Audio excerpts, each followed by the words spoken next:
All right. Welcome everyone to the Lone Wolf. Uh, uh, message right at the start of stream.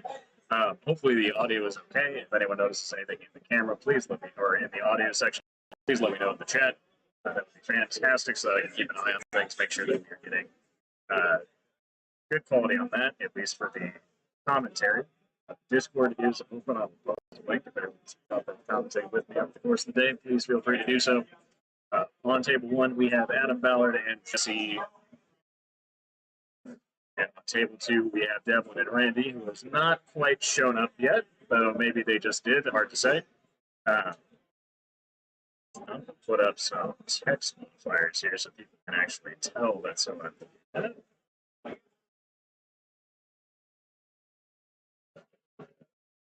Just to make people's lives a little easier.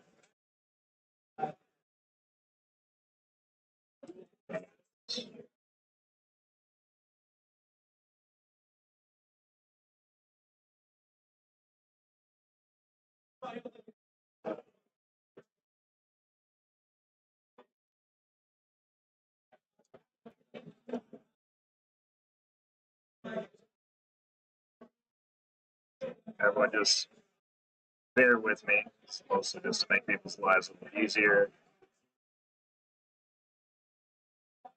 as we get things set up and running.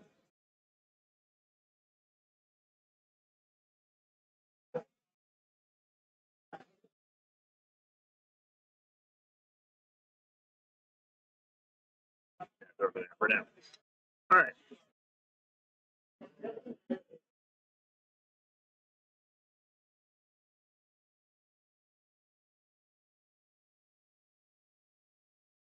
So for those who don't know, I'm going to see if I can pull up Jesse and have a list here for people while they're getting kind of associated with the scenario and the terrain. For the record, we're playing one of Mark Cox's crazy contraption scenarios. It is scenario A of the many, many scenarios we have available. I've got the packet here. Read out. Scenario A is a modified invade, so they're mostly playing invade. At the top of each turn, both players select how many dice they will roll to determine visibility conditions. Each player has a choice to throw a variable number of d6, 2, 3, 4, or 5. Both players will roll their selected number of dice and add the value to the pool. Hits can see no further than this combined number of inches for this turn for the purpose of line of sight, including charging, shooting, and magic, even if their moving range would allow them to do so.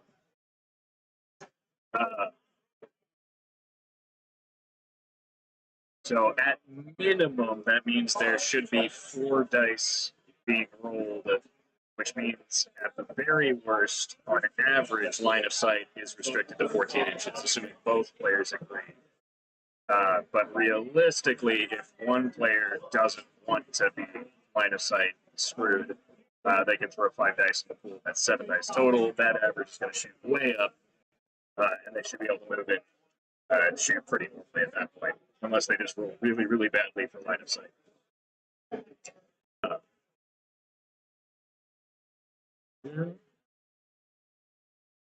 Oh, okay. I'm just viewing it from the bottom. There we go.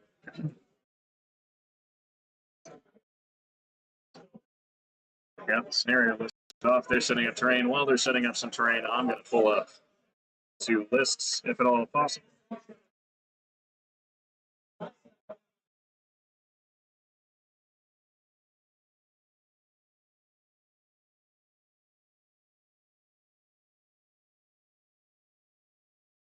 I'm actually going to transition to our shot here while I'm doing that. And see our beautiful players, beautiful hall.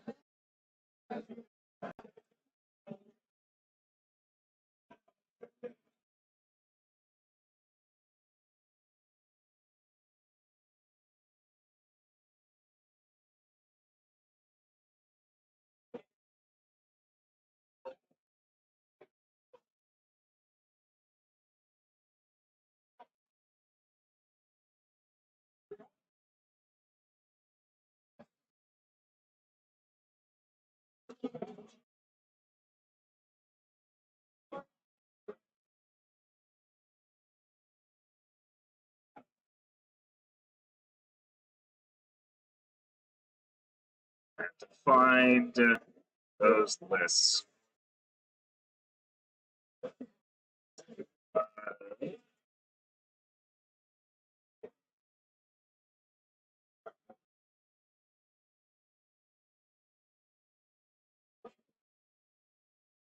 All right. Devlin, has Randy died?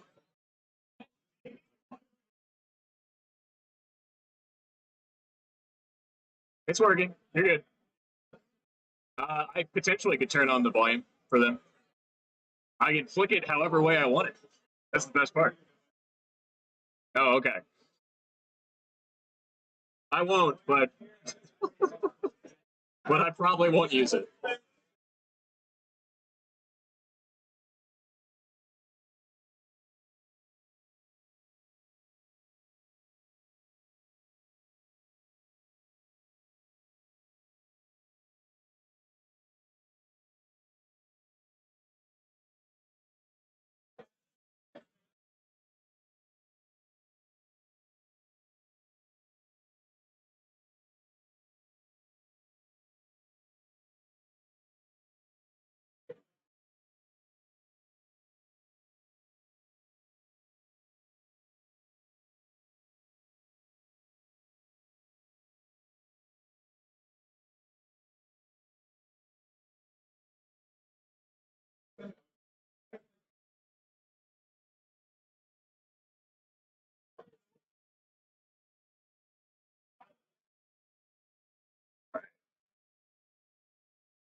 Actually, let me do this.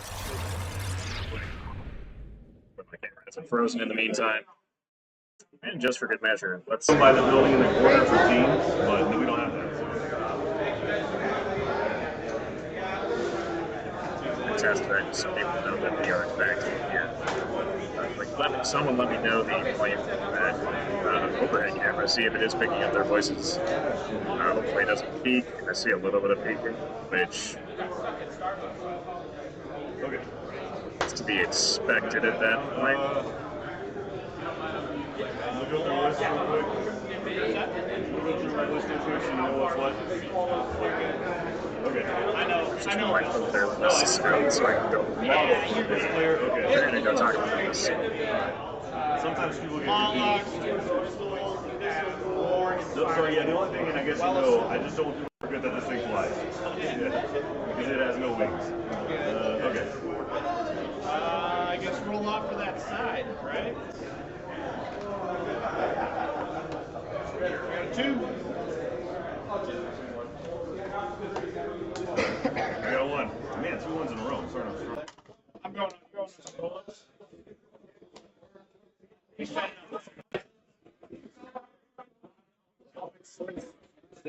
My side better, so I don't have to move. It's a good strategy because time rule is asking. All right. Give that a shot.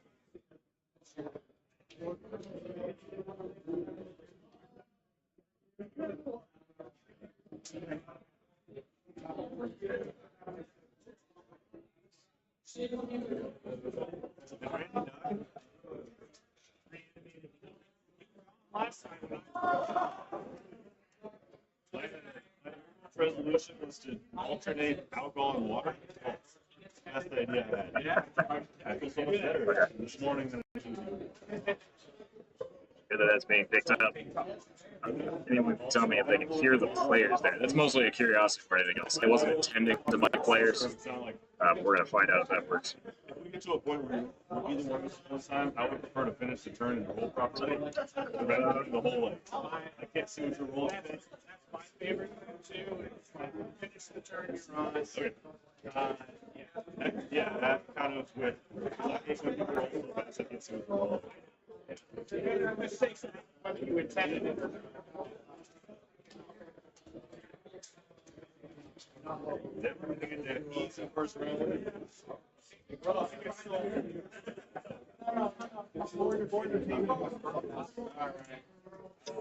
It would definitely be more entertainment if you slept on top of the table.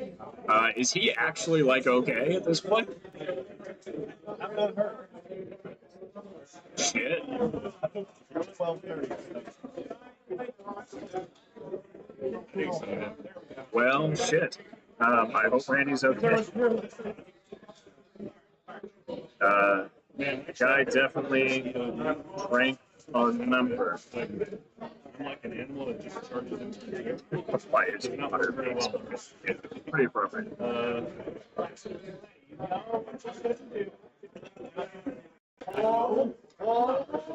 The questions can't exist. If I think about it too long, I'm just like, fuck. Where's that survey? Bingo. And that gets me to the Dropbox. Yeah.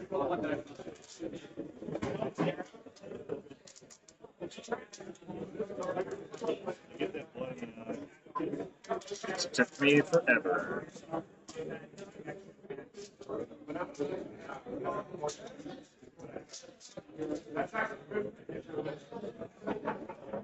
Rest are good that well enough souls. Or what's it called?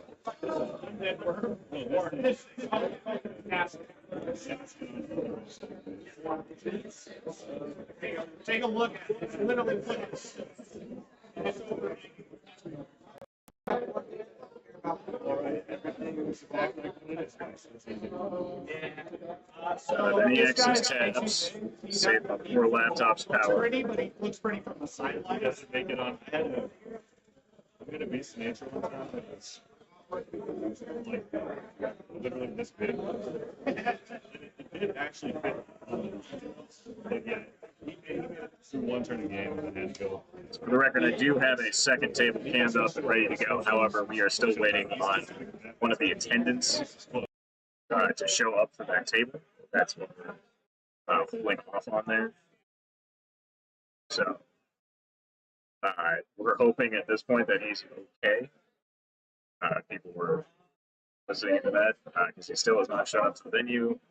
And we're 5 minutes up. I know he was here last night, but I don't know where he is this morning. So we'll hopefully see. I had picked him a while ago to make sure we set up on time because I thought it was going to be an interesting matchup, but now I might not get a matchup, and that's concerning. So it'll be a really interesting matchup because they have to rush it. These guys are going to get an deployment here in a second. I am pulling up their lists.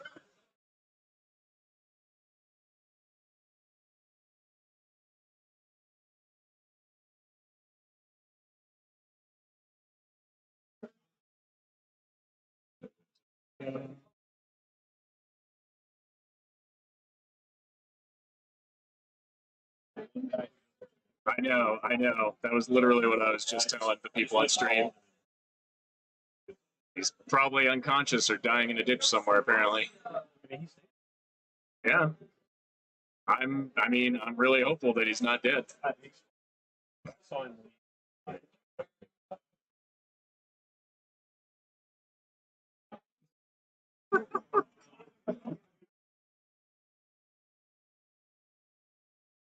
So the scenario page it is mostly invade. It's invade with some additional conditions. Basically, they have a limited line of sight that they can choose to roll. So each player can choose a number of dice, 2, 4, 2, 3, 4, or 5. So between 2 and 5, and then those dice are then rolled with the opponent's dice. So the minimum amount of dice that we rolled each turn would be 4. The maximum could be 10, depending on what each player chooses. And that whatever they roll is the line of sight limitation for that turn. So if it's say they roll 4 dice and they get 14 between the 4 dice, which that would be the average, then nothing can charge over 14 inches. Nothing can shoot over 14 inches. They can only declare charges and shoot within that 14-inch range. So it's interesting. I don't find it to be that prohibitive because if you really don't want to be limited by it, you just say I'm rolling 5 dice and your opponent is forced to roll 2, so then 7 dice, you're probably going to max out your ratings. But it's definitely different. There is bonus points for getting kill and bonus points for having more inspiring units alive at the end of the match.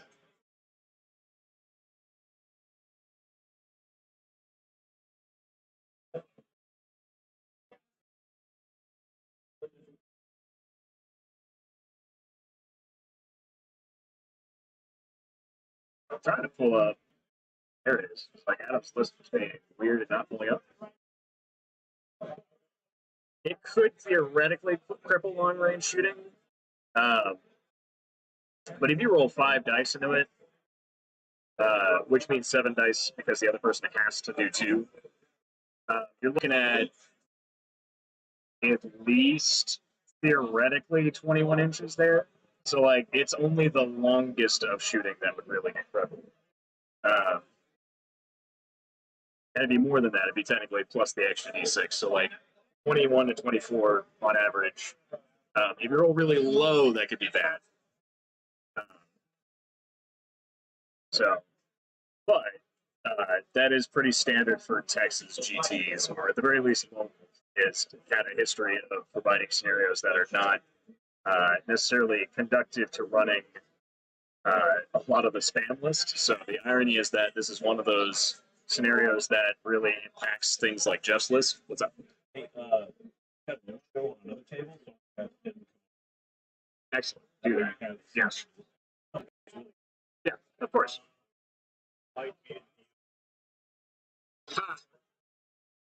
Oh, great. Those are my favorite to commentate. All right. I might go do more inspection on the armies themselves so I can actually tell what's what on the overhead for people.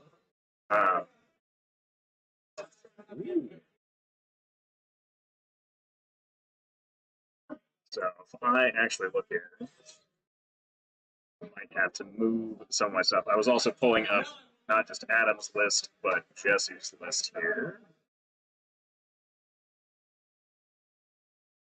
There we go.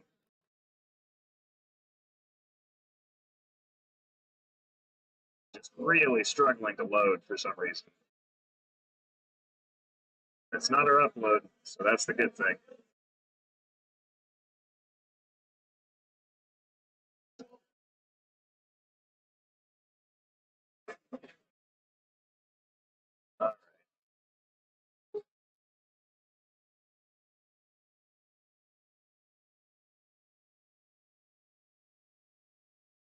There we go. It's like, Jesus, come on.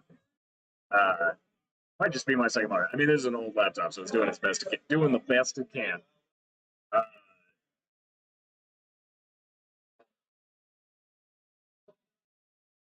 But we are getting people in the table 2. It's not my expected table 2, so that's good. I, again, am hopeful that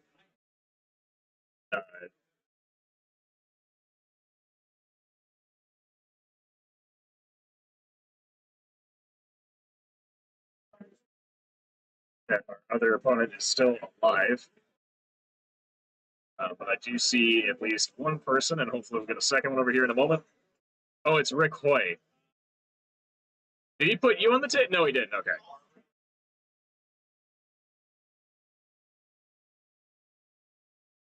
So I do have a second table page, and I will switch between the 2 games once we get the second game started. But due to a player potentially either going a little too hard last night or struggling to get up this morning, we will get that table up and running as soon as possible. The equipment is set up. Like, it's tweeted.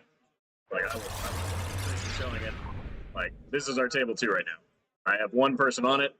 I have Adam's Masters Trophy on it, or someone's Masters Trophy on it. And we are hoping to get our second player for that table here momentarily. But for now, I only have the one up and running table. They are getting into deployment from Jesse's list because it looks like these are tortured souls. Let me actually get my red dot if I can.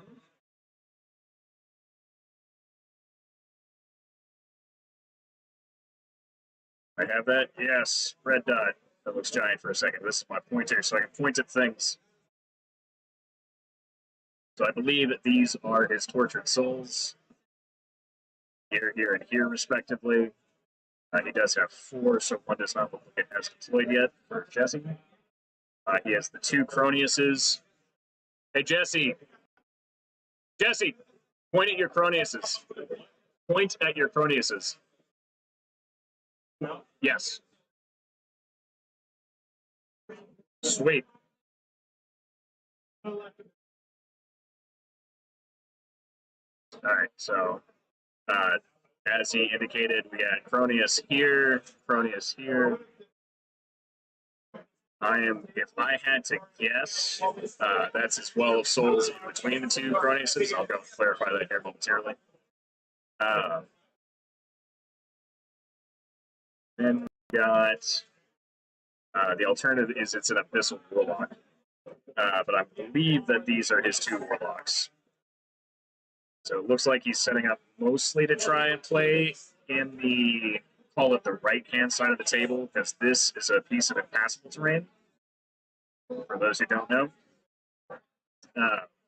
So this is a hill. These are mushroom forests, basically.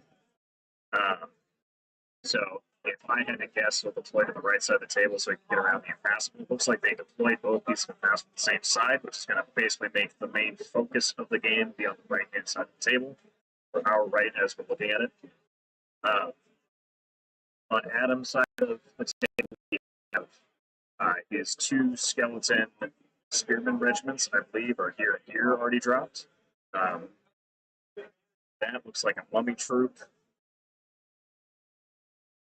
I'm just doing a quick double check, peeking over the top here. Second mummy troop. This is his horde of skeleton warriors. He still has yet to deploy his slave guardians, which are here and here. And then we have his regiments of swarm scavengers are way in the back. We've got his soul snare currently not deployed over here. And then we have his undead worm. It's right there, I believe. So that way we can all try to keep track. Obviously, over the course of the game, from a top-down view, it's always a little tricky to know which unit's what, so I'll try my best to clarify things as we go.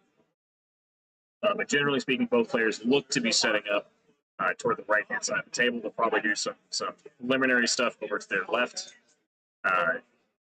in order to at least force some kind of contention. That would be my assumption. But realistically, because of these two big pieces of impassable, they're going to really focus on this side of the table. That way they can prevent the other person crossing since the scenario is invaded. Yeah, it's definitely a more melee focused list than I've seen previously, but it does still have Soul Snare to pick up chaff, and it will be pretty good against those Tortured Soul regiments. That said, with the Well of Souls in play, depending on how Jesse plays against it, I don't know how much experience he has against the Soul Snare in general, but we'll see. If he keeps close, he could potentially just siphon off moves to that. We'll see how that plays out as the game goes. All right. Looks like table 2 is nope. We're still no table 2 yet. I'm hoping. I'm still here hoping for it. All right, that looks like Molochs and Molochs. Jesse. Yeah, those are both Molochs. The Abyssal list does not currently have access to X. It does have a Seductress hero, and normally I would say that would be the thing to go out with Soul Snare. However, typically when it comes to if Adam plays the Soul Snare correctly, which I'm sure he will, he'll make sure that that is behind a unit that can never be charged or seen until he needs to use it, basically. So he'll keep it flush to prevent charges. That's pretty standard use of a Soul Snare. He doesn't have like a swarm, so it's not the easy version of that, which you put the swarm in front, then you can see over it, then you just don't care at all. But he has the next best thing, which it looks like, if I had to guess, that he has deployed Shobik right in front of the that's definitely his Shobik there. And on the right hand side, what is his type?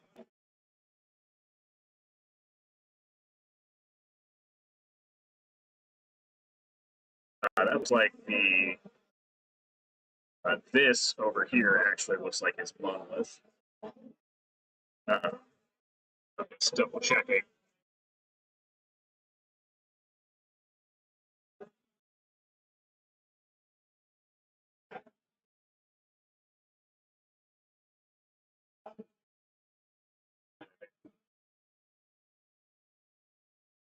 So we are setting over there. Oh, I see. So it's not that he. I'm going to actually flip over to our second table here for a second while they're getting wrapped up before they start taking their first two moves, and then we'll come back. As we are finally starting to get our other two table up and running, which is great. I'm going to go potentially go get our second player's name because I don't recognize him off the top of my head. I do have Devlin as our top player because my intent was to give Devlin versus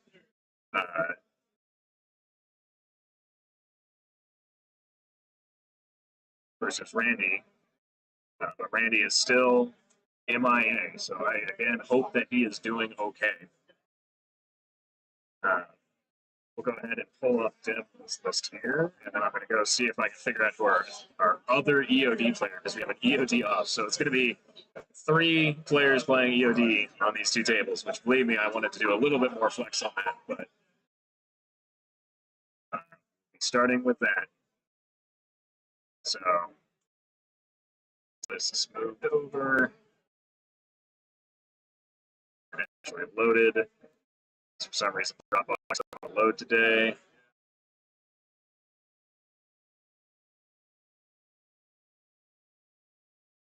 I will be right back while I go figure out who our mystery 4th player is.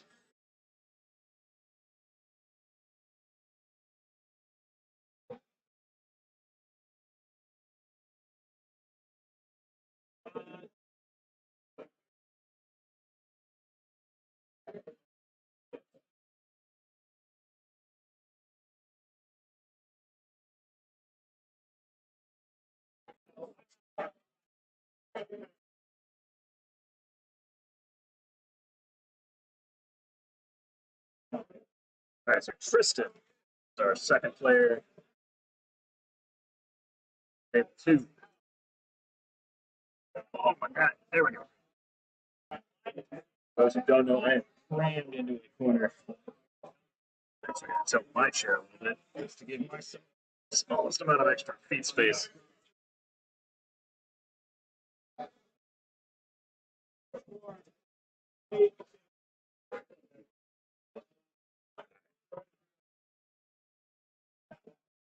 I've ruined my room camera, but that's fine. All right. Tristan is our second player, table 2, after Randy's debauchery.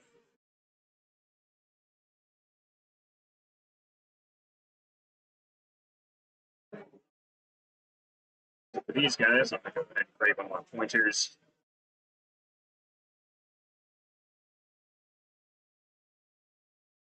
So everyone, there's about to be a giant red dot on the screen. Ah! All right.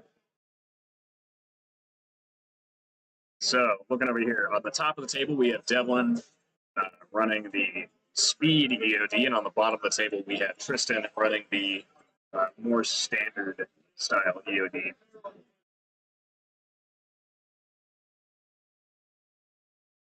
He has 3 regiments of mummies, 2 hordes of skeleton warriors, 1 soul snare, 1 undead worm, a monolith, an Onamite pharaoh with eternal guard, surge, host shadow beast, Civic Ray, the accursed with heal and surge. He's got a Shobik. He's got 2 reanimated behemoths, like you do. So that's Tristan's list. This is obviously a monolith. That's nice and easy to read from the top. We've got on the top of the table.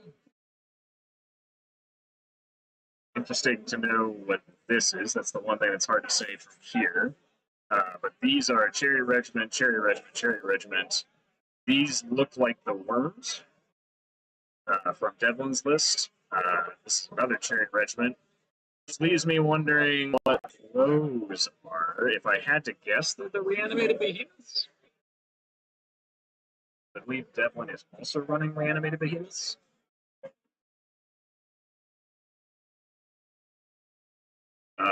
Devlin is running also an Idol of Shobek. Also a monolith. It's not as monolith, it's too big. Oh, it's probably RevCap. That's what it is, because they're not as wide as the chariots. So yes, this is a unit of RevCap, I believe. And then this is his Enslaved Guardian horde. On the flip side, it looks like these are both mummy regiments from Tristan. All three of these are mummy regiments. And then you've got the Eternal Pharaoh here in the middle, so they've all got elite. And then you've got his, looks like, if I had to guess, that's Shobek dead center in between all the mummies. Resolve as well. It's a very strong core in an invade scenario. It's going to make it really difficult to approach for Devlin's list. Devlin wants to basically use his speed and either basically block off the mummies and prevent them from getting across the table, or he wants to basically present flanks to where it's going to be very difficult because this table is very wide. So if Devlin gets first turn and positions well, it's going to be very difficult for Tristan to walk forward and play the table.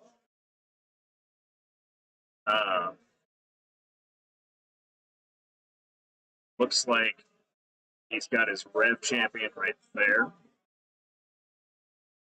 And if I have to guess, this is Raz, the Undying, and this is Shobek.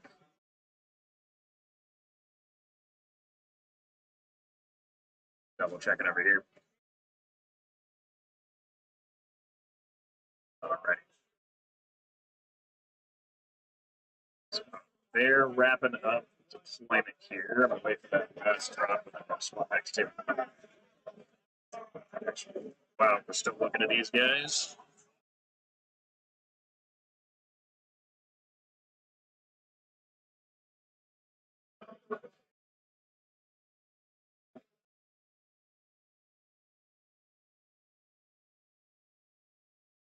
Hello? Hello. Hey, what's up, Neil? Sneaking into the Discord. Welcome in.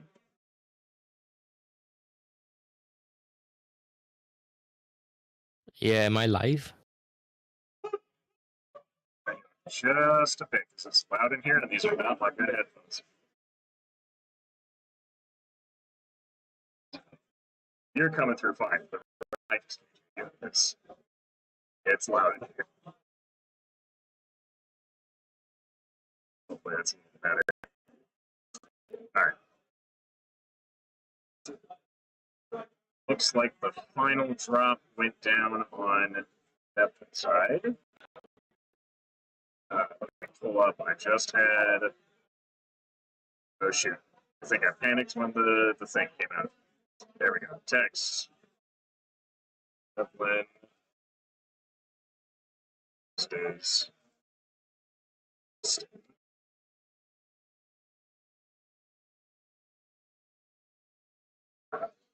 That way people know what we're looking at.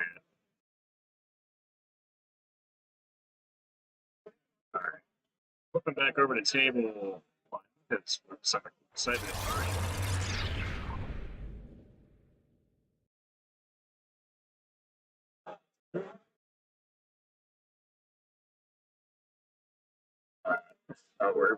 Hold on.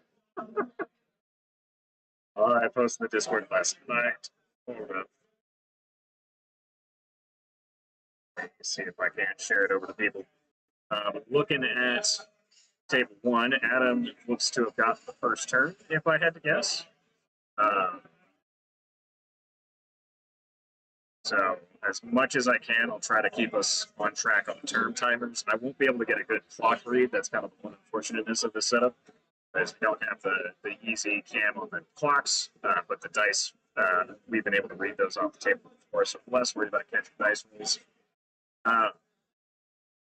Looking at how Adam has shifted here, Hold on. Multiple things first. Let me do this page so I see your text. I can share an actual live. My only concern is that that's gonna.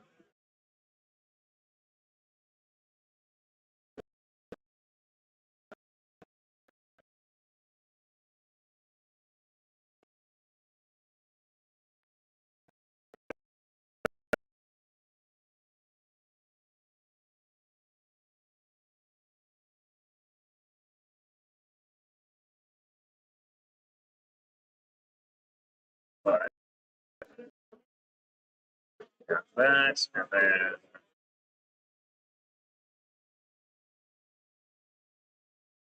link.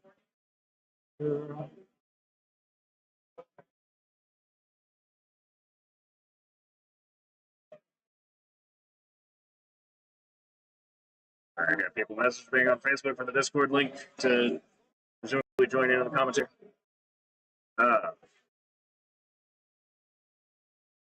Anyway, back to game analysis.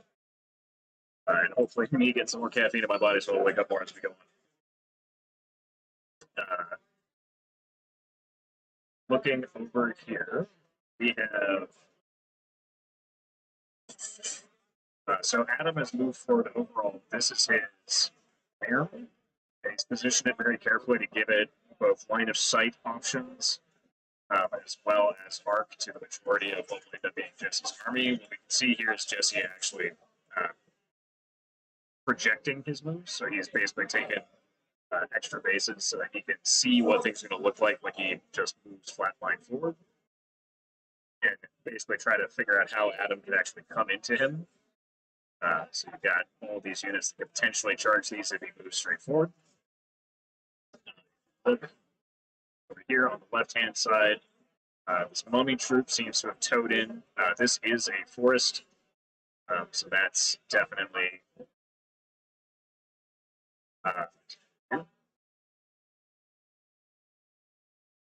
this is not the mic for the record.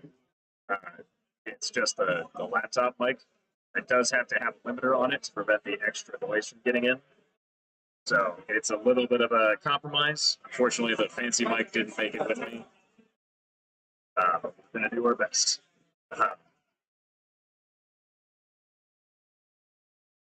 Okay, I'm watching the stream. Yay. Is the Discord stream working all right? Yep, I'm watching through that. I'm not sure how much it might lag your actual YouTube stream, but I've turned that off. Yeah, it looks okay currently. So I'm okay with that. Awesome. Oh.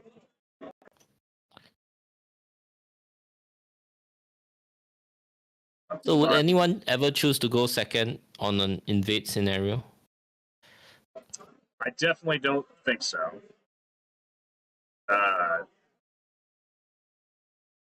Hold on, I have saved buffering. Let me try something here. I knocked down the quality significantly here.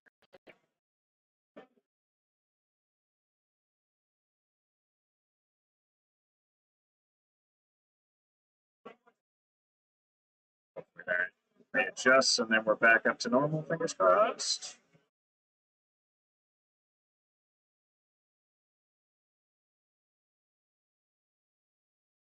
All right, stream is healthy. Yada, stream is healthy.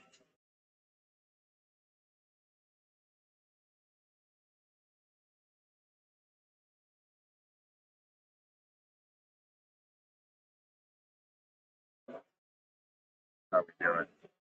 We're getting enough. It's not the computer. So if anything, it may just be the maximum I'm able to put up on the stream side of things. Fingers crossed. If we have a bit of delay on the stream, that's okay as long as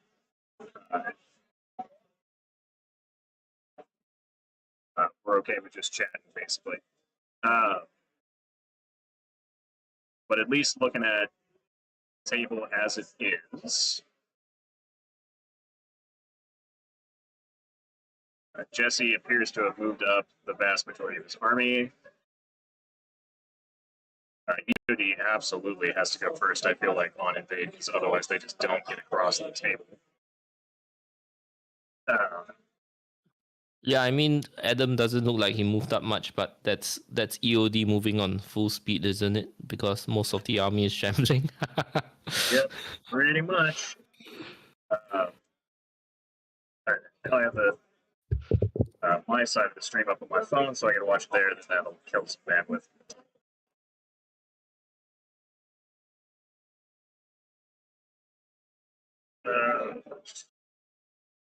I said that accidentally.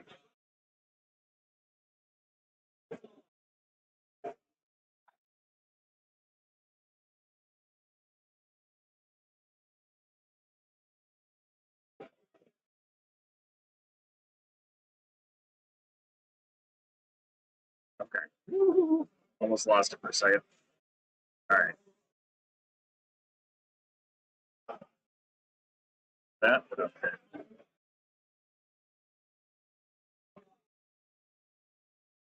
Okay. Still have to keep this up, unfortunately.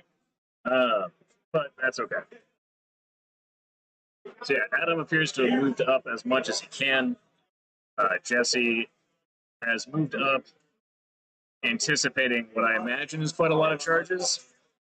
It's a little hard to tell just from the table, because we're from that nice top-down view. But these units in the center, what are his, I believe, are his two furnaces and his wall of souls, appear to be ever so slightly back. Like he's left a little bit of a gap there, so if something wants to charge them, they're not going to be able to get a lot of things into that gap. It looks like he threw out some what I imagine are firebolts. But a pretty interesting couple opening moves here.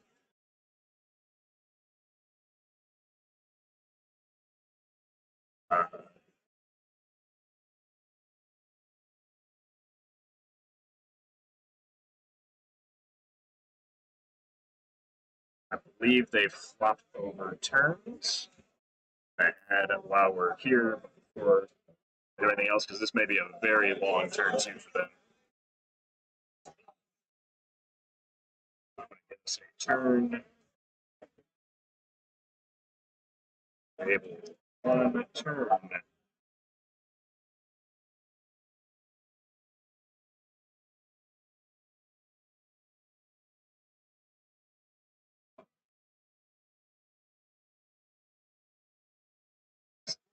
Sorry,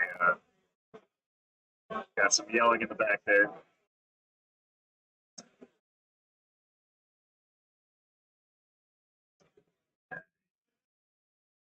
All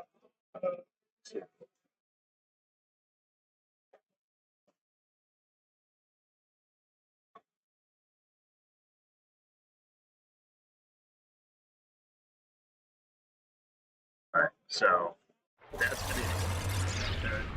So I'm going to turn it over to our second table here.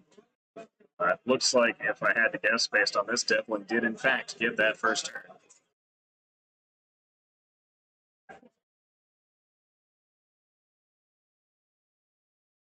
Well, it's a shame in scenario design if everybody wants to go first, then Yeah, Invade's kind of like that. It's definitely one of the only, well, I don't want to say it's the only scenario, but it's certainly a scenario that benefits going first almost always over going second. I don't think there's ever been a time in Invade where I've thought about wanting to go second. Is that as an EOD player or playing as any faction?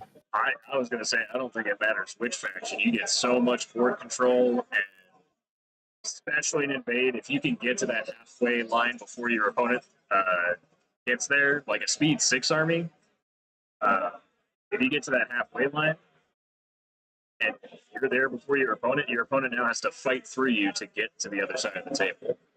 And that's just a huge advantage in Invade, because you're basically saying, cool, now as long as I don't die, I'm have already basically won. Especially if you back that up by limiting charges so that you can just cross that little bit over to get your couple of unit strength that you need to actually win. Invade does tend to be typically bloody though, so in this setup especially, this is what I kind of predicted would happen over here.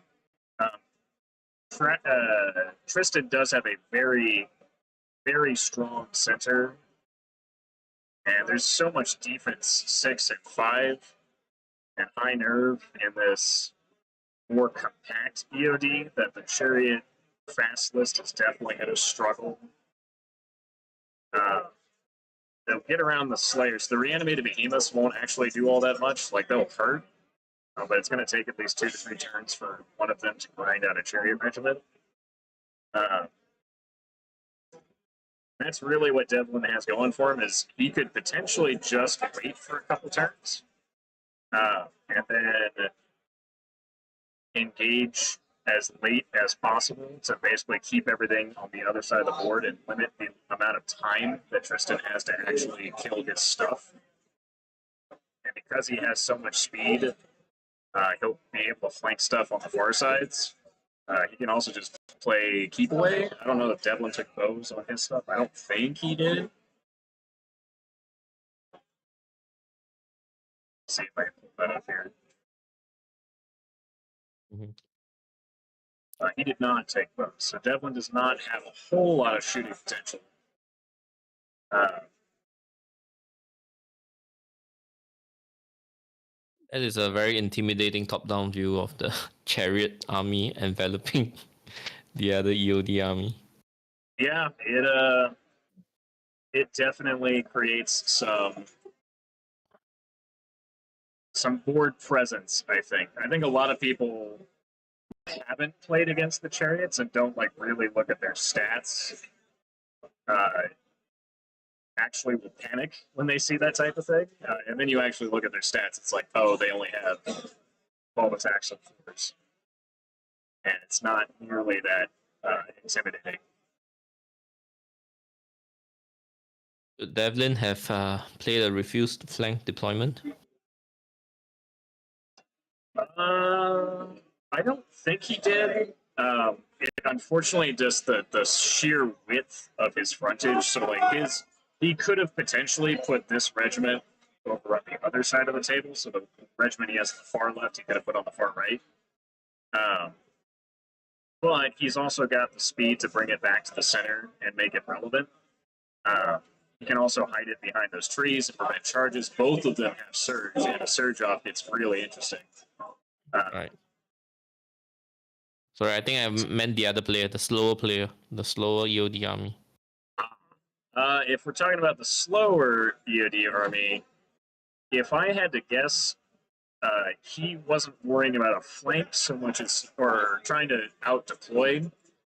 EOD is a very compact army. You have to keep it really tight, regardless of how you play it, because you need all of the different supporting pieces to kind of come together in order to make things work. Yeah, playing refuse flank allows you to compact the army even more, right? Because you close off one flank from being attacked in. So I think the bottom left piece of terrain here is a piece of impassable. So that would mean that his only other option for a refused flank would be to hit this side of the table. And then this is a giant piece of difficult terrain. So my assumption, moving through the difficult terrain isn't that big of a deal, but charging through it is.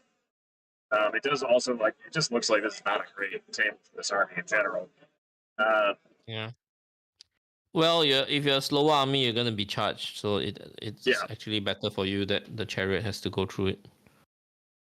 Yeah, no, for sure. I think there's a forest here specifically in the middle, which is where he's put both of his reanimated behemoths, which is good because they have Striders, so they're the things least impacted by that. Devlin's taken up on the hill with his Chariots, which is really good because that's going to give him that extra Thunderous, which you really, really need for some of these units. and he's just basically continuing to get that envelopment, which probably culminate in a very exciting turn 3, it looks like, if I had to guess. Before we switch back over to the other table, I'm going to add a turn counter here so we can try to keep track of which turn everyone's on. But it looks like stuff is starting to heat up on table 1. Counter table 2. I wrote the wrong thing, but that's fine.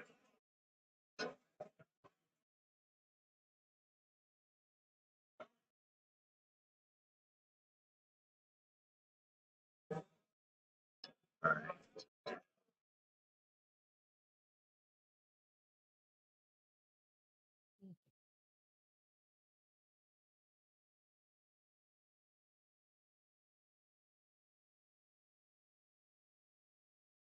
All right.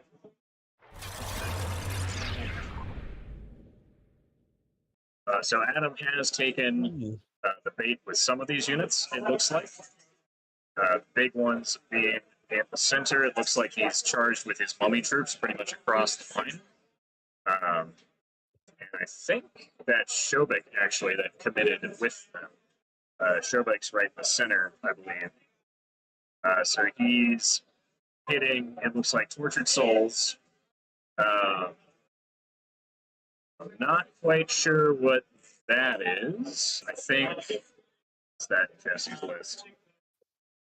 It's a regiment of something. Abyssal Ghouls. So Shobek's smacking some Abyssal Ghouls. The Tortured Souls are being smacked by some mummies. It doesn't look like Adam has broken anything yet, but he is doing wounds to things.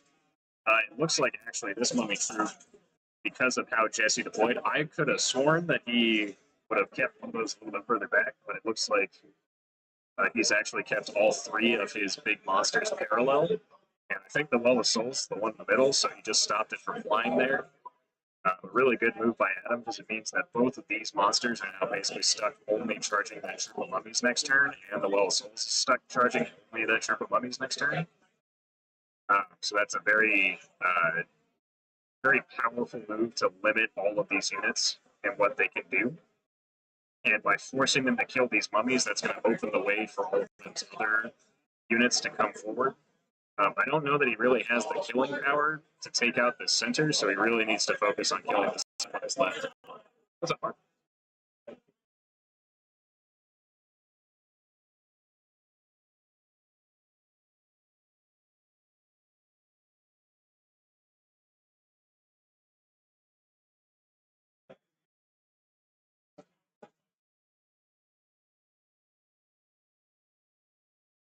Wouldn't be a whole stream, but they'd have people coming over to the caster desk literally every 5 minutes.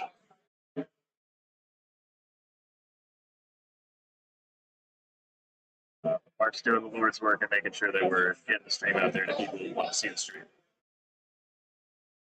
If I can figure out how to share it, that would help.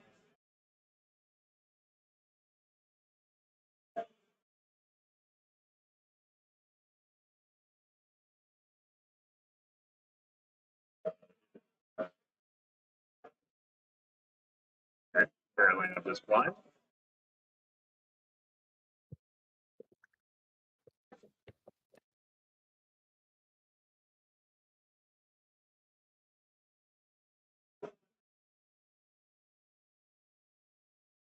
Yep, there we go.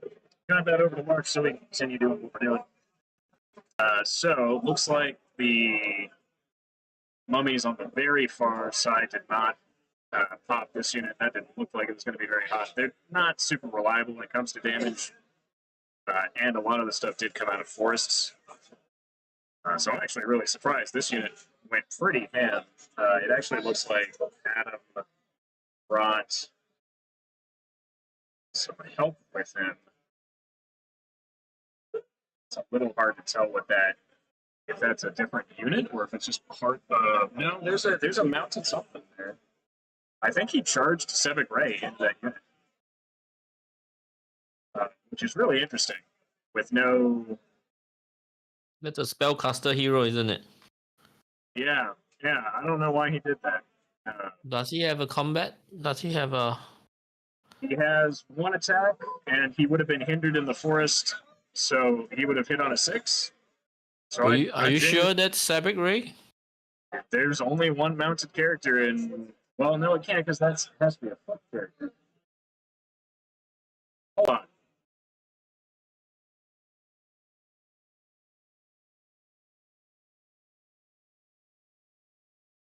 Aha.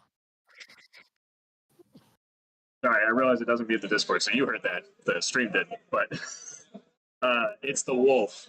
So Lone Wolf has a couple of special characters, Yep. including a wolf special character. That makes a lot more sense. That's why there's so much damage on that unit. I would not be surprised if Adam actually popped Cloak of Death this turn.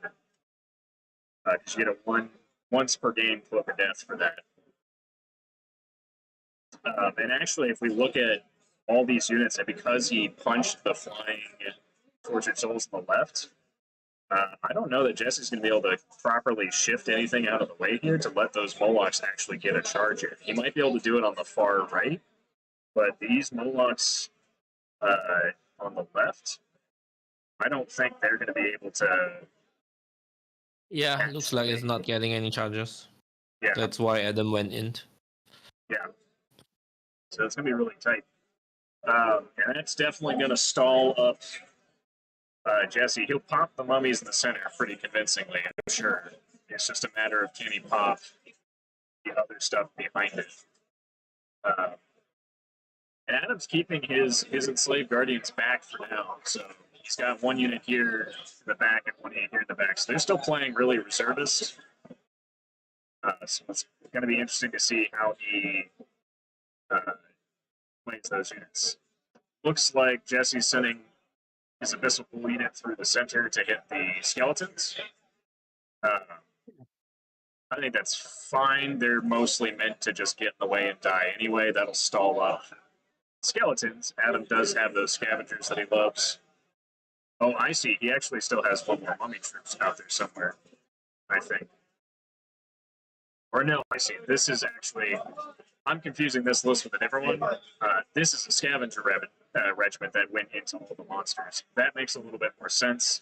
What I actually think he'll do is after the monsters kill it, if Jesse doesn't reform correctly, he'll just send this other scavenger unit into it to follow that up. So he'll buy himself 2 turns. And I think his goal is with those 2 turns, he picks up all these other units until it's just the Molochs. And then at that point, his enslaved guardians can come in and wipe out the Molochs. Because these mummy troops should win the grind against the equivalent units.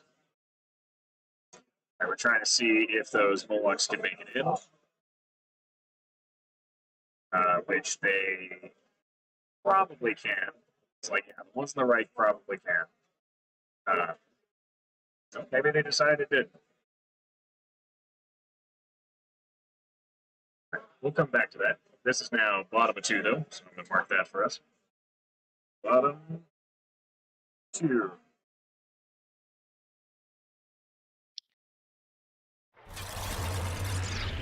Swap back to table 2, which is also on the bottom of 2. Fate is fast and fun. Looks like, and this is kind of the difficulty of playing against that first turn, very fast EOD list. Is once you start getting this arc, it's a really, really intimidating arc. So it looks like he's just surging forward to get some like positioning play here. He might be willing to sacrifice that skeleton regiment. That's what I would assume. I actually think that was not the greatest move because that chariot regiment in the forest might actually be able to get a rear with some clever pivoting. That's pretty terrifying.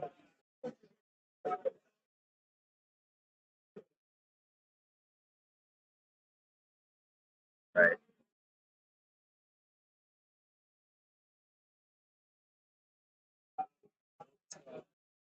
Okay, no, I see what he's doing. He's trying to rocket ship that stuff all the way across the table.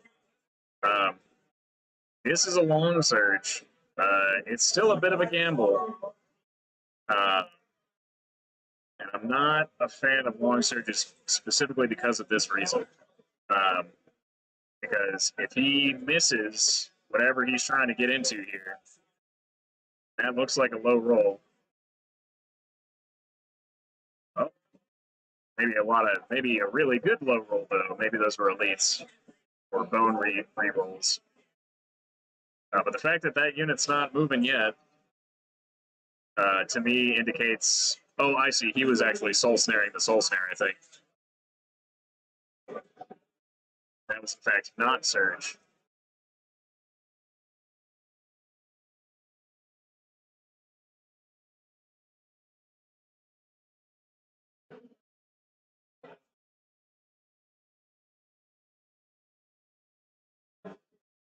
All right, so we're over to top of 3. It looks like on Devlin's side.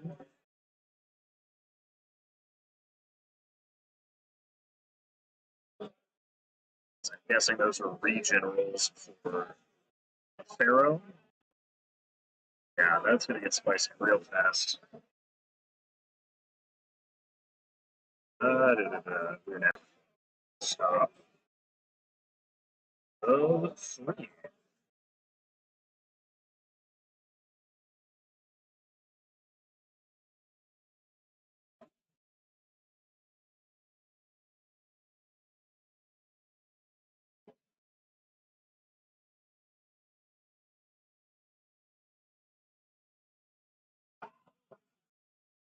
Oh, ever so careful with these games. All right. Put that up just a little bit. So what horde is that that's sticking out like that, flapping in the wind? Yeah, so I think what happened is that Tristan tried for a long surge. I think it's just a horde of skeleton warriors. That's the good thing for him, because that's not a unit that's particularly devastating to lose. So I think he's probably okay with losing it if it has to happen. The thing is, I don't think Devlin has to commit to it with anything other than a single chariot regiment, which at that point that's an even trade. Because he can definitely get that rear surge here.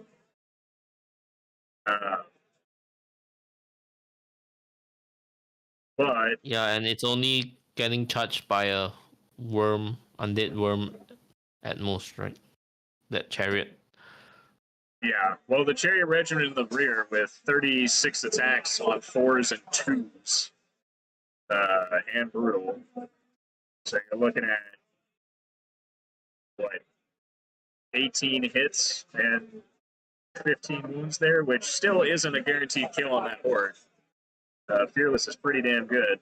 If he put Roz into it at the same time, that would definitely guarantee it. Alternatively, for those little guys on the side, he could just put the soul snares shots into it. That would also probably finish it off. He's got a lot of options, basically. It looks like Devlin may be pulling the trigger here. He wants to hope that he's forced to pivot so he doesn't hit the devil. But getting a flank of that mummy regiment would be pretty big. Especially if he combos into it with basically anything in the front. The Regiment of Revenant Cav with Thunderous 3 coming off the hill in the front, plus the Chariot Regiment in the flank with 24 attacks and brutal. It's definitely spicy. Possibly enough to kill that mummy regiment. Now the question is that a good thing to do? Because he's not going to pop Shobik, which is the next thing down the line. This may be a case of, I don't know that Devlin actually has to pull the trigger here just yet. But it might be a case that he doesn't have any more maneuver room. He really doesn't want to lose that kill advantage, so he wants to be able to kill as much stuff as he can this turn. So yeah, I suspect what we're about to see is Devlin's entire army is going to charge. It's just going to be interesting to see because the results. Yeah. if you just real search the skeleton warriors and do nothing else, then your opponent can focus all of their energy and resources on the chariot. So if you're already going to real search into the warriors, then you should put more things in so that the opponent has to deal with multiple threats. Yeah, absolutely. It's definitely a case where if he overwhelms him with too many things and picks up at least 2 or 3 units here, then I definitely think he's in a good spot. I think he's trying to figure out if he can get that flank and get the regiment at the same time. It looks like the chariot regiment that's charging the mummies in the center, though, isn't correctly aligned, unless he's trying to see if he can charge the character with 2 different units, which would be interesting. I wouldn't waste any energy on that pharaoh, though. Anyway, not to try too much here, we're going to flip back over to table 1 while they're figuring out this. So table 1, we're still on the bottom 2. Looks like Jesse has committed to his moves, and we're starting to see some wounds roll out. Looks like the troop of mummies on the left is doing just fine. Looks like Shobik is doing just fine. Surprising, probably no one. He does at least have a wound on it, though.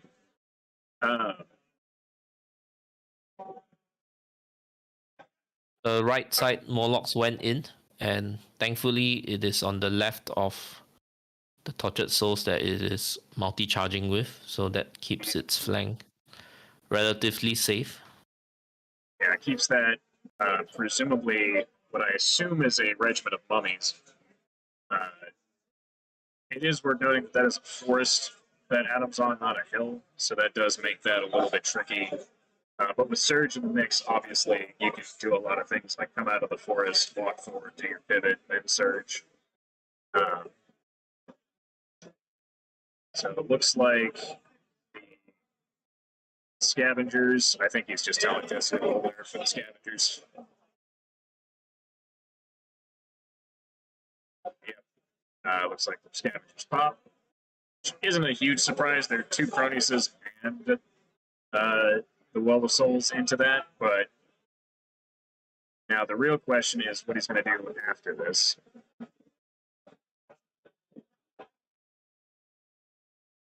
You should pull his Well of Souls back so that it won't get charged at, and it has freedom of flanking anything next round.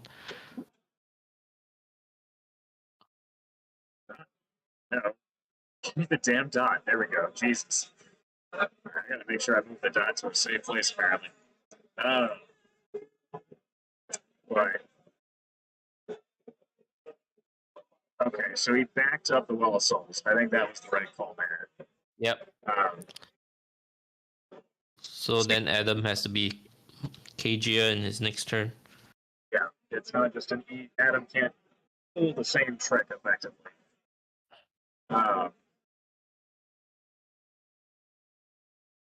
And there's not enough space between the 2 Croneuses for the worm to get in there and really do some damage.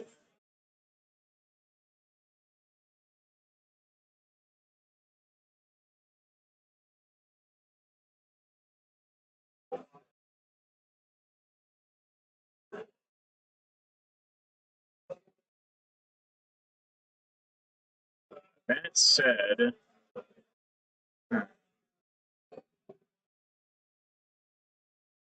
actually kind of really curious how Adam's going to handle his center next turn.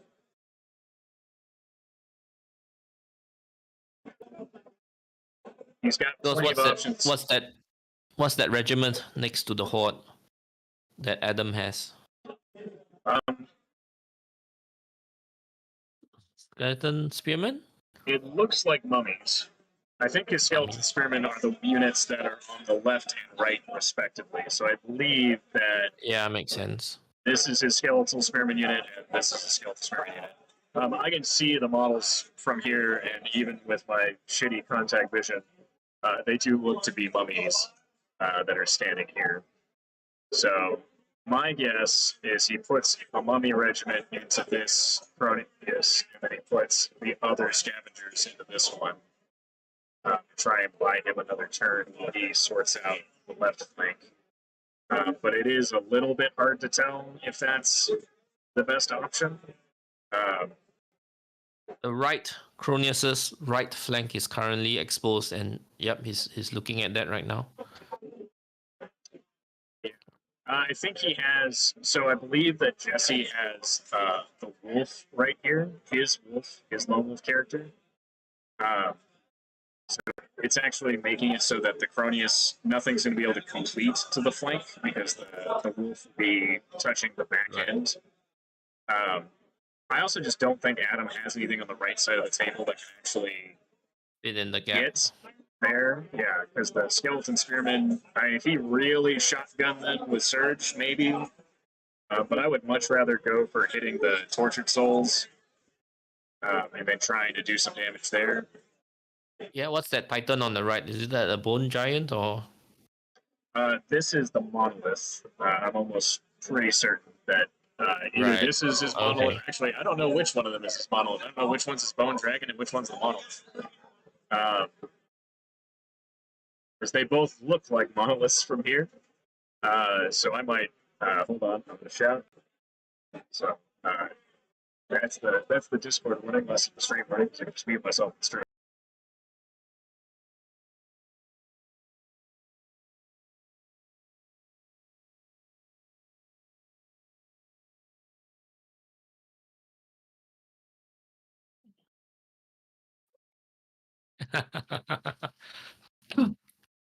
All right, sorry.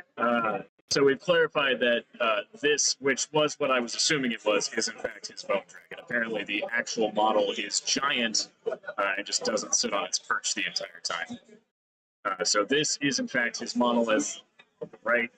That makes sense. That's why it's hiding behind the trees so that nothing can see it, nothing can charge it. It doesn't have to see anything, so it can just sit there the entire game, providing inspiring, providing unit strength, and surging things. Because with 24 inches of range, it can probably hit every single one of Adam's units currently.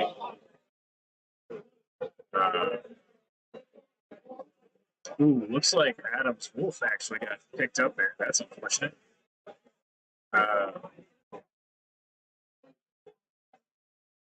Yeah, by one unit of tortured souls. Yeah, it's pretty impressive. It's not a weak character by any stretch. And now So it looks it like he's overrunning. Overran. Yeah.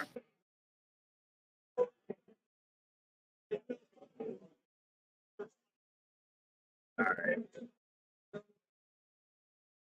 So it looks like a hindered overrun. That's what they're discussing currently. I gotta get better headphones. Or rather, these are my bad headphones. They aren't actually doing a lot to block out noise at all.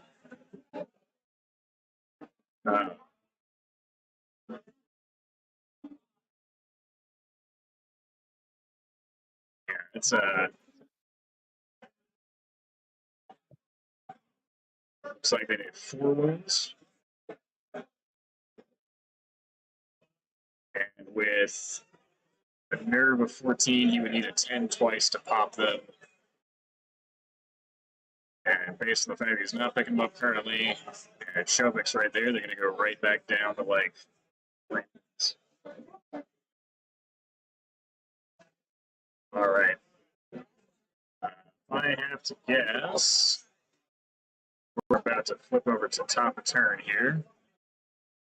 While Adam's figuring out his counter attack, which I'm sure there will be some shenanigans.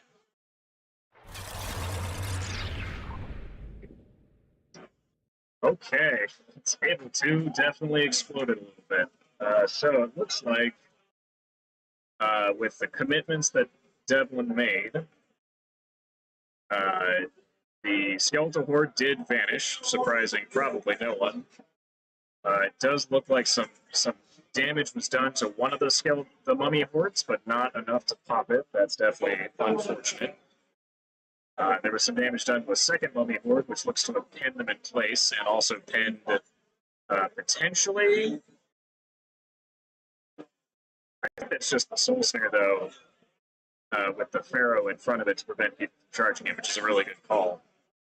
Um, Devlin's keeping Roz back currently.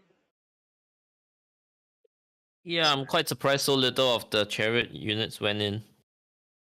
I'm not entirely. They're very cheap and discardable. So I think what he's doing is trying to bait and force the mummies and other things to basically kind of break up the formation a little bit and provide some gaps. And then he still has that hilltop position. He's basically prevented Tristan from pinning his stuff that's on the hill, so he still has those very powerful Thunder 3 charges available to him. And currently, it's hard to tell from here, but I can't tell if there is something actually flanking that regiment of chariots, or if there's just a lot of casters behind it. I might go actually look at their table here physically to try and figure out what's going on in that forest, because there's so much stuff in this little pocket here Right. that I can't actually tell what all that is. Obviously, the skeleton horde could rear the chariots, but they'll be on sixes to hit, which could end up also putting them in an awkward position, because as a horde, they'll end up stretching all the way to where they might be in a bad spot if they don't kill the chariots.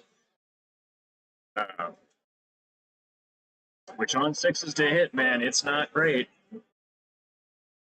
Even with that amount of attacks.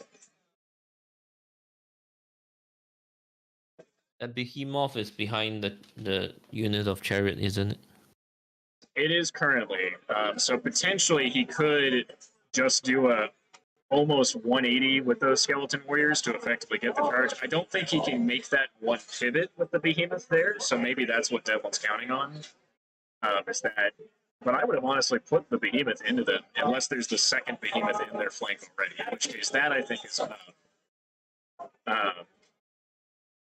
But I would not there were just there were two behemoths parked in the forest. Yeah, so it looks like one of them them's in the decided to flank. move up behind. So yeah, it's definitely risky if that other behemoth doesn't kill the regiment, which between the two of them they should. They absolutely should. But if they don't, then that mummy regiment's disappearing next turn. It may still disappear because there's still lots of good options, it looks like, for Devlin. I see his idol Shobek hasn't committed yet, so he's still got that as an option. The Worm Riders haven't committed yet, and it looks like the Chariots have engaged. I believe that those are just RevCav. So they're not going to even really do anything there. And if he doesn't get that dragon in the way somewhere over the surge. Okay, so I'm curious what he's going to try to do here. He can only move 10 inches. And he only gets one pivot. Well, 2 pivots. I don't know that he can get the flank. But he might be able to. He was seeing if he could charge Roz. Okay. If he can get over, which it looks like he can, then I think this is the right call. That said, and this is the reason that I'm not a huge fan of Bone Worms, I don't think he kills that chariot regiment with it. I think he does a lot of damage, and then I think it lives. So unless he has another way to put some extra wounds there, I just don't think it matters. Are you talking about the undead worm? Yeah. They're just hitting on 4s, man, with only 9 attacks. It's really rough. I think it's up to 10 now at least, after the last change round. I have to double check. Going into the flank, isn't it? Yeah, but even in the flank, when you hit on 4s, it's just so swingy. Yeah. So he'll do an average of 8 to 9 wounds, and then the Chariot's 16 to break. So there's a really good chance, especially with any inspiring, which he definitely has, that it'll stick. Does he have the wolf? I think that's Devlin's wolf, actually, on the hill currently, if we're looking over here. I think that one's Devlin's. But it's a little hard to tell because Devlin has a couple different characters floating around, so this could also be his wolf. So wolf can give you dread too, and then with Yep. EOD you can always add a few wounds with soul snare. That would push the math in your favor. Oh yeah, and that's definitely how you want to run EOD a lot of the times. You want to make as much use of those auras and options as you can, and that's why they don't get them naturally. So the wolf is a very powerful character for that type of list. It just gives you that little bit of extra push. Now the chariots having brutal makes it not as effective. In Devlin's list specifically, I actually prefer the Cloak of Death because you get the wounds and it stacks with your brutal. But if you're trying to hit a combat that doesn't have chariots in it, then it's definitely better. 10 attacks now in the work, but still. So he does get that easy surge flank. Looks like the mummies plus the pharaoh are smacking the chariots. Do the decent chariots have brutal innately? Yep. Right. EOD chariots just have brutal. That's what makes them actually playable. Right. So Yeah, in most cases you are choosing Cloak of Death over Dread 2. Yeah. Since Dread and Brutal don't stack, you definitely want that cloak. If they did stack, oh boy. Well, it's it's effectively another one nerf modifier, but one sticks Yep. for the next round and one doesn't. Yeah. Well, in Tristan's list, I don't know that it sticks all that long because the mummies all have regen. He's got plenty of heal and options. Yeah, Adam was describing in his matchup pre-ramble that the only reason you take Dread 2 is if your wolf is going to reform and spread the bubble.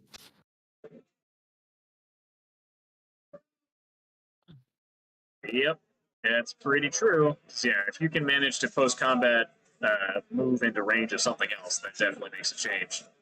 Yeah, if not, Cloak of Death is always better. Yep. Alright, we're in a combat turn, so I'm going to hold this here until we're done the combats, then swap back over. But at least for now, looks like, those chariots, shocking probably no one, did get picked up. Looks like the ones in the center help. Trying ever so carefully there. There's a reform, keeping stuff centered. It does look like he healed all of those mummies to full for the record. I don't see any dice wound markers out for the mummies anymore. So whatever damage had been dealt has been effectively negated. That said, he wasn't super careful with that reform. I think the chariots on the hill may have flanked to those mummies.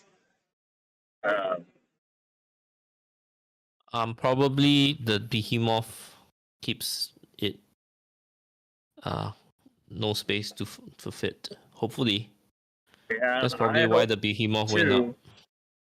Yeah, that could get spicy. But at that point, I'd even take just a double charge the front of the behemoth. I think that's not a terrible charge there with Thunder 3 in the mix. All right, so it looks like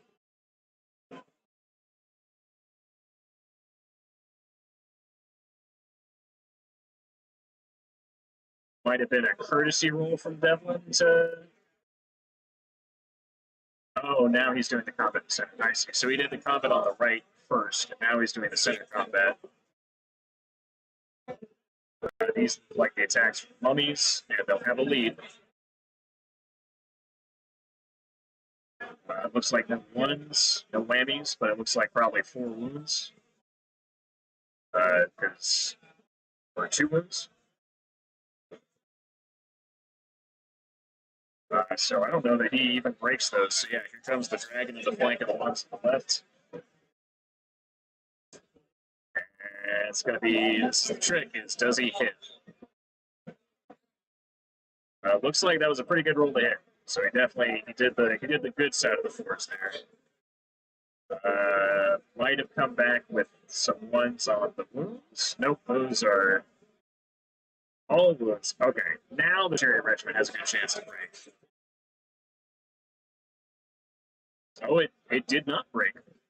That might either be snakes or a 3, but the fact that he's getting a wound token out to me implies that he's in fact he did not break the Chariot Regiment.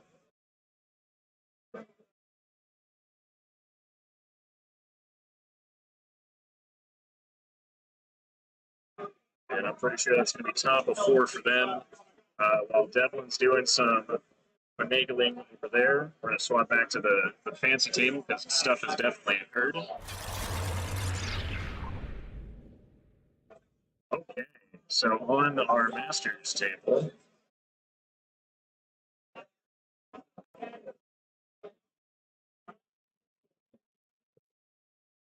hold on.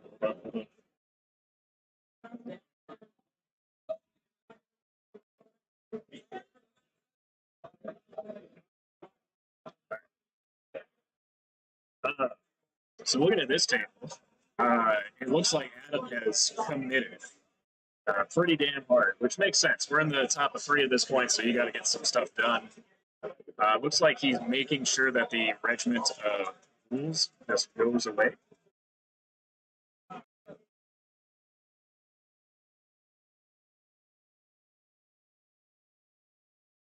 That's up to you. It should be showing on that. Or did it not pop out? It didn't pop out. I see. Okay, there we go. Jesus. That was supposed to have been set up ahead of time. Anyway, people get 2 to see the stream twice. But that's fine.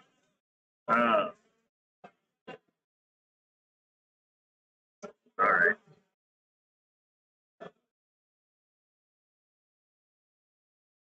But yes, now people will realize that I am in fact not just talking to myself. Is in the Discord with me, page me up. Very appreciative to have someone to talk to on this. It gets known.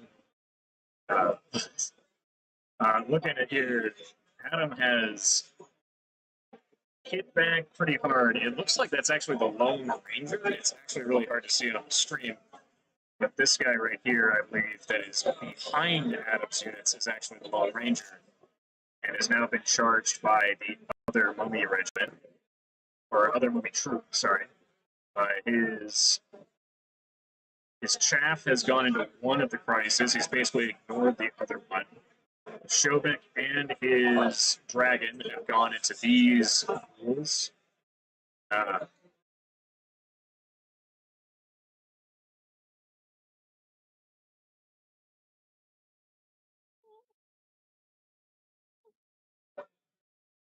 Adam's still moving his stuff, but currently that Moloch horde on the right is still untouched. Yeah, I suspect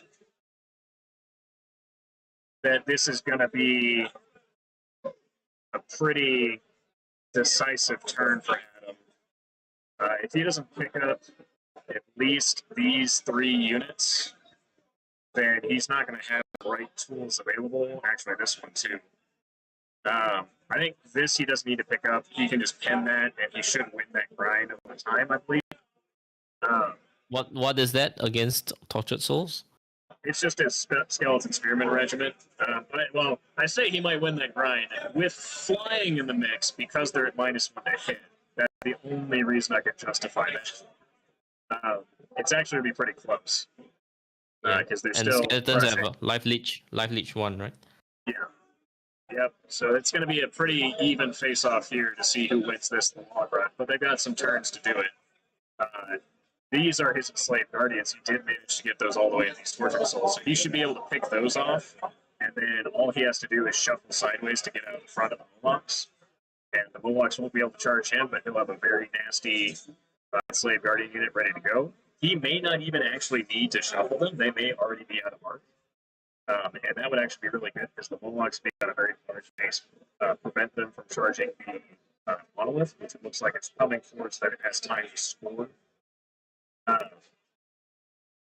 if we look at over It's a here, dragon and yeah, Shobik charging the ghouls, isn't it? yep, Dragon and Shobik. Sorry, we got some crowd noise there. Not sure how loud that ended up being on stream. I've been trying to make sure the limiter's working, so hopefully we're not picking up too much background noise. It sounded pretty soft to me. Gotcha. I could hear it, but it wasn't loud. Gotcha. If we look at You got some window in window action with that Discord display, by the way. I can't do anything about that. I want you to be on the same time frame, but I'm okay with that. Right. As long as it's giving you that option. So, yeah, looking here, we're seeing those combats roll out. This is a very important turn 3 for Adam. I am going to move these names though. And Jesse too. Yeah, if What Jesse his loses counter is too going to many be. things, no, absolutely. He's going to have to make sure that, that was that arc check. So it looks like he's just within arc. Shuffles 1 inch over.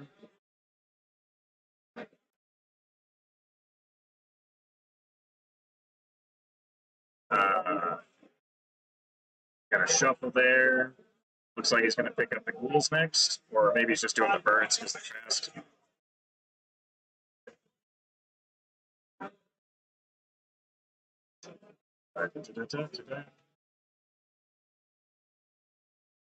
I do think the Abyssal player has a work cut out for him because he only has 2 dedicated hammers in the Morlocks. Yeah, the Croniuses are pretty solid, but they're a little bit difficult to maneuver. And I think keeping them all close to the Well of Souls, which is a tactic that would work against a lot of newer players, I think, where they're just going to hit that wall and stuff's just going to start dying. But against Adam, who's just very carefully and meticulously thrown in the shaft pieces to keep that stuff in, to limit what it can actually hit, he'll still have one of them available next turn, excuse me. But if I had to guess, if these ghouls die here, he'll shuffle his dragon to be in front of the other Cronius, basically locking it down, and therefore giving Shobek the opportunity to do whatever Shobek wants to do. Yeah, I mean the Cronius and Well of Souls are good fighters, but being monsters, they only have that 10-ish number of attacks, which against EOD you need a lot of attacks because you need to punch through their high nerf, high defense. If not, they're gonna heal it all back. Yep. And that's the Morlocks can do that for sure. Yeah. He doesn't actually have a whole lot of sustain in his list.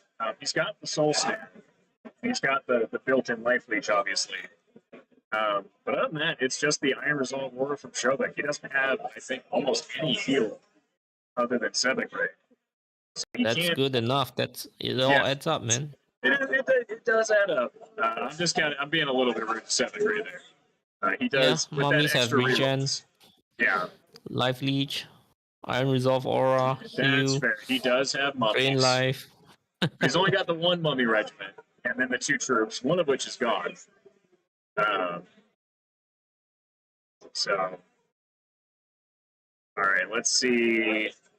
That looks like those were the skeletons that hit there, so this is probably the mummies. So he really needs this roll to be hot. I don't know if it's actually the end of the world if he doesn't kill this here. But it would definitely slow him down and invade. You need to get across that table.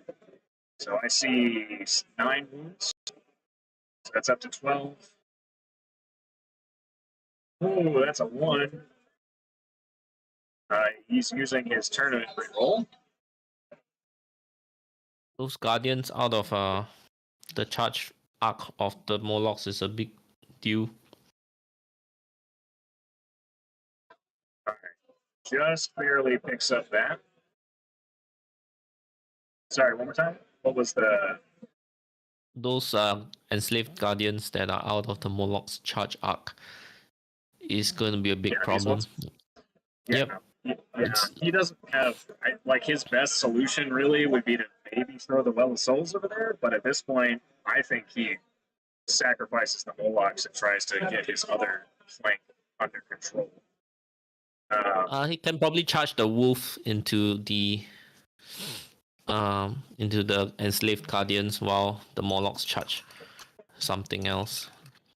Yeah, but you got to be really careful with Surge in the picture. Yeah, if the wolf deals a wound to the guardians, can't really do much, can you? Well, it's so Even the if you wolf. I think, withdraw, yeah, even if you, yeah. he'd be at -1 with the withdraw, but he would have a lot of options for with Surge in the picture. He might be able to get around the wolf. He may not even need Surge to do it. Mm. But it's either that he throws the like. I think you're right. I think his best move is you put the wolf there and you put the enslaved or the Molochs into the. Unfortunately, probably the skeleton warriors. I don't know if they're going to fit on the mummies. Uh, so I think you hope to blast through the skeleton warriors, which they'll be hindered because the skeletons do not walk forwards. There's the forest. Were the skeletons wounded? Not much by the ghouls, I assume. I think they're fresh. I don't see any dice indicating wounds anywhere near them. And Sebek Ray's behind them, so they're definitely going to be fresh or very close to it. So looking here, Is it Jesse's turn now? might be. I'm That actually means really the surprised that ghouls ghoul in is front of not dead. Sobek. The ghoul is Yeah, not dead. they might just be doing some base checks. But if Jesse's thinking about his movement, that means Adam is done. Yeah, could be checking something. And the ghouls Okay. already have their wounds, 8 wounds on it. So Yeah, the I dragon thought is he had the wounds from last undead turn, worm. but no, he would have soaked them up with the well. So yeah, no, he definitely didn't kill the ghouls there. That's definitely unfortunate because the dragon could probably die to Cronius. Or the Cronius could go forward and get in front of the mummies. He's got some options. Looks like he's just going to take the easy flank. The left Morlocks are still not doing anything. It's a lot of wasted turns doing nothing. Yeah, and unfortunately, I think Adam's units here on the left, unfortunate for Jesse, good for Adam, but unfortunate for Jesse, is I think Adam's units are actually across the halfway line of the table. Which means that currently Jesse doesn't have any scoring units. Whereas Adam, these units may die pretty quickly here, but at least currently he at least has some units that are scoring. This puts us at bottom of 3. Yeah, but we're only at bottom of 3, so there's still a lot of turns to go. Oh yeah, plenty of time. Because Adam went in on top of 2, so that makes the game progress one more turn, because usually most of the action happens on 3rd turn, but for them it started on the 2nd. It looks like he's trying to see if he can fit the Well of Souls and the Moloch's in. And it does not look like he can.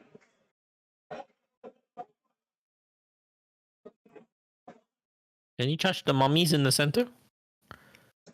That is probably his best option. The Molochs can't fit, so that's the problem. No, not the. Sorry, I was thinking with the unit that is not the Molochs, either the Level Souls or his Cronius. Either option would be potentially should be able to hit. Get my dot. If he hits this corner here, they should then slide down to the center. I don't know that he wants to do that because the mummies will still be able to corkscrew the Molochs, especially, and with smart charges, the board would shift over to allow it. it does Well, put the but if mummies at a you -1 to hit. -1 to hit, yeah. Yeah, yeah. And at that point, if you don't kill the Morlocks, it means that the Cronius and or the Ball of Souls is getting a flank into the mummies. And at that point, it starts to look pretty bad.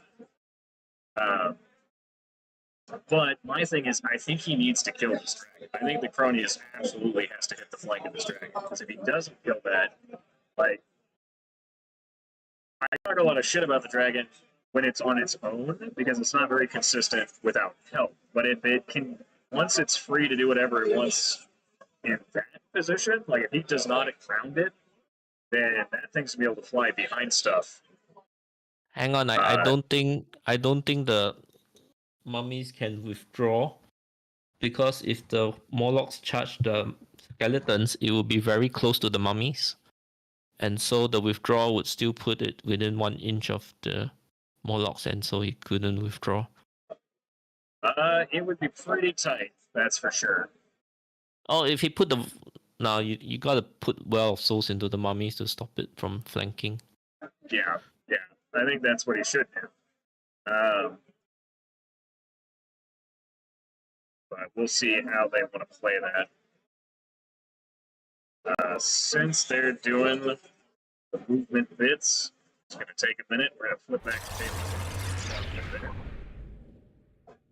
This is definitely advanced a turn. I'm actually not sure which turn this is. The dragon has disappeared.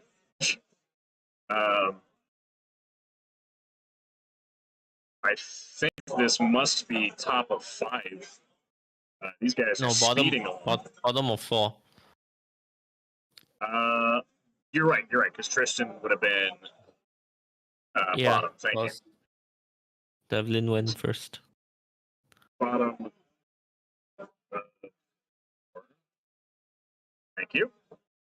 So looking at this, yeah, that he picked up the dragon, it looks like, with either the worms or they were helping kill his other center unit. One of the mummy regiments has definitely disappeared. The other one is still cooking in the center. It looks like he did commit the Rev Cav and the Chariot Regiment from the hill. He did finally commit those into one of the behemoths, and it did pick up the behemoth, it looks like. The right behemoth. Yeah, and it looks like the skeleton horde is charging the regiment of chariots, which is definitely the right thing to charge out of the two of them, because they will never kill the Rev Cav regiment. But they are hindered, so they're going to be on 6s. So I think the regiment of chariots is probably going to live through that. If that enslaved guardian, or sorry, that's not enslaved guardian, if that enslaved behemoth does not charge the Rev Cav, then he might be able to just get an easy flank there by just doing a quick forward. It's a little bit hard to tell how big that gap is from the top down, so he's probably okay. In which case he just surges. So he just surges in to get the front charge that he normally wouldn't be able to get. And then Red Cat facing off against mummies in the center of the table. And then another regiment of chariots facing off against mummies second side of the table. Which at that point, mostly that's just pinning stuff in place. I think Tristan's cleverly sacrificing his monolith here. It's ironic. I think they both have the exact same monolith model for the record. So it's this one and this one are the two monoliths. I think the Worm Riders it's not must the Mantic monolith. Yeah.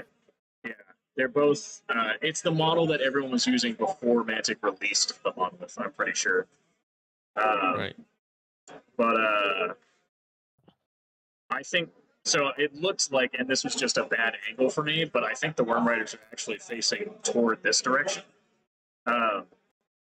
So I think he's sacrificing the monolith to buy some time for this mummy regiment. Because he basically he has to crack this. He has to crack through this before Devlin swings around on this side. That's basically what this game is coming down to. Yeah. Because he still hasn't even committed Roz. Roz hasn't gotten multi-charge this game, I don't think. He's just been hanging out back here. looking for that opening. Yeah, and the problem with chariots, they have lower unit strength. The regiment only has 2. Yeah, they do have 2, so he does have to make sure that he keeps those mummies and the skeletons on that side of the table. But that's the thing.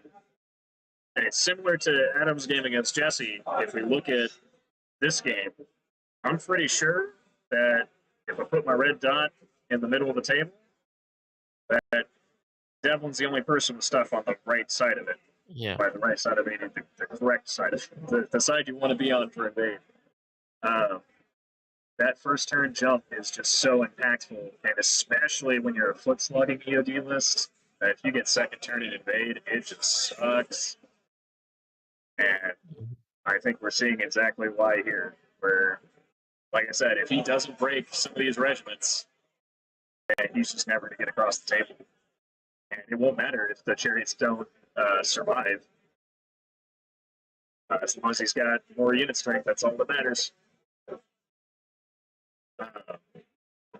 So I don't think it's over for Tristan yet by any stretch. I do think he still has a shot, but I do think he's got to really hope that those 4 swing up for him on the right side of the table, and he's got to hope that the monolith on the left survives a turn or 2, basically, to make sure that he doesn't get rolled hard on his left. If this flank collapses, then he's going to be in big trouble.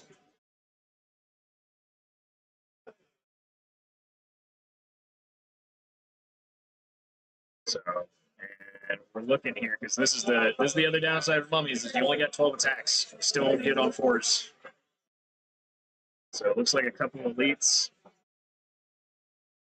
The chariot regiment on the right side looks like it took a couple of wounds, but nothing critical. Center unit of Revcav looks like it took a couple of wounds. Let's see how much damage gets done to the center regiment of chariots. That's the one that's likely to break here, if I had to guess. Which does at least allow him to stabilize the flank. He absolutely needs to break that unit. He gets the nerve. Looks like that was going to pick it up. Yep, so that chariot regiment is in fact dead. So what is he going to choose to do here? Looks like he's overrunning the Pharaoh. I do think that's not a bad move. He's reforming the regiment to get as much frontage as possible. Now, I'm not sure I like that. Pharaoh is blocking the chariot from closing the flank. I don't know. So here's the thing. You can do some pretty tricky things with the chariot pharaohs, speaking from experience. So I think he can actually just go straight forward, and he can probably fit in between the pharaoh and the unit on the right because of how that base is shaped. I could be wrong on that, but that is something I would absolutely check But for. you have to. All right. I'm talking about this regiment. Sorry, let me clarify. The one in the center, I think is fine. This one's fine. This one on the left is what I would be looking for in an arc. Which we're gonna check. Yep, that's what Devlin is checking right now. Yeah, that's gonna be really close. Where's that laser? Because I would absolutely commit to that. You pick up that unit, and I think he wins. Yeah, here we go. And bam. Bam. Yep. I love chariot pharaohs. They're my favorite unit in this game. I'm not a huge fan of Raz, but this is definitely going to be a good Raz charge. I think Tristan could have measured that out, whether that Pharaoh was able to fit. Yeah, I think he shouldn't have. I think he maybe sight checked it, so that was one of those things where, like, maybe I don't think they're anywhere close to time clocks. Or certainly, I don't know how much this time table actually... is one turn ahead of the other one, so they're probably ahead. We're at an hour and 45 minutes into the round, so I believe the rounds are at least 2 hours and 15 odd minutes off the top of my head, so they should have plenty of time. But yeah, I would have probably either backed the mummies up or sidestepped to make sure that they were covered by the monolith better. that turn actually ended up destroying, I think, more than it helped. This regiment of chariots doesn't have anything to do now, which I almost would have multi-charged. I don't know if he could have fit it. I didn't see if he checked. He probably did, and I missed it. But I would have tried to multi-charge the monolith. Well, judging from But, eyeballs, it's pretty close. yeah. But looks like he might be able to get some extra drain in, which at this point, he just needs to countercharge. So I'm going to flip back to table 1 here. This is top of 5 for these guys, just sort of keeping track. Top of 5. And I'm also going to move their names over so we can actually see them. Also, that one is completely fucking invisible. So hold on. Let's bump that outline to something fucking thick. There we go. All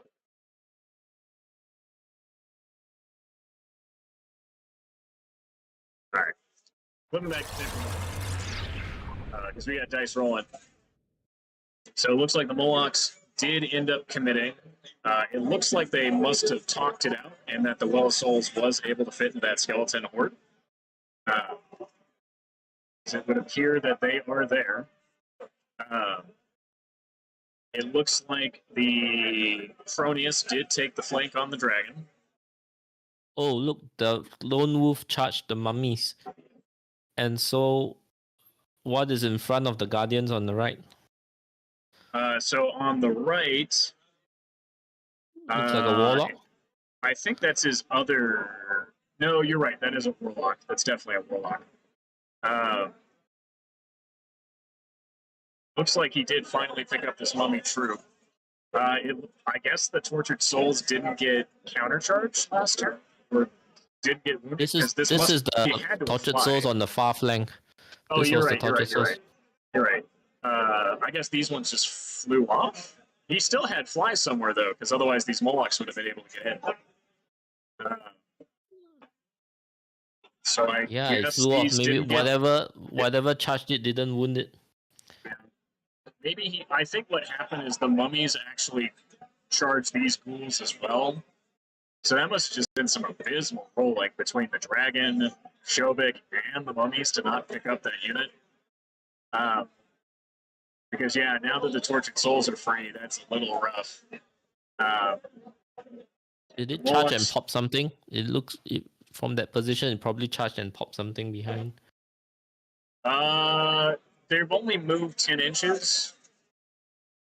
The speed 8. Speed 8. They still look like they've only moved 8 inches. If I had to guess, I think he just moved. Yeah, get them out of the way so that the yeah Morlocks can come in. Yeah, I mean, he could have also, if they didn't fit here, he could have also moved over here. That would have been an ideal move, but if he really needed to get the Morlocks in, so it's like they're grinding out over here.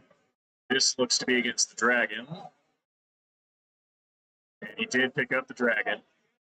Yeah. That's a pretty big shift. Did he reform the Cronius? He was pointing to the left, so it still looks like it's facing Shobik, which I think is the right call. So that just means he'll get a flank on Shobik if he doesn't pick up those ghouls, which now is starting to look a little dicey.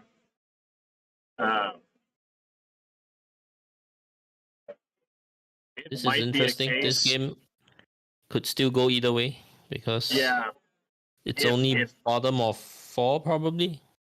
Yeah, this is bottom of 4. 4, I said. Don't look off 4. There we go. Jesus.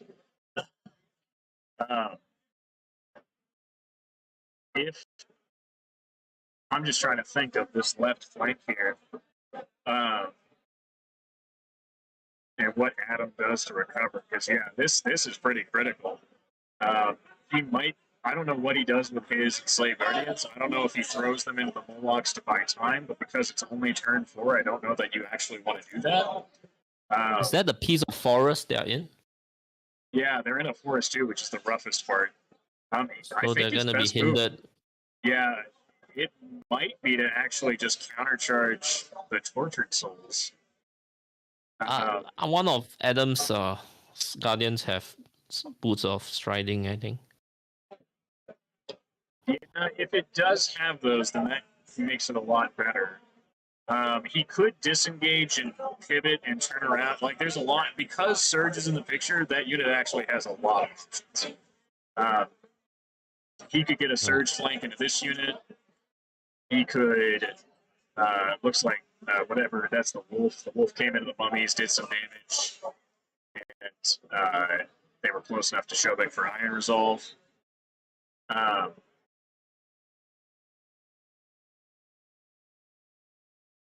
What are they rolling now against the skeleton horde?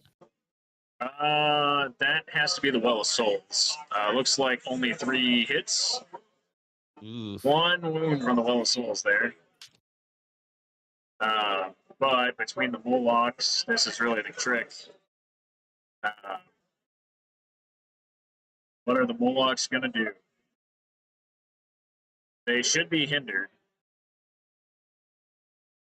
Which looks like it didn't matter all that much. The ghouls are back to fresh, so Shobik can't take it out alone. Yeah, that's really the trick. If that ghoul unit was gone, I'd be much more favorable for Adam. But with that ghoul unit still in the way, I don't know that Adam has the tools left to actually handle the left side. He doesn't have any chat pieces left to throw. The skeleton horde looks like it survived. On a 3. It looks like they're flopping to top of 5.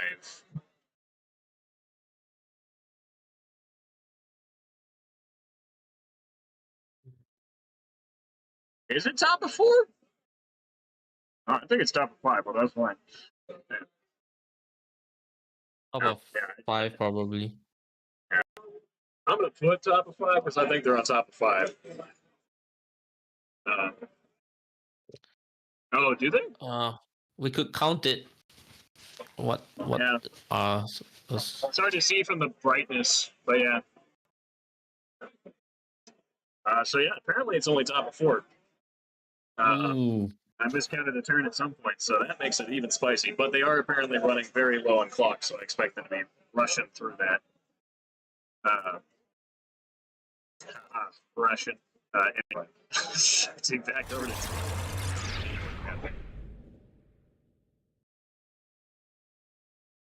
All right. While Adam's doing his maneuvering, I do want to come back and see that. So we're not going to stay too long on table 2 here because that's going to be pretty critical. It does look like Devlin's turn wrapped up really fast because he's already done. He picked up the Mummy Regiment between Raz and the Chariot Regiment, which doesn't surprise me. When Raz is good. The other Chariot Regiment is holding the skeletons back, and it looks like he actually backed up the Rev Cav back onto the hill to get that Thunderous bonus again. I'm not sure. Where's Shobek? Or is Devlin Shobek dead? That might be the case. I think it is dead. I think Devlin Shobek died at some point. Where was it? Where did it start? That's what I want to know. I know it was in the center of the table, but I don't know what hit it that actually would have killed it. It must have been a Mummy Regiment. It must have been a very fortunate, good hits from some Mummy Regiments. Hang on, there is an empty square base somewhere below there. Yeah, that's the other possibility, is if that's Shobek there, and he's just got the model over there. What's that colorful thing that's the empty base is against?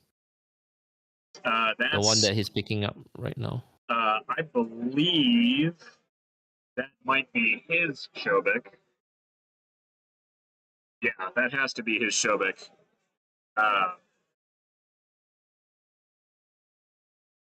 Right there. So that's because they both have Shobek. Because why wouldn't you take Shobek? Because this is Empire Dust and we take Shobek. So I think that that's Tristan Shobik. And it looks like the base was to represent that. Which, at this point, I think Devlin's got it. I just don't think Tristan has enough pieces left on the table. If that skeleton regiment doesn't break the mummy, or sorry, not the mummies, the chariot regiment this turn, skeleton horde doesn't break them. And if I were Devlin, I wouldn't have even countercharged. I would have just forced the skeletons to charge again on 6s and 25 dice because they're just not doing anything. Oh, shove it down! Shove it down!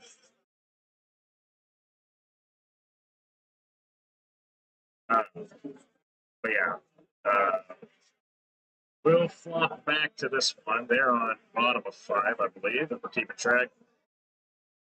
Because it's Tristan's turn, clearly. So we'll leave that there. We're going to flop back to table 1. Because I do want to see Adam's maneuvering.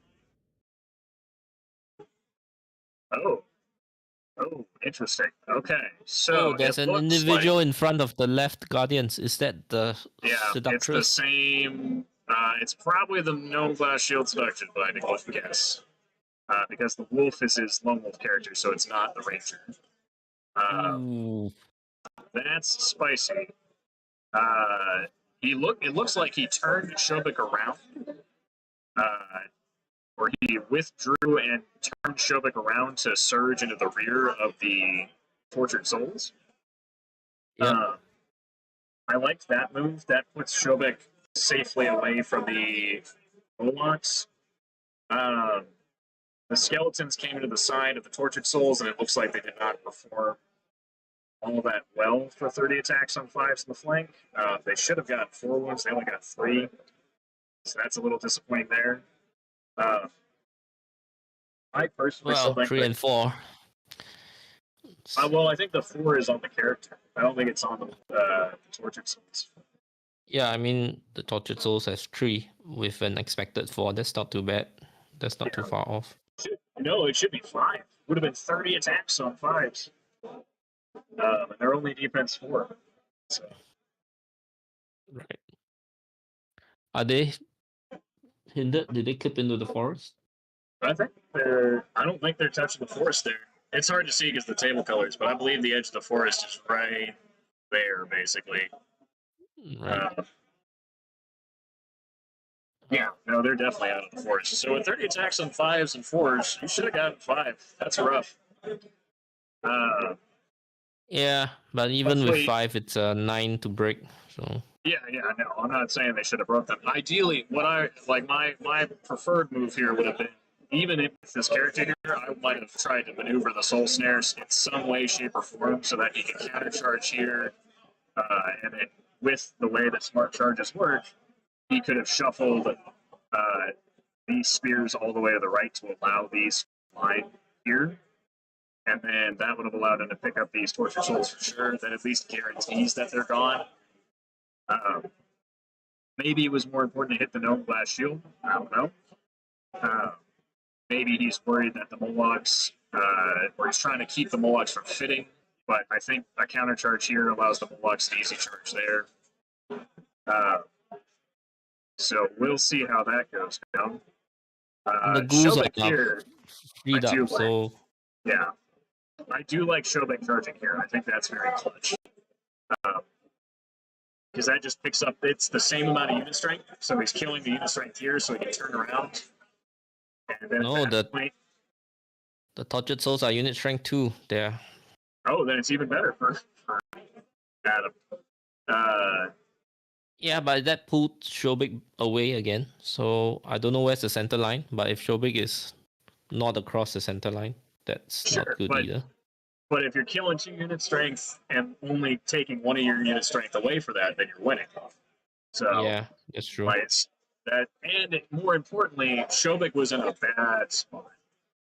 If Shobik went to the right, or Shobik went to Shobik's right, our left, he would have been dealing with Molochs, and probably that's one of the things Shobik doesn't want to see is a lot of crushing strength 2 attacks hitting on 3s with Bane Chain available. And if he goes to the right, then he had Cronius's with Cloak of Death, and multiple ways to flank him. Continuing to beat his head here was just not going to go anywhere. He wasn't going to be able to get away either other direction with movement. So this was a really smart move. I think to turn around and search the butt. I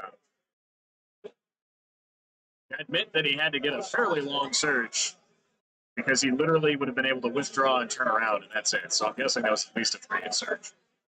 So still a little risky, but when you're... Skeleton Spearmen are unit strength 3? Yes, Skeleton Spearmen are unit strength 3. They're one of the Spearmen regiments of the game that were the extra unit strength, basically. For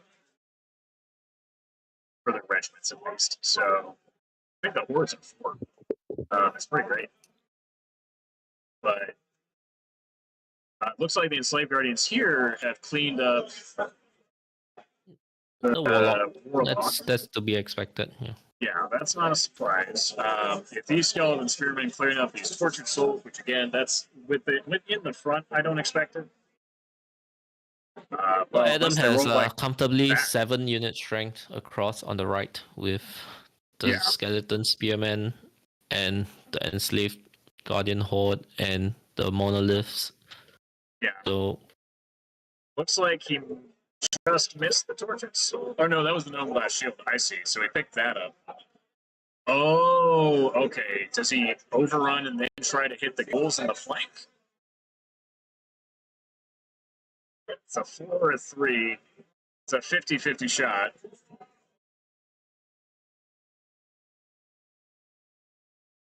I don't hate that, but it gives a rear to the Tortured Souls, potentially. It'd be a hindered rear, but still. Let's see if he goes for it. All gambles here. We got the Wolf getting hit. And looks like they just eat for it. That's unfortunate. Because I think he picks up the ghouls finally if he did hit that flank. Interesting to see. Here's Shobik coming in the rear on 4s because he's withdrawn. Assuming that's Shobik, because I can't imagine anything else having that many attacks. Either that or it's his regiment of skeletons.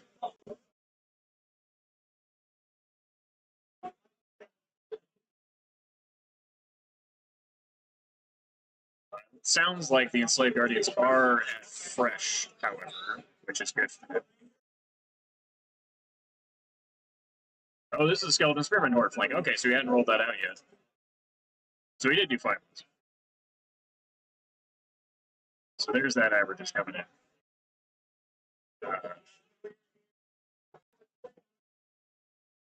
Nice. the Tortured Souls didn't die? So apparently they had not been damaged yet. Or he hadn't rolled them this turn. So they did do 5 rolls from the Skeletal Spearman, but they still didn't break. And this looks to be, again, I can't tell 100% which ones he's rolling, but if I had to guess, this is Shobik because I see 2s. 7 in the rear. Yeah, the left Tortured Souls are still around. Not dead. More importantly, it sounds like the ones in the center may still be... Oh, no, he did pick those up. Oh, thank God. I was like, if this Shobik is fucking facing the wrong direction, he misses this. That's not possible unless it's snakes. Yeah. Well, he only did 7 rolls, which is abysmally low. But... I love the company. Sorry. And a couple other people are volunteering to jump in when they've got their after their lunch, basically. Which we will be in a lunch break after this, I believe.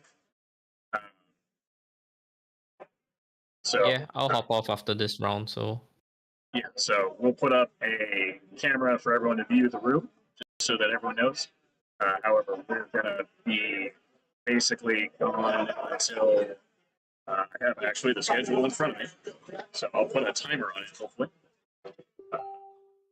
Try to put a timer on it. But we have lunch until 12:45. There are apparently just about 30 minutes left in the round. So, yeah, that is the issue with them doing that. Like I said, I think that was a gamble that he had to take, but I don't think he wanted to. That does mean that all that stuff's going to get across the center of the table. That puts this at the bottom of 4 for the record. It's still only the bottom of 4, which is shocking and surprising. I'm going to, while we're doing the maneuvering bits, of which there's not a lot, so it's going to be a really quick transition. Cronius got to charge the enslaved guardians. It did get that flank. Yeah, I was commenting. No, the how other that Cronius was charging the enslaved guardians on the right. Yep. I think it's just a Stalin tactic on that side. Looking over here, things actually look to have gone pretty well for Tristan. He's gotten his skeletons through. Either that or they're tabulating the game. Oh, they're tabulating the game. I take that back. So I'm not sure if the skeletons made it across. Oh, no, he's charging. They're still going. Well, it's only 3 unit strength. He's charging the monolith. I don't know why it keeps on shifting this off the screen. Bottom of 6, presumably. I'm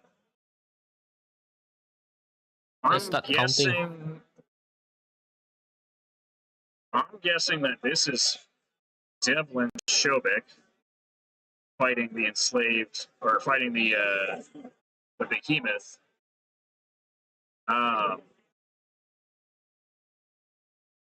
I think at this point, Devlin still probably has it, unless these mummies make like the biggest.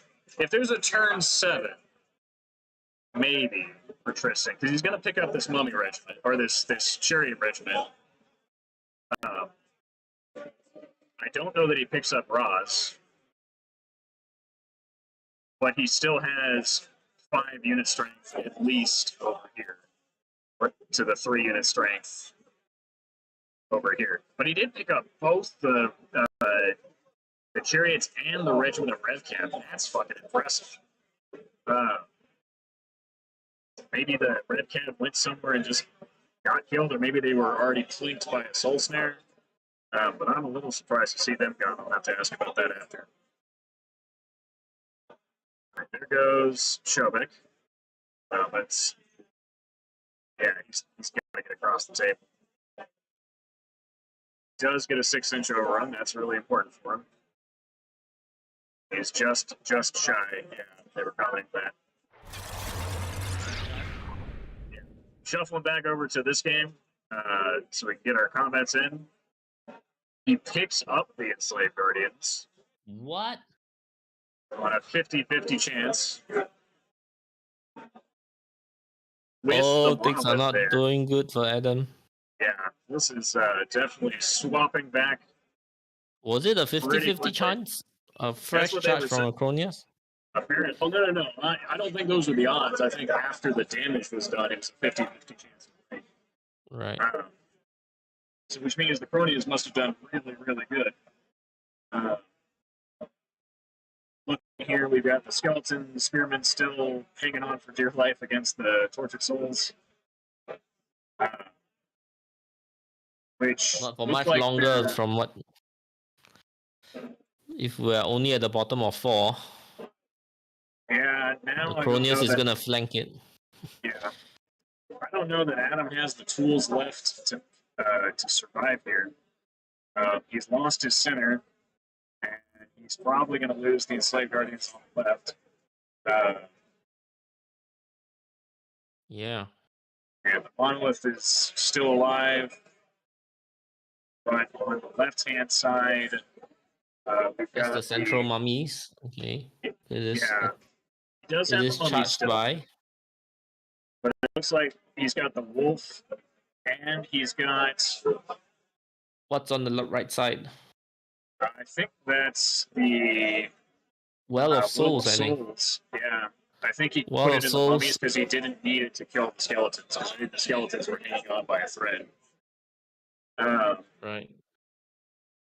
so yeah, I think it took time, but I think the Well of Souls grind fest just slowly overcame the EOD center and Adam ran out of shaft pieces and had a couple low rolls on his left. I think the critical thing was that ghoul unit survived one turn too many, and that just let things start folding from there. Yeah. I'm Uh, sure the mummies charged the portrait souls and did no wounds. Because I don't think Adam would chance letting the portrait souls yeah, fly away and let the Morlocks come up one turn earlier. well, he's going to get a wound. Cloak of Death would have triggered on everything on the left. So yeah, he's just ignored Shobek, which I think was the correct thing to do. I just think there's too much damage that's going to come in and just eat those enslaved guardians alive. I think the Cronies alone in the flank is probably enough there. I mean, the Molochs you do because you need to get them across the table, but yeah, there's no way. Now the Cronius is hindered also. I'm not sure if it's Strider. Yeah. He probably needs the extra ones. I don't think you needed a Moloch unit to get the extra damage in, Yeah. but you're not going to do anything else with it, so why not? Uh, yeah.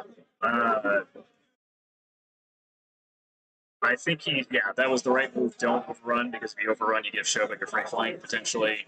No reason to do that at this stage of the game. He's got a second full turn to go ahead and charge. At this point, I think Adam sacrifices the Soul Snare just to try and keep the Volux the other side of the table. Has it switched to Adam's turn? Just looks like it did. Yeah, I think they're fast playing. Well, yeah, they've only got 20 minutes left of the round, so it's the top of 5, which is coming down to the wire here. Back to 2, which again, if I had to guess, they're almost wrapped up. These guys are wrapped up. They're tabulating scores. So if I had to guess, Devlin wins the game. But Yeah, that unit against Shobik is still there. yeah, which is impressive. Looks like he actually picked up Roz, but he didn't pick up the RevCav. I think that's RevCav. Which that makes sense. RevCav are notoriously so tough. But I think unit strength, Devin will have it. If I had to guess in kill, that Tristan probably has. I think Tristan has more points left on the table, but it's really close. I'll ask them for those scores here in a minute. But so congrats, Devlin, for rolling first turn and then winning the game. Just saying, in May, first turn, fast armies, it's pretty damn strong. That's how you beat. That's how you win Kings of War, guys. Just roll first turns. And I mean, he played it well that he didn't commit till turn 3, because one of the problems is you might start to lose steam, which you see it was starting to happen, but thankfully there was no turn 7. Yeah, he absolutely. And you're beginning to see it here in Adam's game, because he started charging in turn 2. So right now he's running out of steam. Yeah, he just doesn't have enough pieces left. Yep. It does look like he's going to do the Soul Snare play, so that doesn't surprise me at all. Looks like the Monolith is just running for the hills, trying to get that unit strength, because might as well. He got all the wounds back on his mummies, I think, it sounds like. Which, yeah, the mummies are not dead. Yeah, apparently fucking mummies are just refusing to die. Shobek looks to have flanked the ghouls. Whether or not that's a spite thing or because it's just the most unit strength, they had the best option of killing.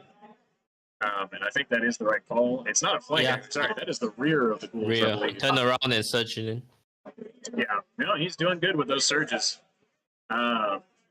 It does mean that he's taken that -1 to hit, but with rears, 30 attacks, theoretically 15 hits, and then 13 wounds should kill them.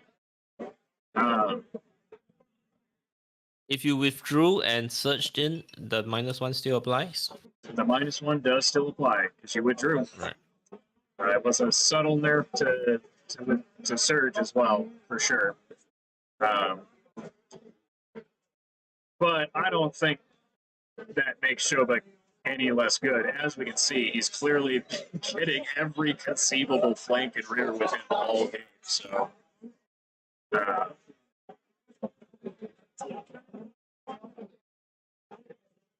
all right. Doesn't pick up the unit on the right. Sorry, the tortured souls on the far right were hit by the spearman. Did not die. Yeah, it's a long grind because the tortured souls have life leech 2. Yeah, with the life leech 2, that's definitely what's done it. It looks like Although because it's dash 14, I have lost the tortured soul regiment to just one spike nerf roll before. looks like Jesse was kind enough to just give him the option to roll snakes for that. I'm gonna be honest, I would have made Adam roll it out not because of the clock, but rather because I actually think there's a good chance that Shobek could have just whiffed. I would have made him roll the hits, and if he hit with like all of the dice, then I would have made him roll the snakes. But if you miss, if you roll bad on the 4s, then How many attacks does Shobik have? Shobik in the rear would have been 30 attacks, but on 4s because he would have been -1. So, so it should be 15 hits, and that should be enough to kill it. But if you roll badly, if you roll even a little bit under, now it's a 5 twice or something like that. It's not a kill. Mm-hmm. Looks like he's trying to pick up the wolf. Looks like that was the torch souls on the left. So the spearman on the left managed to do what the ones on the right could not. Now the danger here is, there we go. So he sidesteps over to preserve the spearman unit strength. All of 1 inch. That's going to be a really tight turn. I think he's good there.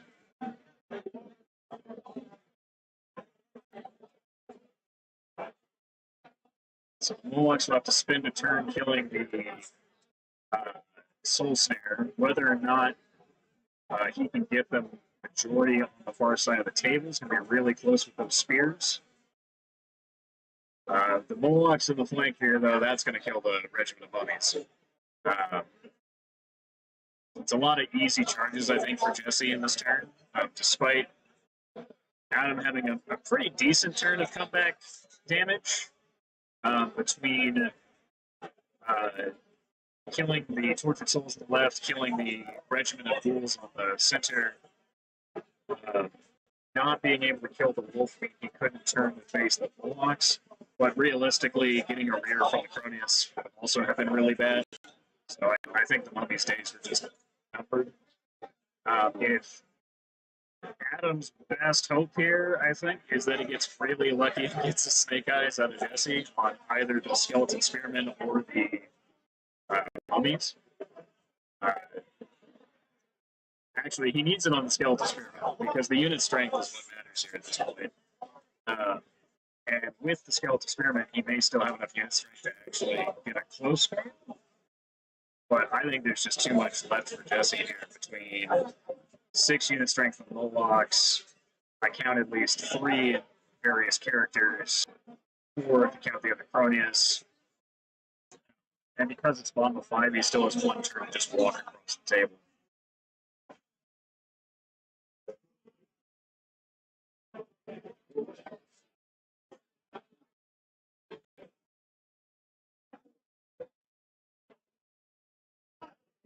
In hindsight, do you think Adam charging in on the top of 2 was a mistake?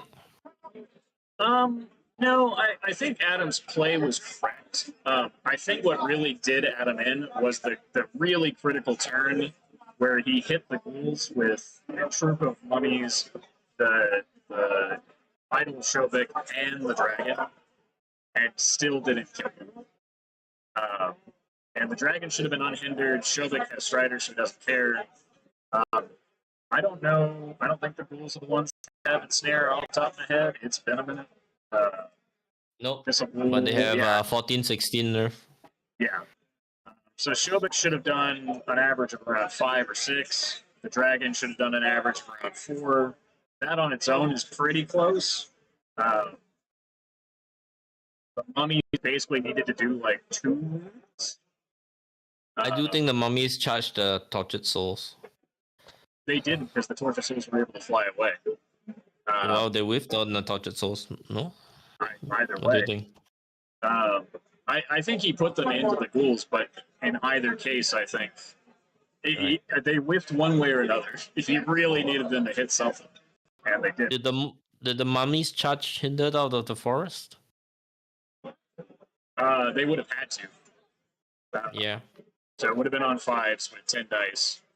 So, but he really only needed 1 wound on either unit, either 1 wound on the tortured souls to keep them flying, or 1 wound on the ghouls to guarantee the kill. And I think when he didn't kill the ghouls, that just everything started falling apart pretty fast because he still stuck with critical units. It meant that Shobik was pinned in a bad position that he couldn't use him effectively. He was able to pick up the Tortured Souls with a good rear charge. That was a good follow-up, but Shobik really needed to be fighting those monsters, getting rears and flanks there. The dragon died because of that. If the dragon lives, he's able to move him into a much better position. I think that was the critical turn of the game where things just started going downhill. Everywhere else, I think he played it mostly right. He needed to buy time. He needed to keep the center alive as long as possible, and I think he did that very well. I think the biggest thing was losing the dragon. The dragon was pretty critical. If the dragon survived, if he kills the ghoul, the dragon sidesteps. It gets in front of all those monsters, so it's not taking a flank anymore. That frees up Shobik. It frees up that troop of mummies, assuming they... Again, I don't know if they were in which one they were into. I thought it was the ghouls. But maybe it was the torture souls they just whiffed. Clearly they whiffed. But in both of those situations,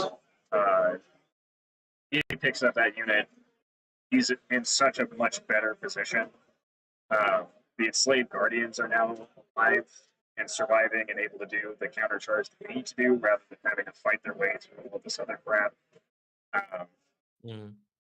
I also think the other critical thing is so if we pin this down to both players played it really well. The other one that surprised me was the enslaved guardians dying. Right?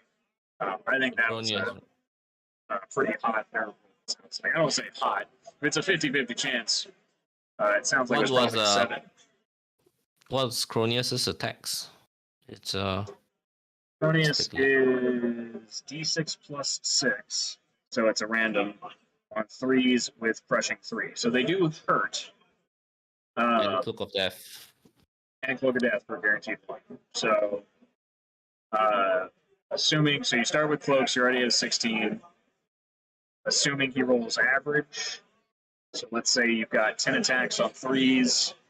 They're not vicious, so you'll hit 6 times, give or take. I'm going to average down because I averaged up the amount of attacks. 6 hits, 5 wounds. Should technically be like a 10 or an 11 even. So he must have rolled really hot on the hits and the wounds. Yep. And the number of attacks. 7, yeah. Or full 12 attacks and hit and wounded with everything. But hard to say. But yeah, that was also a little surprising because that unit dying meant that the skeleton spearmen, which looked like they were, if nothing else, if they don't kill tortured souls, at least their unit strength and tortured souls are not unit strength for Jesse, right? It's a pretty good spot. But then he's got these enslaved guardians, and if they're fighting the Cronius, I don't think they win in the grind because the Well of Souls just keeps on eating those wounds every turn. They're getting that life H3. uh, or the Enigma. Off the top, I have to go double check.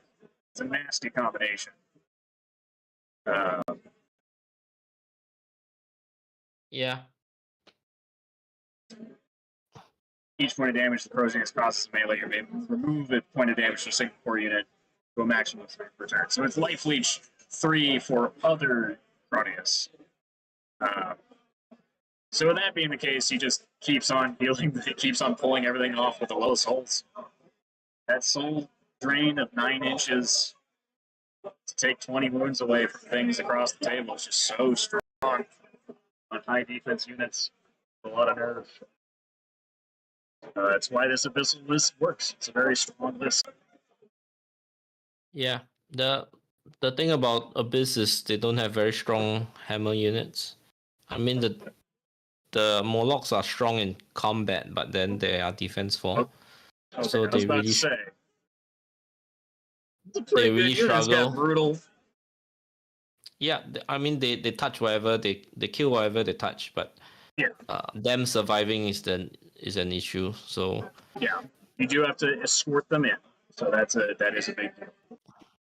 yeah, so it does help that Adam doesn't have much shooting, but against a shooty army, the Morlocks are a nightmare. Yeah, It's the Morlock's nightmare to face a shooting army.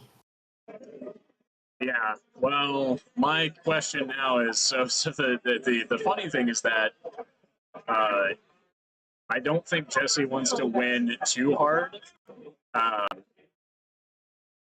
Ooh, I'm wondering if they're calling dice down or if it's a clock thing.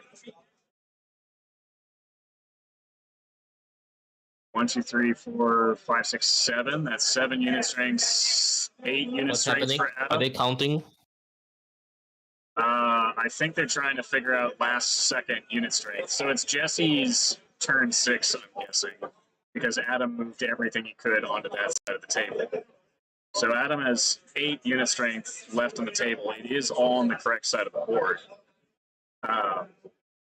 That skeleton didn't hurt the tortured souls. The tortured souls flew away. Yep, so they did. Adam basically needs the Cronius not to kill the skeletons. But at that point, I still think Jesse has it. He's got 1, 2, 3, 4, 5, 6, 7, 8, 9. Yeah, he's got so much unit strength left. This is just kill points at that point.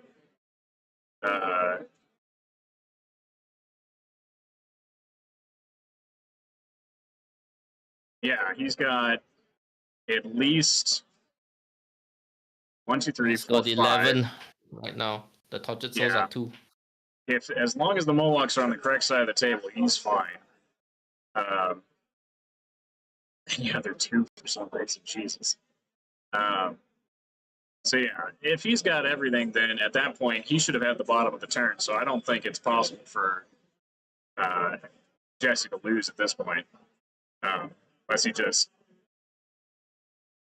Oh, his skeleton. He rolled snake eyes with skeletons. That's funny.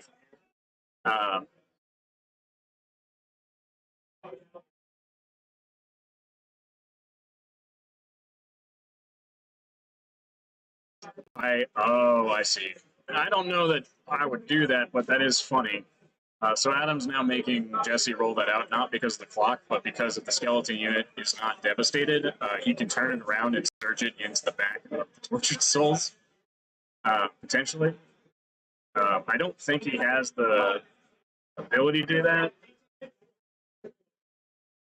So maybe he's just trying to see if it's devastated to see if we'll get enough attacks to one-shot the Cronius on some kind of miracle high roll.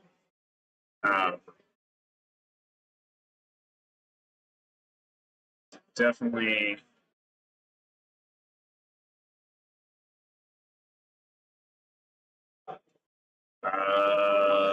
Guessing that that's just the characters. I'm like, the Molochs alone should kill this. He should have 36 dice, because I think he's getting a flank. They'll be hindered, but he just needs to not roll fucking ass here, and I think he should pick up the monolith quite handily. Mm-hmm.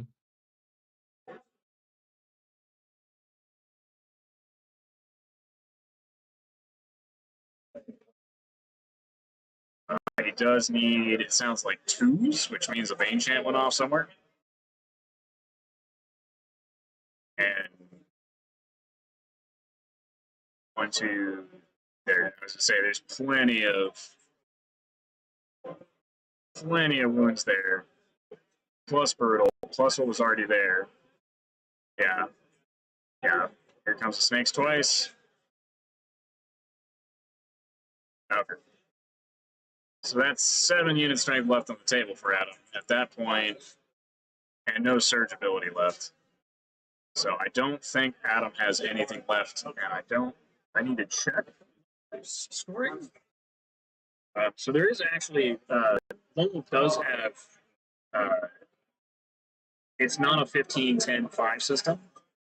So it's not a case where winner's going to have a huge difference.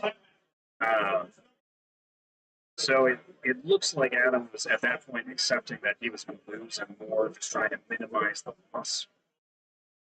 So with the difference here, we got 1, 2, 3, 4, 5, 6, 7 to 1, 2, 3, 4, 5, 6, 7, 8, 9, 10, 11.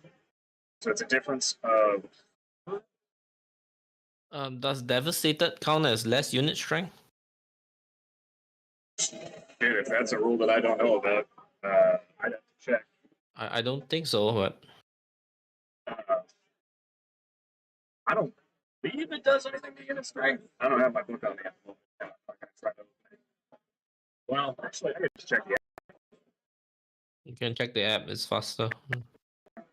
Cap.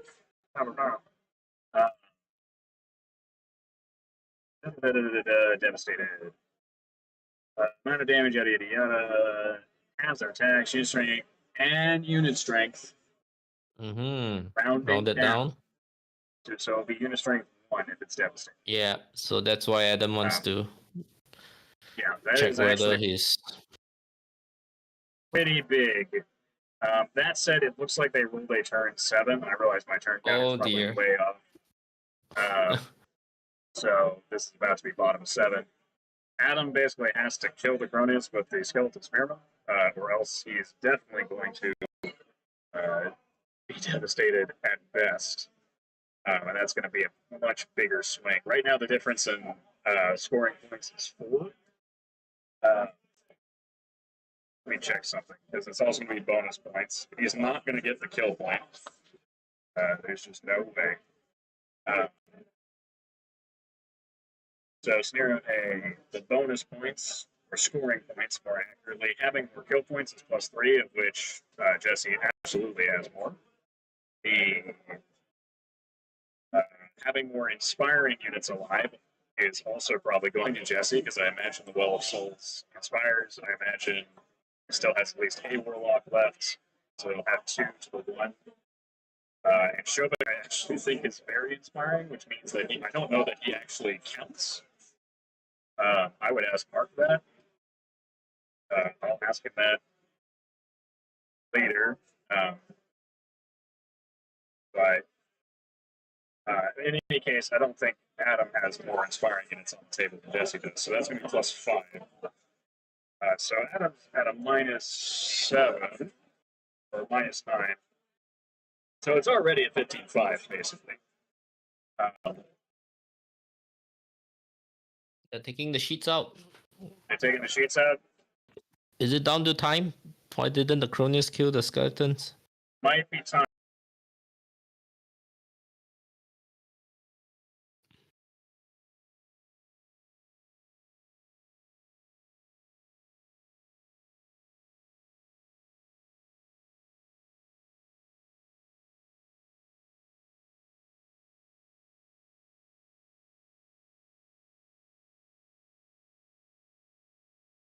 All right. They are done, so they must have come down to dice. But at least unit strength on the table. It's currently a 7 unit strength on the table to the 11, unless the skeletons are devastated and I just can't see it from here.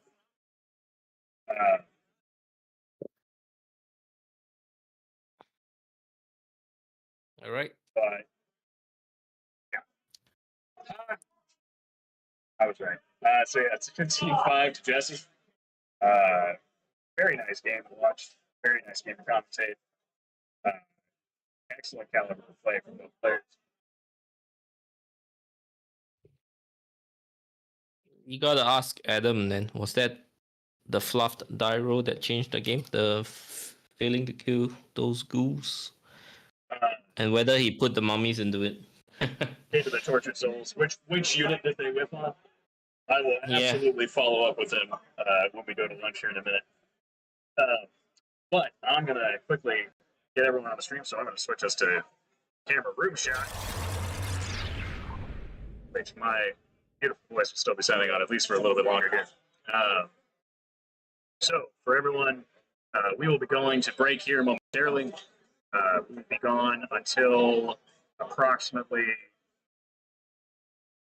12:45. For perspective, it is 11. Yeah, yeah,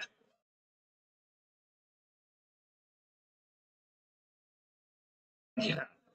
One second, babe. But yeah, so we will be back here at 12:45 time. Uh, at which point we'll pick it up from there. I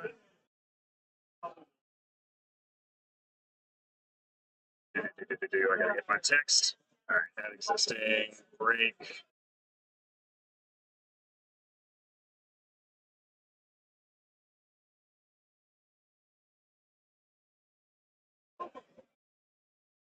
Back. Oh, Shobik whipped. I heard that from here. So Shobik apparently only did 2 wounds to the ghouls. So that alone is pretty rough. Uh, that lunch. Yeah, absolutely. Yeah, that's a rough whip. In any case, a text 12:45 for lunch. Central.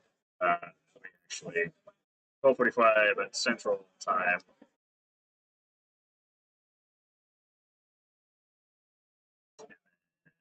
Outline, big bold outline so that everyone can see it, but also make sure that it's black. I don't know why it defaults to white. Why would you white outline it around something? There we go. Alrighty, and we'll be back at 12:45.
All right.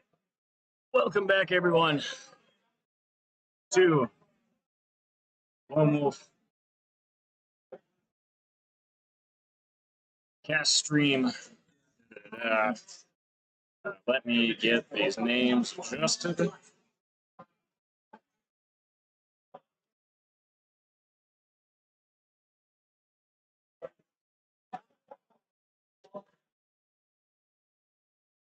Serious. I heard that. Easy, Sarah, for me to remember. Perfect. Dominate, for those who are not familiar with the Lone Wolf scenario pack. Over on this table, we have Jeremy. Oh.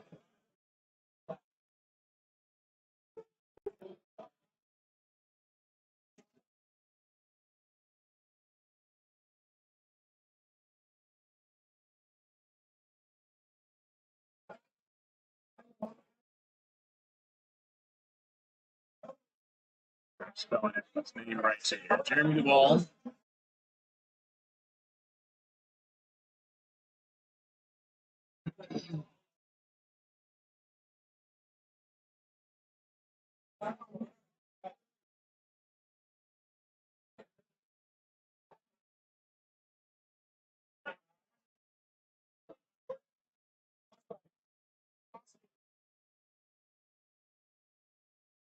Ball versus Garrett.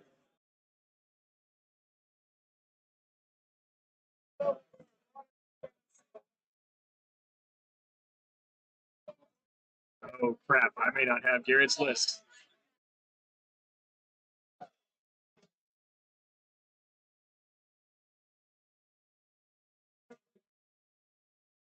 Also, I'm spelling his name wrong. Fix that. That's one victory. All right, Garrett.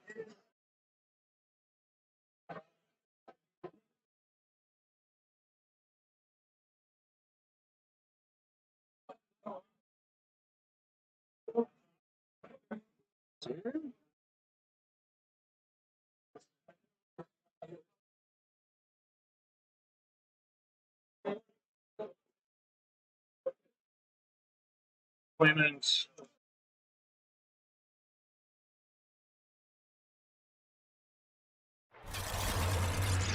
Other table.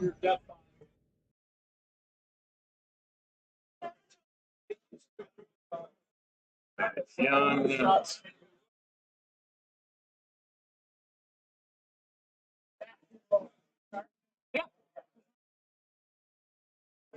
Yeah. I don't have your list, which sucks.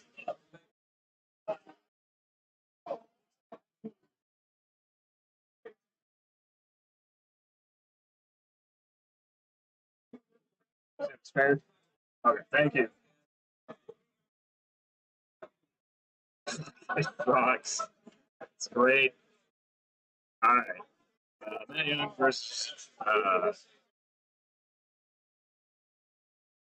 Jordan Braun. Nope. Quite normally, if I shout at you and say, "Hey, point at this unit," that's the extent of like what I will do. No, I'll have your list here. Garrett's is the only exception because he was changed his list last second, so it's not in the Dropbox. Yeah. Give the polls a wide berth. There you go. You're good. You're good. I don't currently. I would love. Oh, that I'm good. I'm good. I'm good for now. Give him a wide berth.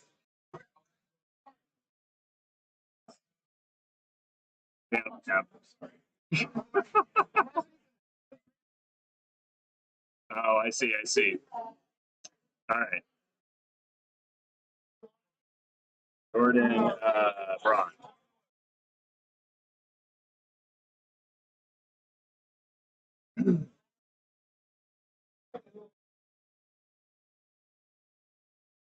And we are in deployment. Alrighty.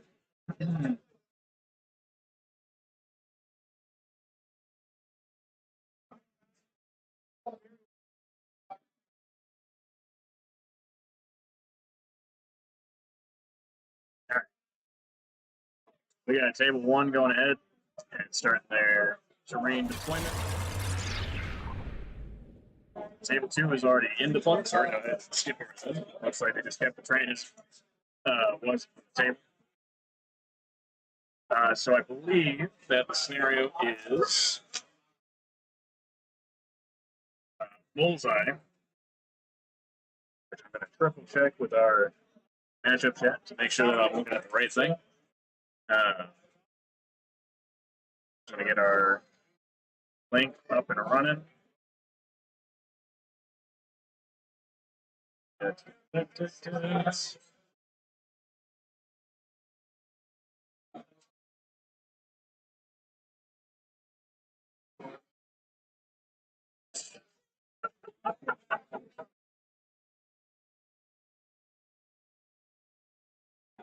All right, it's a node.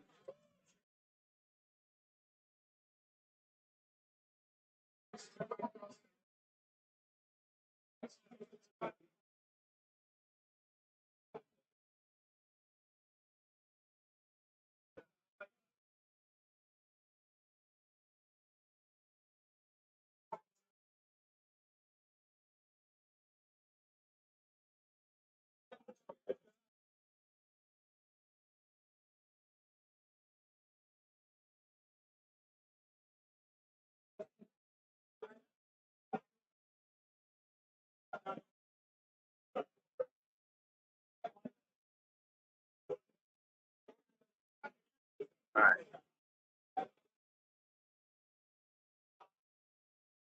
Checked.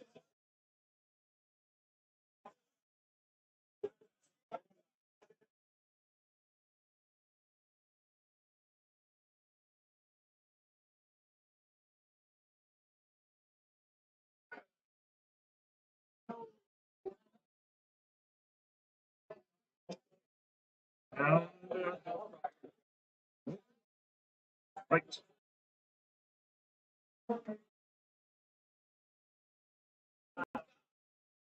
All right, so they are all deploying very quickly over there on that side. I do have some lists to continue pulling up on my side, so I can make sure that I'm seeing everything. Jeremy's list. Let me get that refreshed and good to go.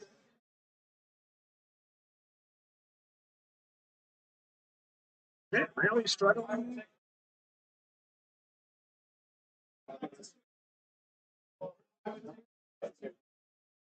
But to just download the list if I can't get it to fucking load. Ron, Matt Young, Garrett's unfortunately not physically.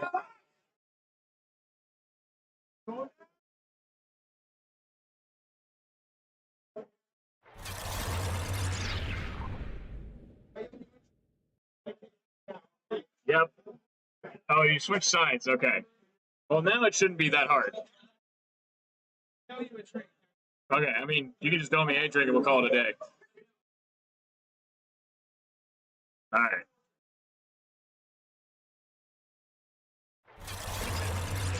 That's fine. All right. Numbers are still good on both tables.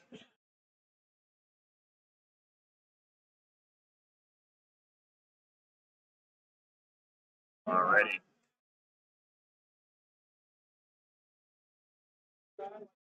It should definitely be a good matchup. That is my hope. I'm hoping if I get Jeremy's list to fucking show up in the Dropbox.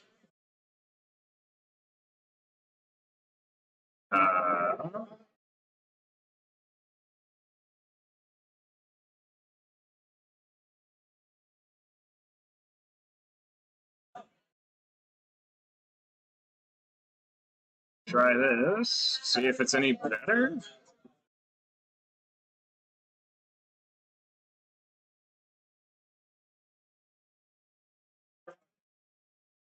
Jesus Christ, load.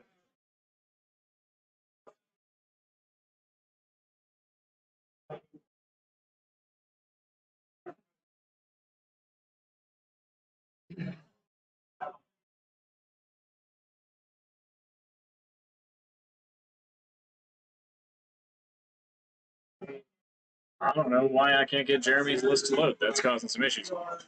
So we're going to do our best to commentate based on what I remember of his list.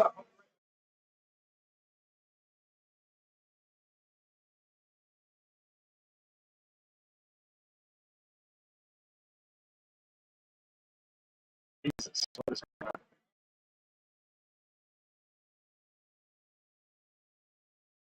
Okay, let's just try a full clear, different, reopen the damn page. There we go. Holy shit. All right.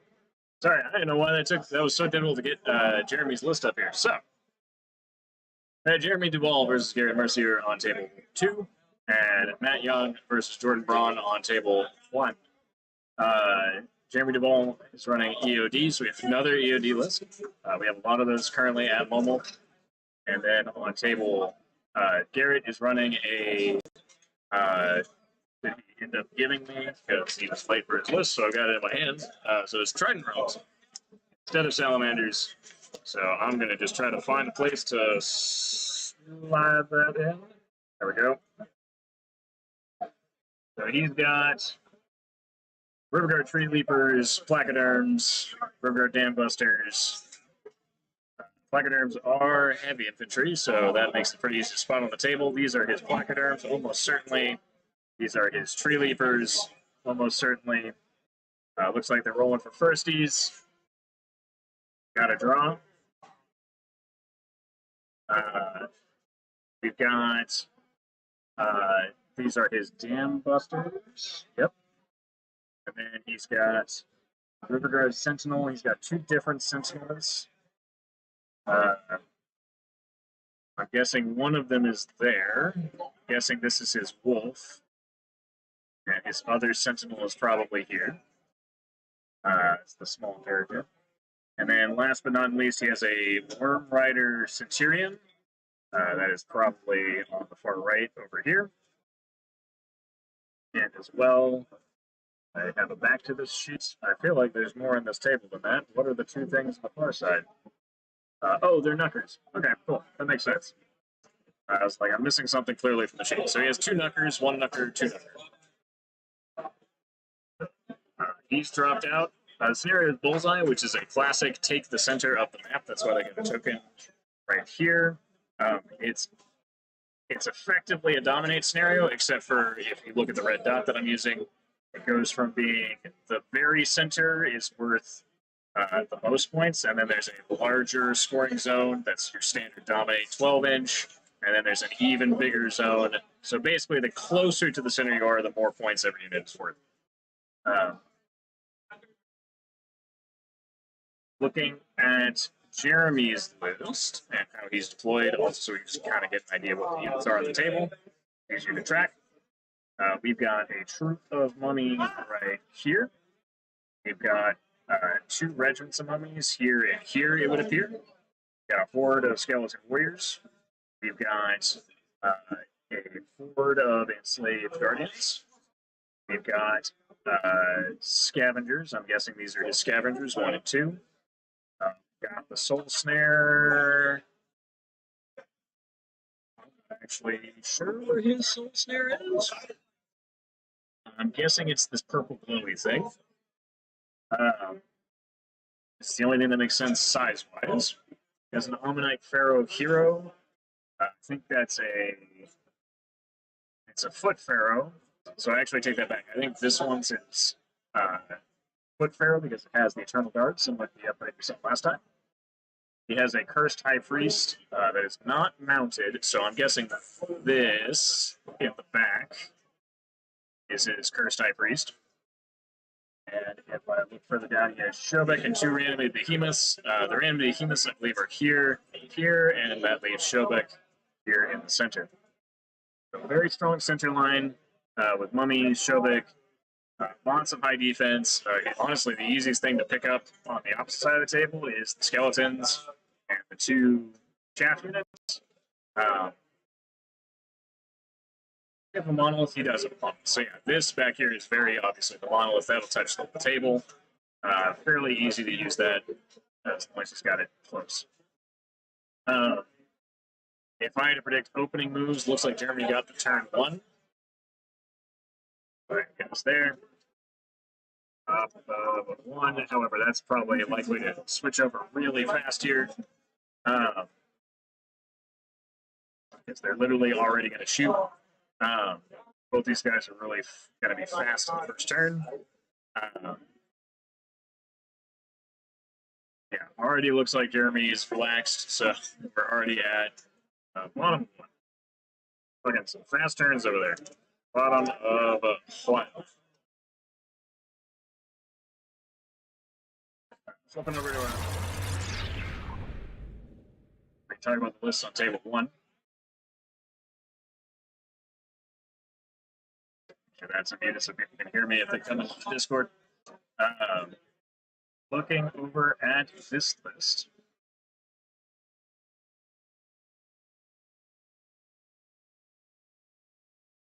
Bronze, elves.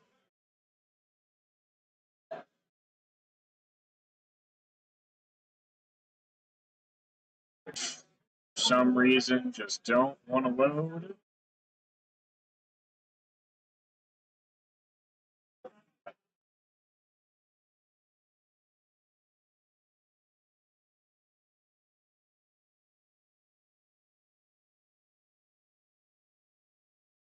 Any day now, Dropbox.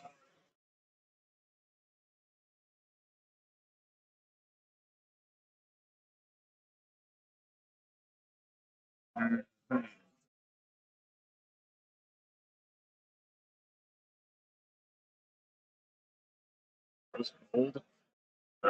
Hold on while I go track down this again.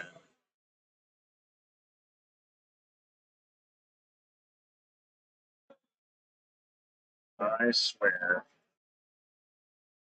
Hey, what's going on, Justin? Oh, did I just log into the actual audio? You did. Oh, hey everybody, I'm on TV. You're on TV. Okay. I'm gonna actually hold on for your sake. Hold on while I go track down. Get this up.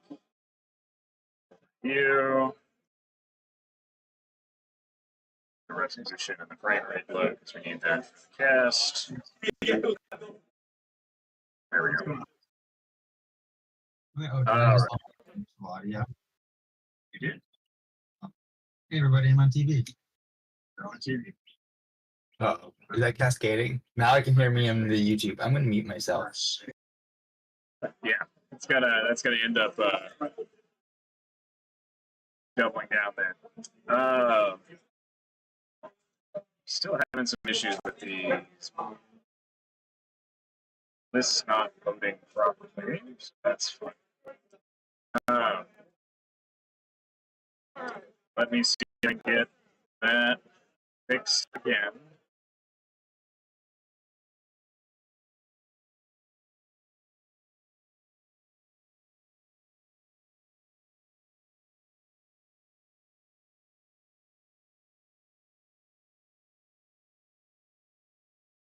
Let's see here.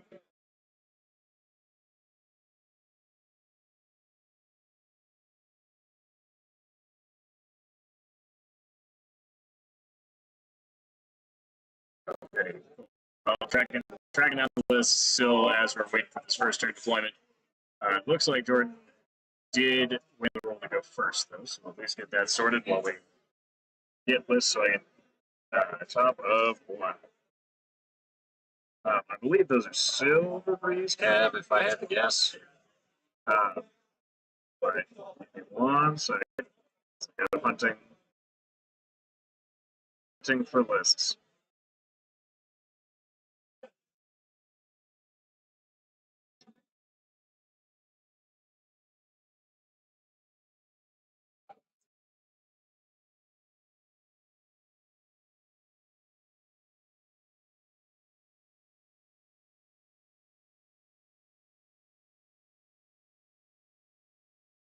Uh,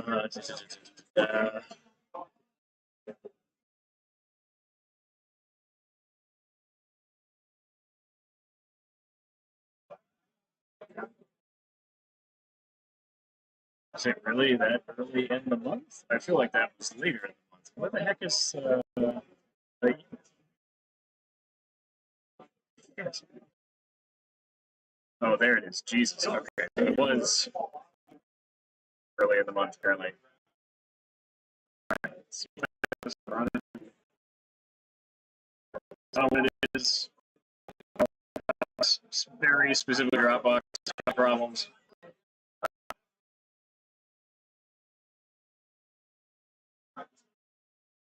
That's Young, Jordan Lawrence.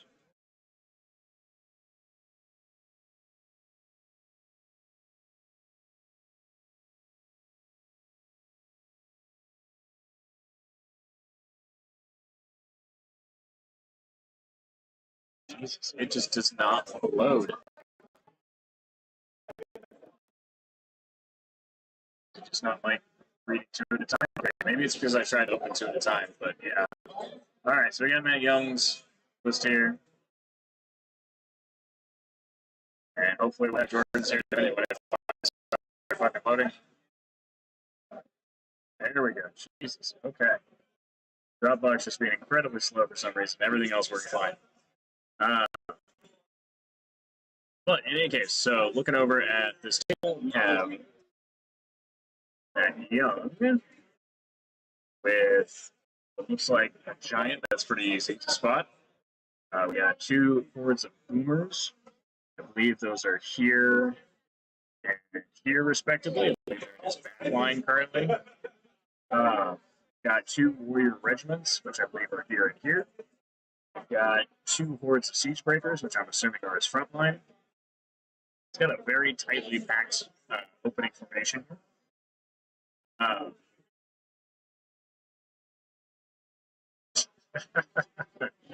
it going, Jason? We've got a number of special characters. Let's see.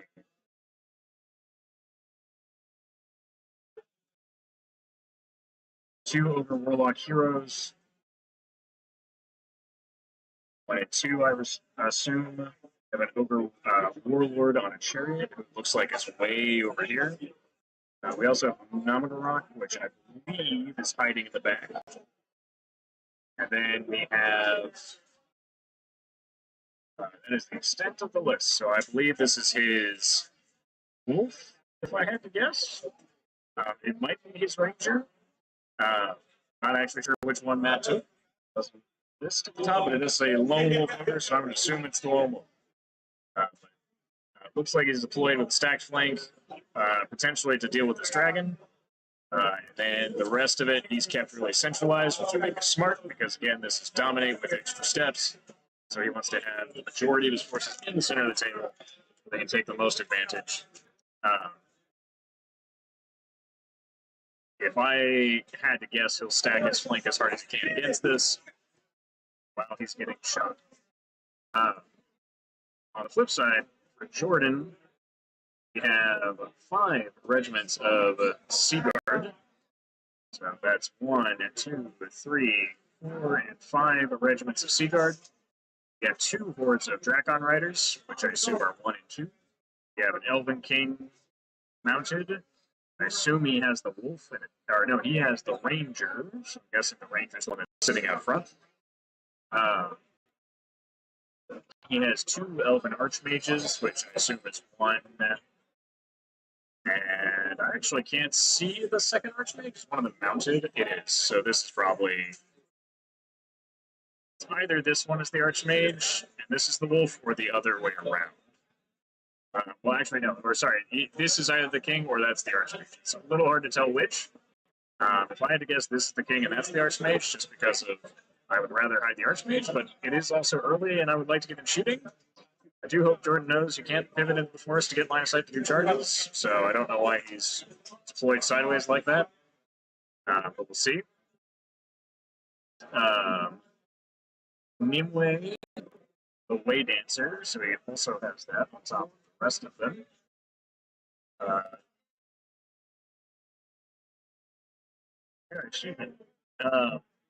I don't see another individual. He has a lot. I'm assuming this is artist Rodner. And this is Tidarian the Dragon Lord, so it's the big dragon. One drink.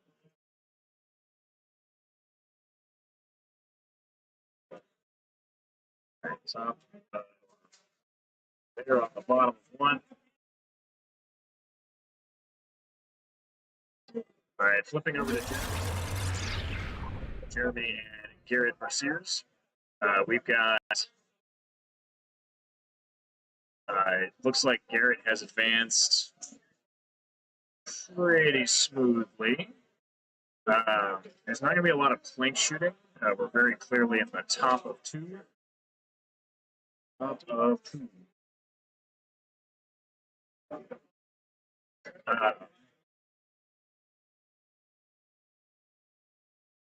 So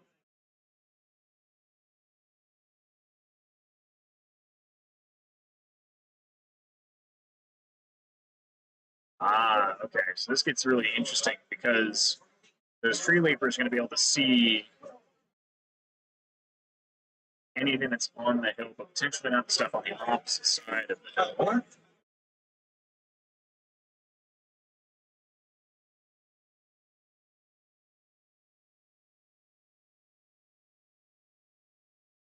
Oh, God, excuse me. But don't get it, me speaking it. So we have Jeremy keeping a close eye on the tree leapers. They've got some extra. They don't really have a lot of extra speed. They're just speed 6 flyers, I believe, off the top of my head. Speed 7 flyers, so they do have a little bit more speed. However, they don't have the best attacks. Got 12 attacks on 4s, press 1. So if he hits the front of mummies, they're definitely not going to do anything. If he flanks mummies, that's a little bit more spicy. But I don't realistically know that he has enough to, even if he went full tilt into a mummy regiment, that it would actually be a threat. And Jeremy definitely wants that hill control because that hill is going to give him some extra thunders coming off of it. There's some pretty big advantage play. But he definitely doesn't have to come into Garrett's army. He can definitely stay back and play comfortably while Garrett is forced to come forward. Because I don't think Garrett has any shooting. No, he does have at least a little bit. He has javelins from his Riverguard sentinels. So not a whole lot, but it is something. He does have the enthrall from the Dambusters.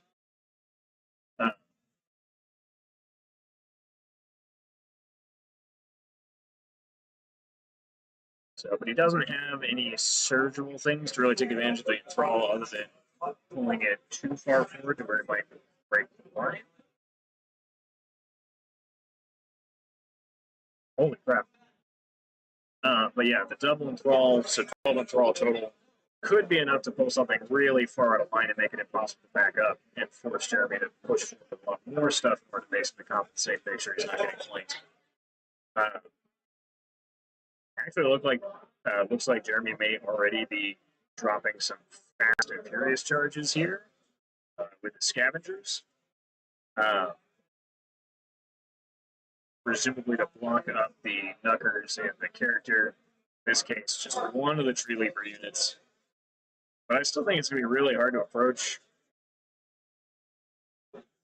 Okay. See, this is a little bit more interesting. Just trying to see if he's able to charge the Tree Leapers there, but the Mummy Regiment. He doesn't even need the extra Thunderous, really, because he's going to be winning on 2s. What's going to suck is that they haven't snared to the front, so because his EOD is going to hit on 5s.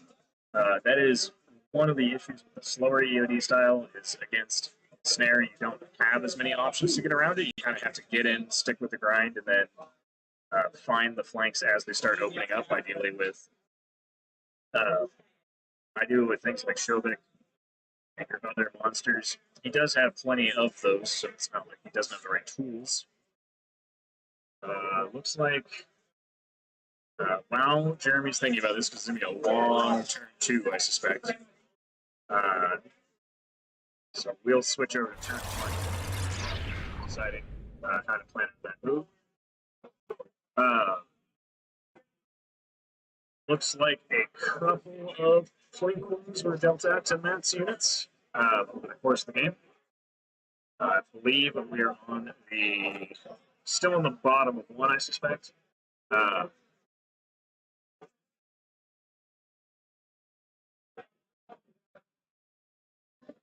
Looks like most of Matt's army just took the straight forward, just run at them, get everything nice and close. I will say I'm not liking just how compact Matt's list is in this matchup. It's going to make it really difficult to deal with the. You can already kind of see the encirclement coming. So, like, he does have to get closer so he doesn't die from getting shot to death. But because he has to get closer, he's also a very real risk of being enveloped by just all these archers, all these Sea Guard, and then the two hordes of Dracons. If they get a rear charge and any of that stuff back there, it's going to be a really bad day for Matt. Tyranid Dragonlord on the other side may choose to just fly over the stuff in front of him. He doesn't actually have to engage or kill those units. And Jordan could theoretically just move the Sea Guard forward to force the Ogre characters to take an extra turn coming around the corner. And then just turn around one of the Sea Guard to actually face them so that they don't get reared. Especially if he takes Tyranid over the impassable terrain. So Tyranid is moved from here to here, for example. Assuming he has enough speed, which I don't think he does. I don't think with inches he'll probably struggle to cross. He'll probably have to march. So he has to probably march. And if that's the case, actually, I can lock that up. There we go. Much better. All right, so he probably won't be able to land here unless he marches, in which case he can march up to here, but that's already pretty good other than the boomers. So as long as he just maneuvers, stays out of range of the boomers, ideally, or stays in cover from the boomers, he could potentially pivot, face this way, and just come across impassable terrain, face the entirety of Matt's army, and use that opportunity to come around and start shooting, melting it. But I don't even know that he needs to do that. Tyranid might just charge and fucking pick up some of these units.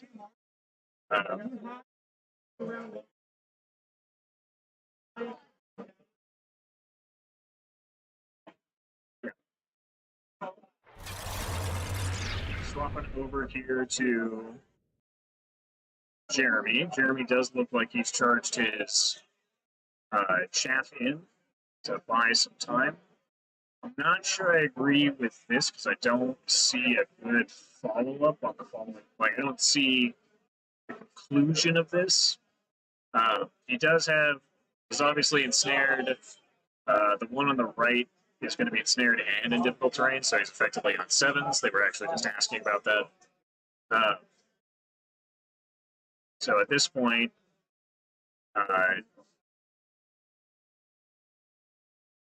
Garrett may be looking for options to do nimble charges.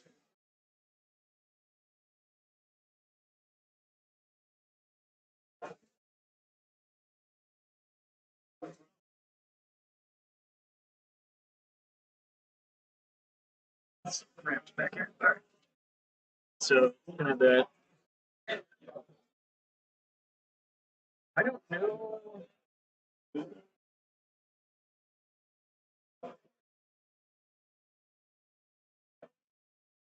I don't know that I like that plan here. We'll have to see.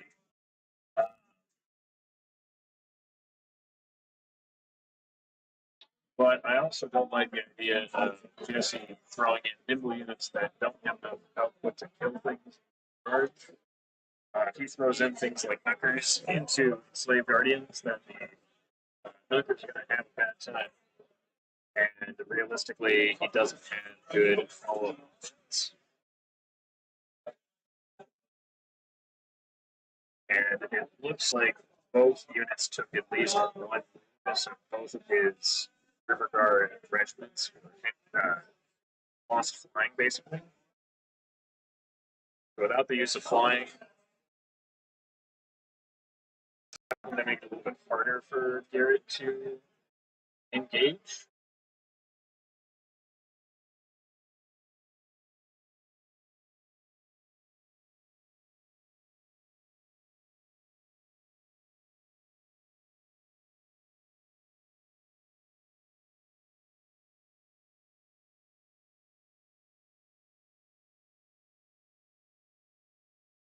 See how out now. Two very tactical players, so I expect to see the game, especially in the early turns, feel a little slow because there's just a lot of thought being put into it, a lot of decision making being put into it. On this table, we're seeing the net close, so to speak. Both of them have moved forward.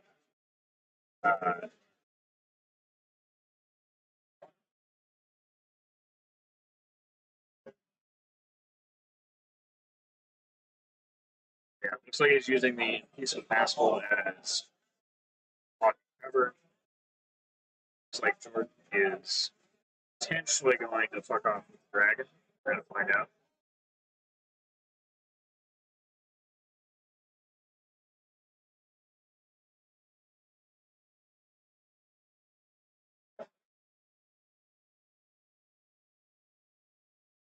Yeah, 10 inches, he would have to march, so he's only going to get one pivot. Does he jump terrain?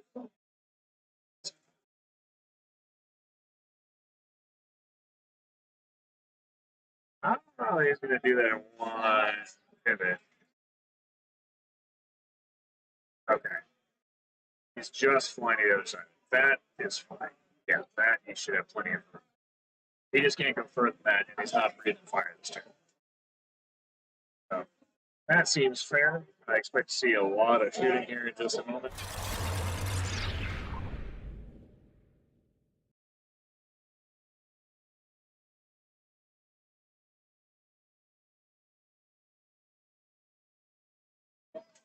Interesting to see that Garrett and Jeremy are still talking about unit construction, basically.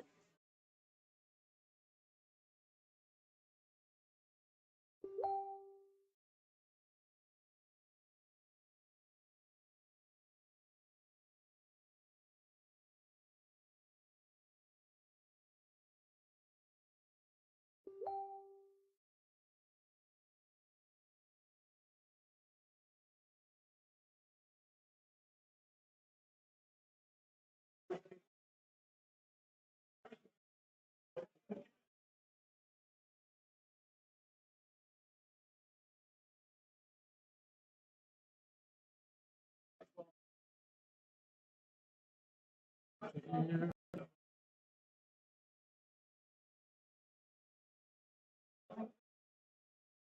right. So it looks like Garrett is going to commit. I don't see an undo button, so he's already committed the Riverguard Tree Leapers into that first unit on the right of mummies. God, this table is so great. Okay. Any conical space here. Jesus, there we go.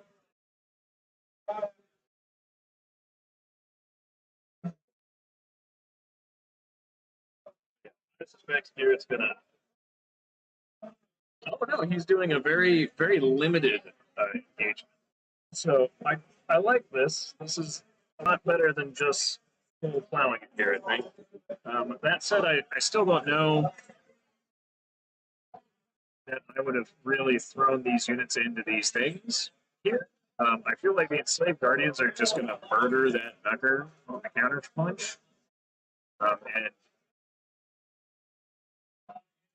okay, so he does pick up the chaff, which that's a little surprising because on 12 attacks on fours, the birds actually have a fairly decent nerve.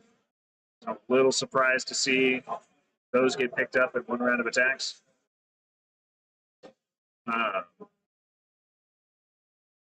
Second unit of birds looks like it is going to stick, which is far more impressive.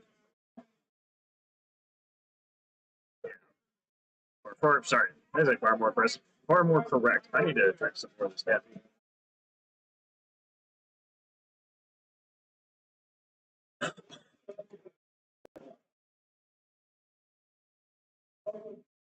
Hey, what's up, Keith?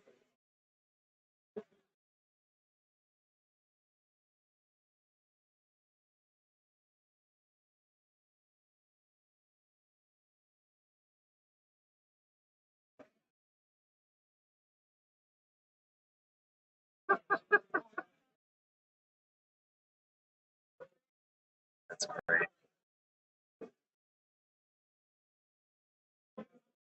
All right.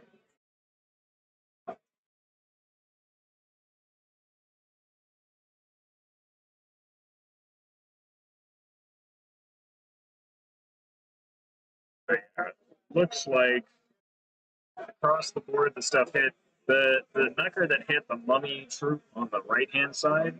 So this specific one here, not currently pop the troop.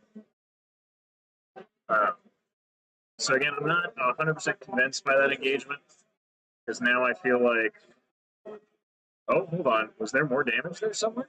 We have a character that's hiding really, really close.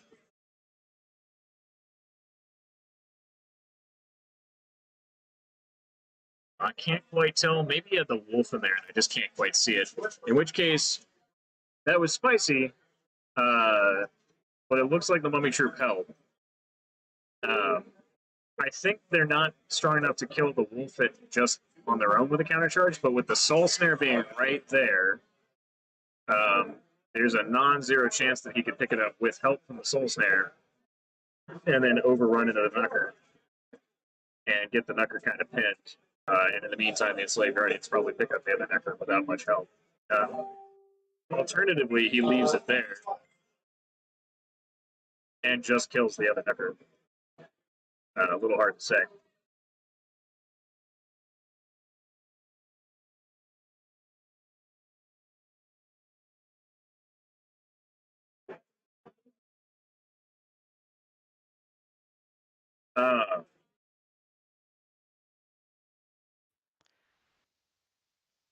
All right. I think my audio is working now. Can you hear me?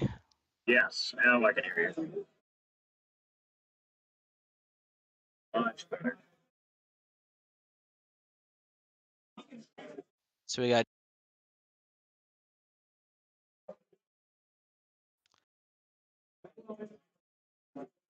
Right out there. We've got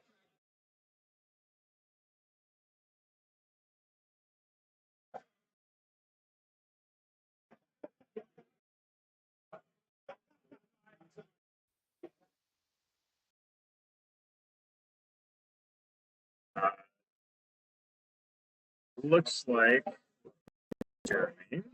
We're on top of three here.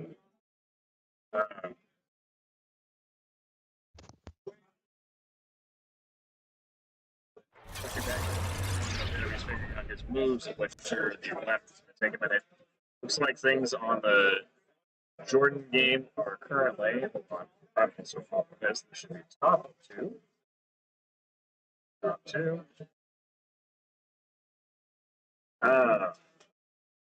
Looks like lots shooting. Oh, I hear you. Hey, Matt. Yeah. This looks a lot like when I would play Chris in Warhammer, and he would surround me, and I would do the reverse surround. And you just get him to jam up in a circle, and he can't charge you because he's in his own way. I think that's a good strategy here. I would agree with that, except that Jordan has a lot of shooting. Oh, this charge. Okay, in that case, I think this is a poor strategy. Yeah, there are so the 5 regiments that Jordan has here, of which he has lost one. It looks like I'm not sure what killed it. I guess combined shooting from maybe the blasters, or maybe a character snuck in and killed it somewhere. Actually, I must have missed that. But even between the 5 remaining regiments, that's like I don't know if they have a diminished attack profile on those. I'm double checking. It's 12, but no, it's just 12 attacks with range 5+ instead of So the times that I've played against Matt, he does a really good job of like making a central deployment and deploying kind of in the same way, but with like maximizing the like different auras and strength and weaknesses of the middle. I'm looking right now, and it looks like Tyrion Dragonlord has at least a flank possibly on that middle character. So I hope that Matt notices, but like just zooming in, it looks like he might be able to flank with the dragon and then turn around and face his entire rear. You see how like the edge of the warlock in the back is sticking out? oh, I see what you're saying. I have misinterpreted which units we're looking at. So yeah, this dragon looking at Matt Yeah. potentially has a flank to that way back, which I think is Nom. Ooh, I don't think even it's just more. a Yikes. warlock. That's actually Nom. Oh, Could be okay. wrong. That one I'm not 100% sure because it's either this is Nom or that's Nom. Mhm. Let me actually clarify.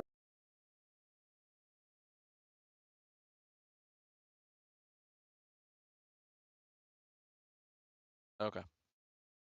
Excellent. So Nom is on the right. Y'all can do that in this one. Stream doesn't count. That's fine. Anyway, so, but yeah, so we got Nom on the right here. So this is just a normal one. Oh. But other than that, it doesn't look like he wants to push too much further forward, which I think is okay for the scenario because it is the bullseye. He is on the bottom of the turn, so theoretically he can dive in the center first. But that does mean he's going to have to weather this shooting. And he's clearly taken some flank damage. He does have a decent amount of heal, I think. Yeah. Efficient heal, yeah. Yeah. Especially if he gets close. He's got 2 drain lives, and then Nom's heal 4, which is effectively heal 7 and drain 16. But he's got to get it within range, which I think Jordan just stays back and plays it safe. Yep. And keeps the Dracons available to go in if they need to. I think Jordan is actually. That's my mouse suddenly freaking out. Oh, because I'm looking at the wrong thing. That's why. So I think the way Matt has this giant setup, it's a little hard to tell from the top down. But I'm guessing that the distance from this corner to the impassable terrain is the limit to 1 Dracon charging the giant. The other Yeah, possibility. that's really smart of Matt to do, to anchor a flank like that to make sure that he doesn't lose an entire flank and then have both Draken hordes facing his line. Because I like putting 1 giant up against 1 horde, but 2 would definitely do it. That's smart play. Yeah, that I was about to say. If he doesn't spot that, though, that could get ugly fast. The giant may be able to stay safe, but the rest of his army has to worry about now a flyer on the left and 2 flyers on the right. He might actually be blocked line of sight wise by the trees. It's a little hard to tell. Yeah. If Matt just eked forward a little bit, he actually could probably use the trees as an anchor. Yeah. I don't know that that's the best idea, but he could theoretically negate the Dracons. Oh, no, looks like he's going to go for it. There he is. All right.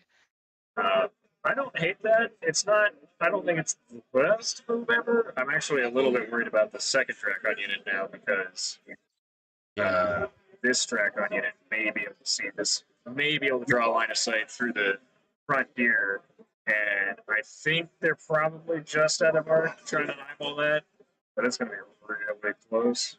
Yeah, he might want to double check that before he commits to that move, because you're right. There, from the center, he might actually be able to see that rightmost Siegebreaker horde. Yeah. Yeah. And even a hindered Dracon in the flank is still pretty spicy. Yeah, if I were Matt, I would try to back up that rightmost Siegebreaker horde maybe an inch to half an inch just to ensure it, because you're right, it looks close. And he's got Jordan has the hill advantage with the what do they call them? Not tall. I want to call them tall spears, but not tall spears. Uh, Sea Guard, the unit that I always forget exists. Yeah. If they charge off the hill in the front, they could guarantee it. I think that's a guaranteed pop. But more importantly, I think that the big risk for Matt here is if that charge is available, Jordan could just sacrifice the other Sea Guard regiment in the other Siegebreaker horde and basically pin it in place.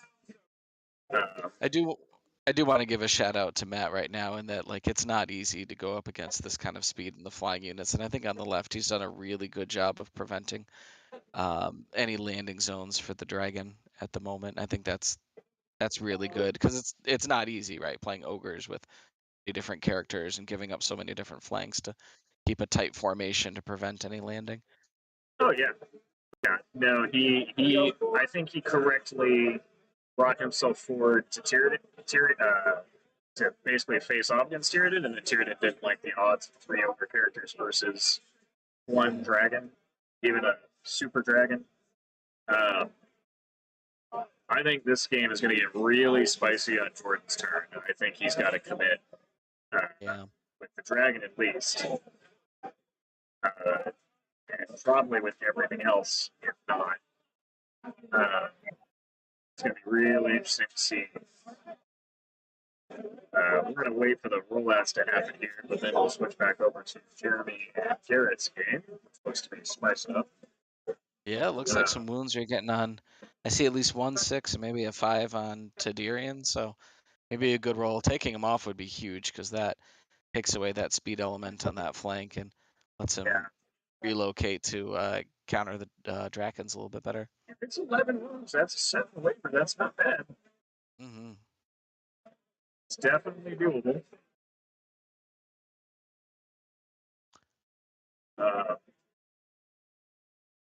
Oh, and here's some more going on. Looks like another 3. So that brings him to 14.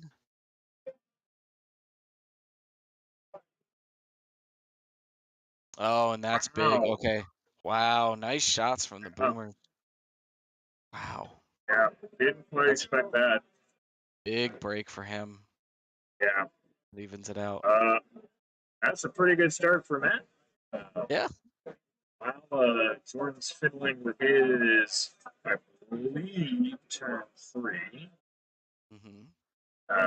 As his turn counters get more and more out of sync as we flip over to Garrett and Jeremy. So it looks like this may still be Jeremy's turn, because this was going to be a big commitment turn, I think.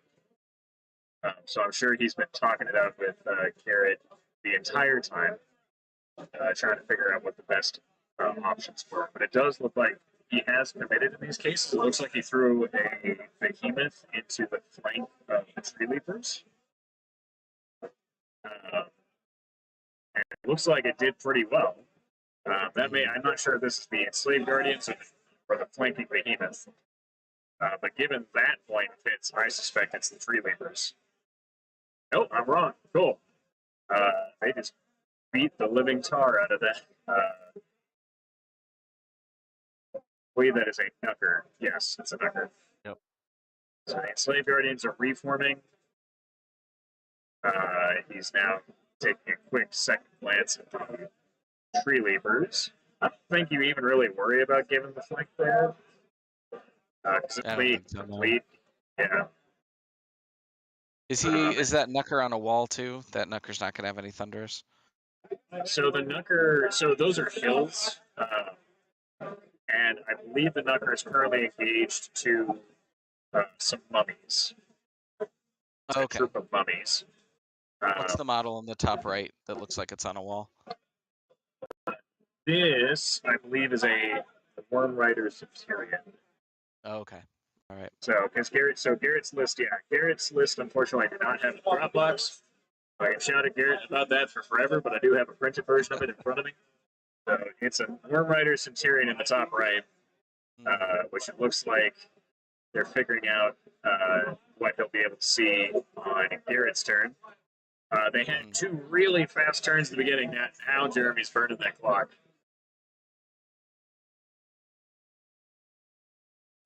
So yeah, now they're eyeballing it. Or are they trying to figure out if he can like double pivot around it? What seems to be the goal here? I like I'm Jeremy's guessing new that- tattoo. Yeah.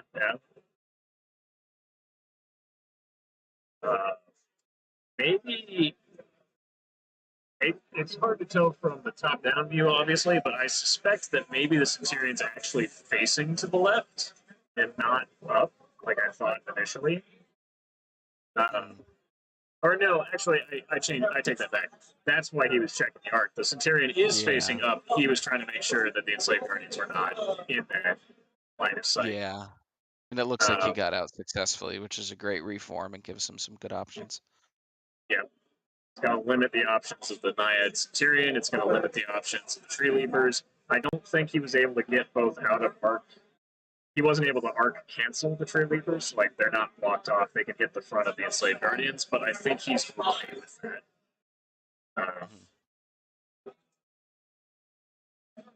And it looks like they flipped the turn. Yep. Based on the wound counters of Garrett. 3. So, yeah. I like. Oh, I'm sorry. No, good. I like what Jeremy's done with his deployment, having the looks like Shobik and a reanimated behemoth anchoring his Garrett's left, his right, because I could see those holding really well against the hordes that he's got, or who he's moving right now against. And if Jeremy has them right outside of that 12-inch zone, or right outside of the bullseye, I think it's going to be an effective way to pin them, especially if Garrett doesn't commit this turn. Yep. Yeah, I definitely think Garrett has to get in there.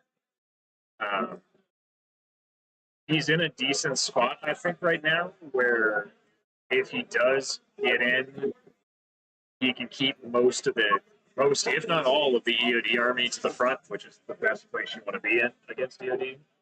I'm actually really surprised. It looks like, and I'm betting that they lasered it, so I'm going to use my little marker here. I'm betting that this Dam Buster horde cannot see this behemoth. And I'm betting that's probably one of the things that Jeremy took forever to check. To make sure that that was a good charge and a safe charge. Because that's pretty rough that that unit is actually still there and not broken. I'm a little surprised. Yeah. It must have been out by like millimeters. That looks super close. Yeah. But, good eye on Jeremy's part for taking the time to say, hey, can I do this and can you see me? Yep. Good communication and good play. Absolutely. All right. Looks like he's going into the Guardians. Did they determine? No, he did not take the charge there. He just walked. Nice. Three Leapers are in. Tyrion is out. Nucker, and I believe it's hard to see it in the middle of all this, but I believe his lone special character is actually to the left of the speaker. It's just really hidden. It looks like the mummies actually countercharged and hit that character for a little bit of damage. That's what this marker of Garrett's is doing there. And the real trick is, what does Garrett want to do on the left? Yeah. Is he going to go full tilt? Right. And try to power through those that skeleton warrior horde. Yeah. Looks like he's committing with the Dam Busters. Okay. So Dam Busters and the mummies. That's going to be pretty close. Dam Busters at Pathfinder? Well, so they shouldn't be hindered because it's a hill. Oh, that's a hill. Got it. Yeah. So these two square blocks are hills. That's definitely the top down. Throw that on. But yeah. So these are hills. these are difficult. Mhm. This is a forest and that's a forest, which actually come to think. Well, no, that has Strider. So yeah, I still don't understand how this didn't kill him. But that's right. That was just some unfortunate rolling. Mhm. Okay, so not committing to the skeletons, which is interesting, but instead really trying to zone out Shobek and the other behemoth. Yeah, looks like he says, "All right, well, you can charge me up on the hill now, or if you don't, I'll come in with Thunderous the next turn." He positioned the other Dam Busters in the bottom left to get a flank. Yeah, extra Okay. thunders would be exceptional. Yeah, that's a good move by Garrett. I think that you have one more turn. You don't have to rush in I mean, you have to deal with them eventually, but if you can have one turn of like, okay, if you don't charge me, at least I'll benefit waiting another turn by gaining some Thunders. Yeah. While they're still maneuvering, because quickly here, I'm going to flip over to the other table because we have had Jordan come in and commit. We've got looks like Oh. this Dragon Horde was able to see and was in arc of that Yep. Siegebreaker Horde. Um, Yep. and he followed it up with a bunch of other charges. I'm not sure I like leaving this one untouched, but Mhm. losing the dragon, I think, definitely really hurt. Yeah. It looks like it looks like if that dragon had lived, then it might have been able to get that flank there too on the other side. So Yeah. it's really important that Matt got that dragon. Yeah. And I mean, there's no good thing about losing a Siegebreaker Horde if that's what happens, but if he does, and if Jordan doesn't reform or back up into the woods to gain cover, those boomers and the lightning bolt could have some nice shots on the Drakens. Yeah, he needs to reform because the other issue. Jordan's in kind of a wonky spot. That Giant's actually doing a really good job of anchoring stuff here. I think that this is actually Jordan's lone wolf character or his king, his elf king. I don't know which Okay. of those two characters it is, but I suspect it's Jordan's. And I think the positioning of this is very intentional to prevent this giant from being able to walk forward and test this area. Because otherwise, that's a very, very easy situation for the giant to get a flank there. Yep. Following like this, especially if this does not go well. Which, flanking Drakons that are hindered, not necessarily a guarantee. I don't know if they've got a magic item or something to really throw them over the edge. It looks like they're Did he about just to blow shoot it down. off another Siegebreaker Horde? I think he did, Wow. which is damn. Uh, That's he had that many shots. Maybe they were already a little bit late. Does he have Alchemist's Curse? That's the real question. He does. oh, he does. Yeah. Yeah, Yep. that's how he did it. Ooh. I was like, where's the Alchemist's Curse? So yeah, so plus 6 dice, piercing 4. That'll do it. But this is the Dracon's flank. This is a Alright. first round, and he did 7 wounds. Okay.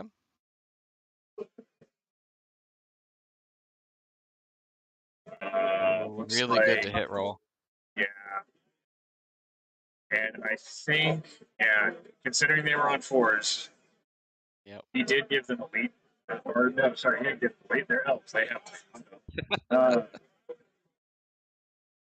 They are naked, so none of the Dracons have items. He kept this list really lean.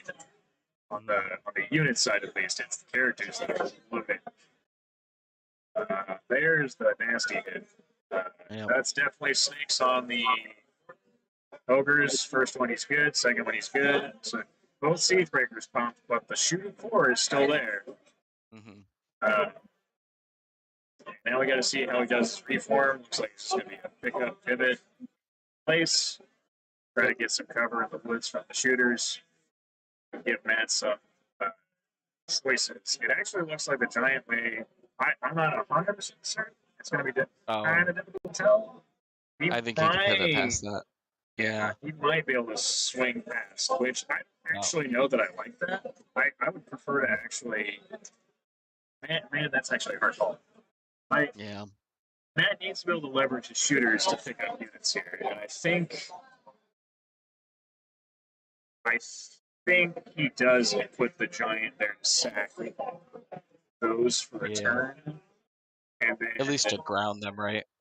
right, and then because of the positioning that the giant would be in, that might block line of sight to the other dragon lord from getting good charges.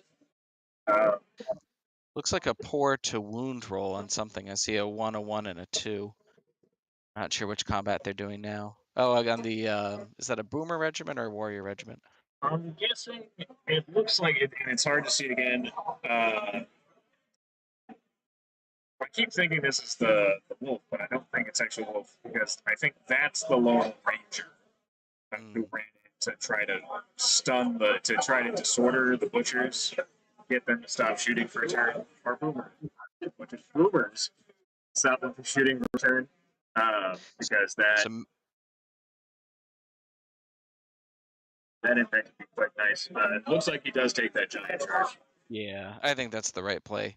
As tempting as Yeah. it is to roll out of the box again on 5s and 4s, yeah, it's a little too swingy. Better to make sure they're grounded for a turn or two while you try to clean up on the left. Yeah, I think he needs to shoot the other units. So, and then hopefully his characters coming in will either get the back, get some damage done there. Hmm. All right, flipping back over here. Get his moves done. So it looks like we're back on Jeremy's turn. Okay. So technically top of 4, because of course we are. Hmm. And looks like in terms of the actual engagements, the troop of mummies is still there. Which at this point I'm a little bit surprised by. That wolf is not doing the damage it needs to do. The enslaved guardians does not surprise me. The tree leapers they're good at holding stuff. Like they're very mobile tanks, basically. Yeah. So I do think he'll keep the EOD stuff pinned for a while. But I think inevitably, without a lot of heal support, which I don't think this list has, and in fact does not have anywhere, or any sustain, without any kind of sustain, I think inevitably the EOD list will just grind out those units, just basically win by default, as long as Jeremy just keeps everything flat and doesn't get overrun by the Dam Busters. The Dam Busters charging the Mummy's not breaking, and it's definitely a little bit heartbreaking for Garrett. I think that's the big one he really needed. Yeah. But those Mummy regiments, man, the one thing they are good at for their price tag is they're just so tanky. And what a scenario to have them too. You know, the mummy troops, the regiments. Like, it's awesome to see that on each other's flanks they're trying to pin unit strength in. So like the enslaved guardians versus the tree leapers, and like that may last for a long time. Same with the Nucker and the mummy troop. So it kind of comes down to the middle right now with nothing on the skeleton warriors right now. Pen the mummies, grind, and keep those dam busters long enough for the bone giant to also grind, or for the reanimated behemoth in the backfield to kill that unit in the flank, turn around, and then Jeremy's in a really advantageous position. Ooh, I didn't even realize that the Garrett didn't even kill the scavengers. Oh no! So I think what happened here is that it's not that he didn't kill the tree leapers; he wavered the tree leapers. Okay. Because otherwise they should have been able to do either that or they whiffed entirely against the scavengers, which that's the worst case scenario. But clearly the scavengers are definitely still alive and were definitely able to fly this turn. For whatever reason. So they are now in a really good spot. While those tree leapers will probably get picked up this turn. Looks like a couple of heals were dealt out to the mummies. Looks like he Looks re-engineered like a couple the off troop, of the regiment in the middle. region looks like 2 or 3. I couldn't tell if there was a 5 or 4 there, but still pretty solid. And then on the skeletons, no, he's healing his mummies. Okay, that's appropriate. There we go. Yeah, Back to already down down to from 3. 9 to 3. Yep, and I don't Jeez. even know if he's tapped his soul snare yet. I think those were Oh, just. yeah. No, he did, because now they're in combat. I heard that. His headphones are so used to not blotting out sound of the floor, but that's fine. Uh, so we've got some big swings coming in here.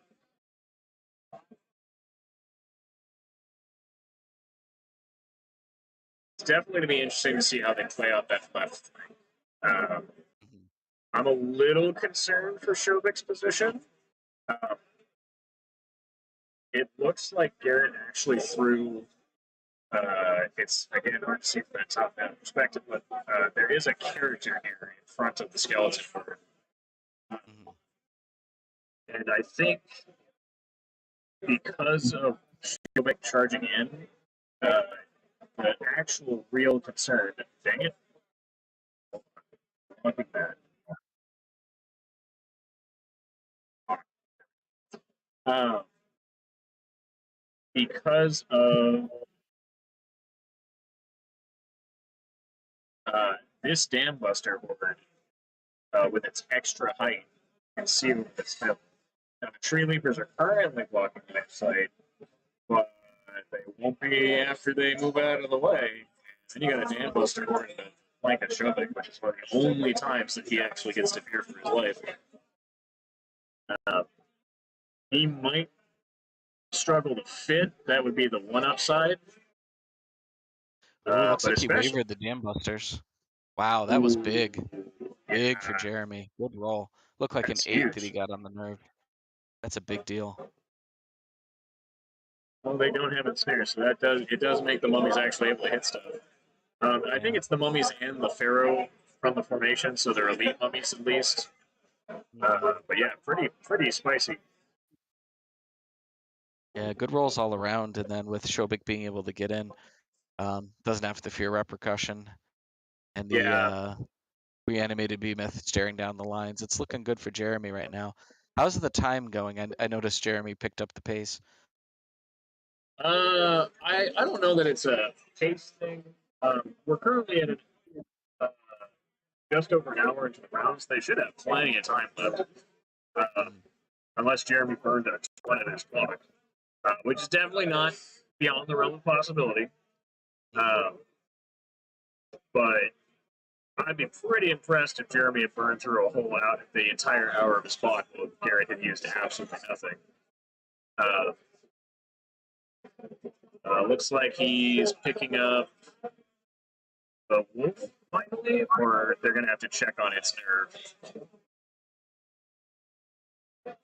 He picks up the wolf, which presumably means he's going to then overrun into the knucker. He can't possibly fail.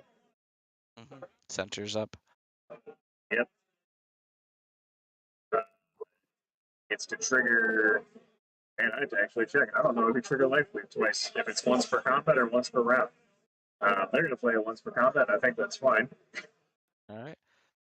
That's what I would assume it is, off the top of my head. Ooh, looks like he missed it by 1. Looks like a 9. 3 wounds on it.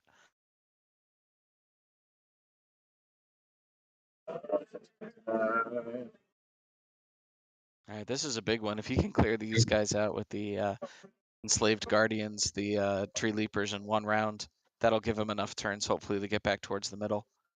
Yeah. Well, so bullseye is different in that you have that big wide circle. So they're probably already within the outermost circle, just trying to get further in to really get those multipliers kicking. Go back into try to get into the second one before the end. Yeah, at least the second one. Looks like he doesn't kill it, and it did flip to Garrett's turn. But still, definitely a really good turn for Jeremy. Solid turn. Oh wait, hold up. We got one more. Jeremy's wolf must have gotten into something, and I just can't see it.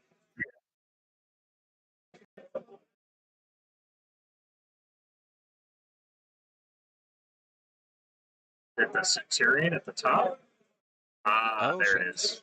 So yeah, so Jeremy threw his wolf with Centurion, which is pinning that in place, and I think that's definitely pretty cool.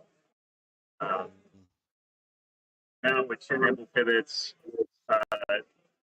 with the withdraw, he might be able to do it, but withdrawing on top of the terrain and taking the -1 withdraw to get in the front of the Guardians, I don't think works out for him. This is probably the skeleton more countercharging. Yeah, that's the breach when it comes to skeletons hitting things. It's at least the 1 wound, but probably nothing to the actual unit. Yeah.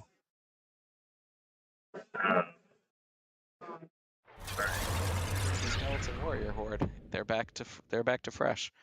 Yep, it's true. Looking over at the combats and shooting going on in table 1, the giant went to the Draconons. Looks like it did about 5 wounds. That could actually be drain life though, because it looks like both Nam and at least one of the warlocks is facing the Dracons. Oh, Matt got another. Looks like he picked up a regiment of the Sea Guard. So with the Dracons getting smacked, yeah, he definitely shot off the Sea Guard. Or actually, I think he charged the front of this one because I think they turned around to anticipate the charge. But if I had to guess, it looks like he just charged his boomers out of the rear of it instead of shooting, which I think was not a bad call. Yeah, I mean, hey, they got brutal either way, so. Yep, and especially with the rear charge, that'll hurt. Yeah. So rather that than just leave him doing nothing. That did mean that the other boomers solo shot off a regiment, maybe with help from Warlock. That's fantastic. But yeah, he's just been clearing those regiments. And leaving Jordan with only his Dragon Horse really left to do anything. And I think 1 regiment at the top, and then the 1 in combat, and then you have the 2 Dragon Hordes left for unit strength. Yeah, losing that Dragon so early on was really big. And not really getting any value out of it. Not even threatened. I mean, it did force a turn to focus fire on that, but that's kind of the one thing you don't want to get focus fires. Right, and especially with boomers, because they have piercing. And Matt has ample experience playing them with the list, and he's done a nice job of. He leveraged up the siege breakers, but now that everything's in and committed, he's mopping up quite nicely with these boomers and playing them really, really well. Yeah. So a couple of mistakes, but otherwise, especially with the boomers, yeah, just target selection, good overall movement, and he's got enough stuff left that I don't think even if Jordan picks up this giant, which is probably his best option here, with at least the horde on the right, because I don't think he's going to be able to see anything else. Well, he might be able to see the very. I would at least check to see if he can see the very back of the other unit side, or whatever this. It's so actually hard to tell what this is. Oh, that's actually Jordan's unit. Or no, that's a regiment of. This is a regiment of just warriors fighting one of the 2 things. So Jordan has 2 regiments left. It was just hard to see that one for a second.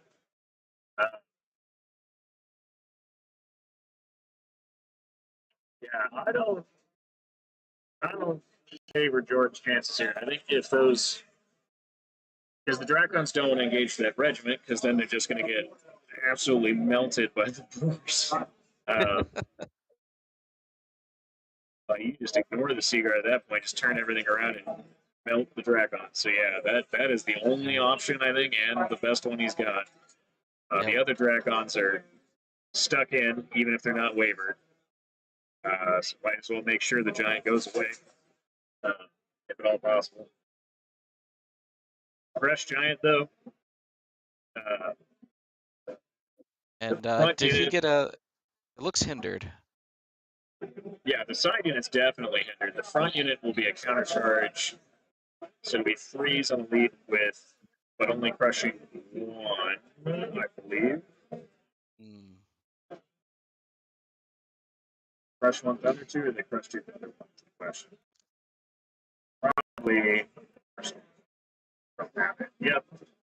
No, only crush 1 Thunder. Sorry, I lied. It's because they're flying. So with no Thunderous, they're hitting on 3s with a lead, but wounding on 4. So that unit should do like 6 or 7. Mhm. Flanking units, the spicier one, Right. it's hindered, so it's Fours going to with lose the fours. Thunderous. Yeah. Fours and fours, but with a lot of attacks. I think the Giant still has a really good chance to hold. I think so too. Anytime he had fours, right, it can swing either way. And I give him, it wouldn't be out of the realm of possibility to have that Giant stick around, and that would be huge for Yeah. Matt if he does. He should kill it. Like, he definitely should. But it would not take a huge number of fours to swing upward for the Giant to not die. Mhm. So,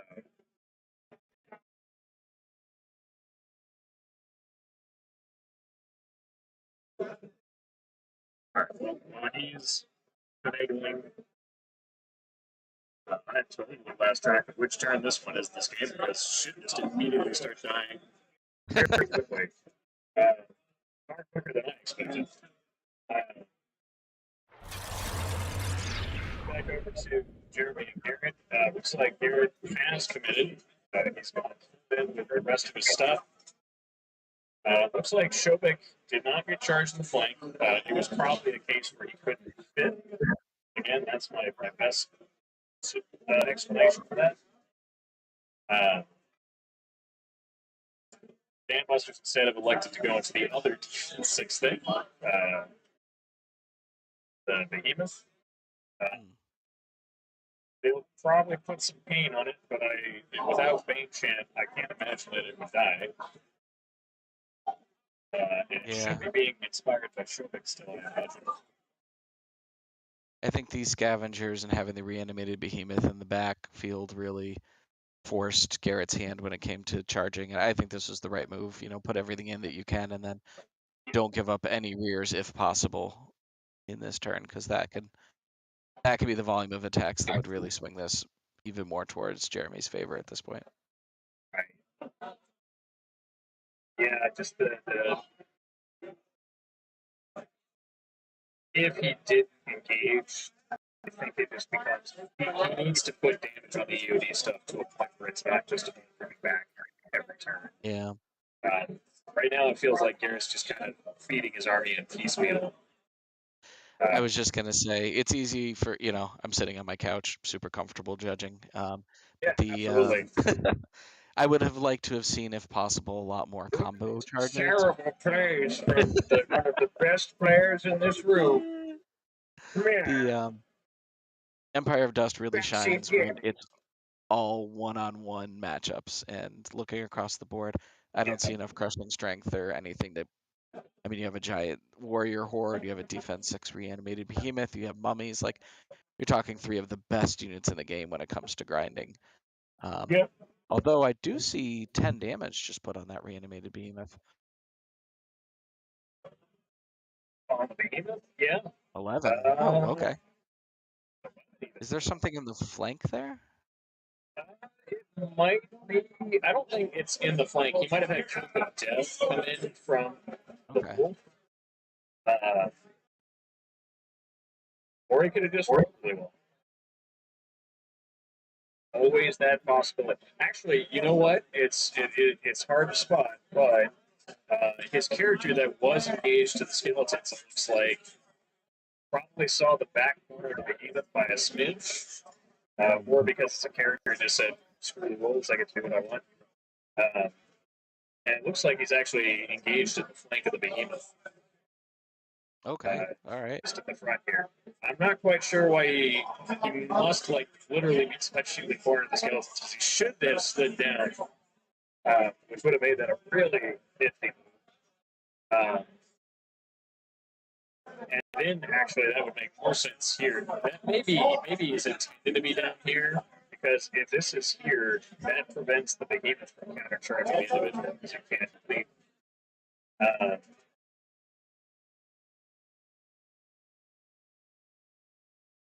God, that's a whole bunch of whack over there.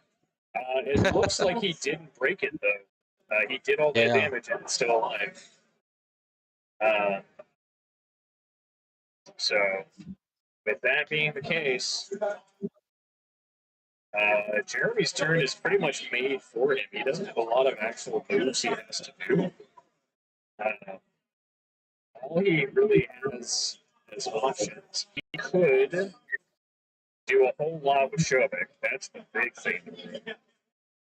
He could turn in all kinds of directions. Now the problem is I don't think he has the maneuvering room to actually get off the surface. I don't think clear but I he agree. might be able to do some corkscrews either to his left or his right. It's a little hard to tell him that.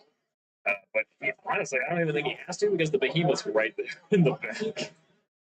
And if those dam busters were wavered, which honestly that was probably when Garrett really lost the game. That's a huge waiver. That was a big moment. Yeah, and it freed up the scavengers too, who in next turn can turn around to face rears and are guaranteed to at least be in the second circle at this point. Yeah, it's just that's a huge amount of points there. Back to Jeremy. Yeah, so top of 5. Let's be done with plenty of time to spare. Top of 5. Ooh, this looks like a rear. I mean, even if it isn't, it's still pretty good. Those are, I just realized that these are actually not true leapers on this side. These ones are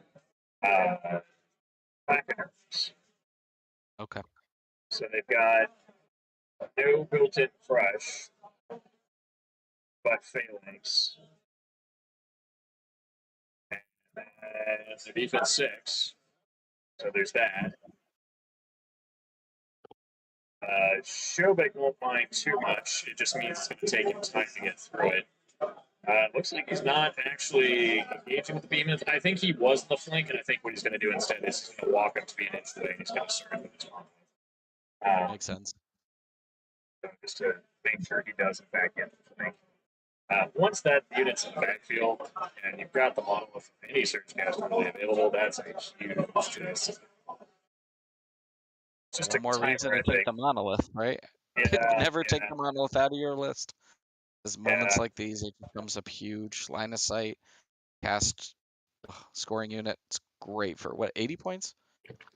120. So it's not that like it is.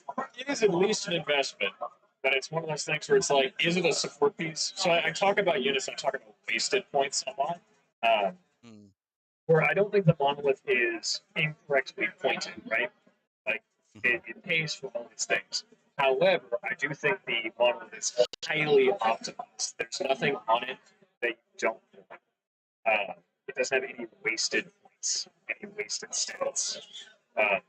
Things like Lich Games, like Region, for example, from a caster. Is that sometimes useful? Yeah, but 90% of the time, that's not really that useful to have there, and you're just spending points to get this roll that you don't really. So, Monolith is super optimized. So is the Soul Snare. They're both items that are just really good at their one specific role. A good heal from Jeremy brought the reanimated behemoth down to 7. 7. The Soul Snares probably have range to support it, so he can probably use that elsewhere. But he should be within 12 of, I imagine, everything. Skeletal Ward's the one I'm curious about.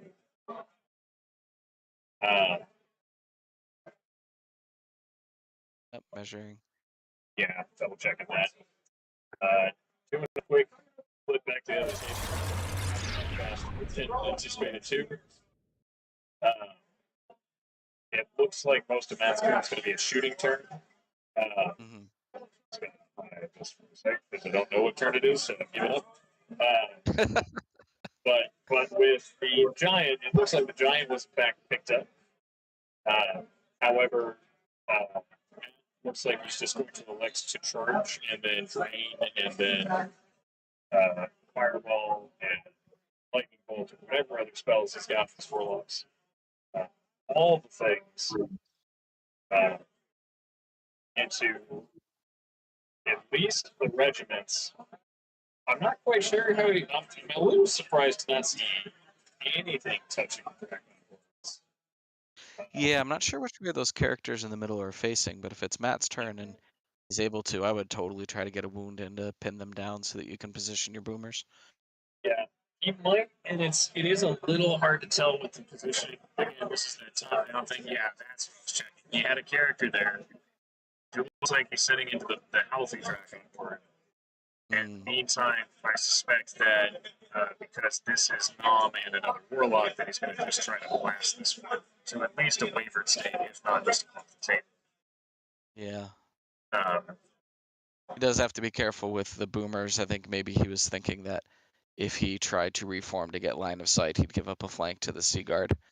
So I think he's going to try to go lucky and plink off both the Sea Guard and the Drakons, which, if he can this turn, that would be huge.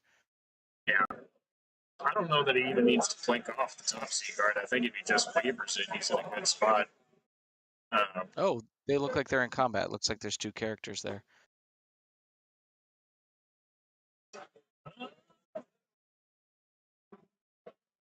Yeah, it looks like the top the Sea Guard are engaged. Yeah, you're right.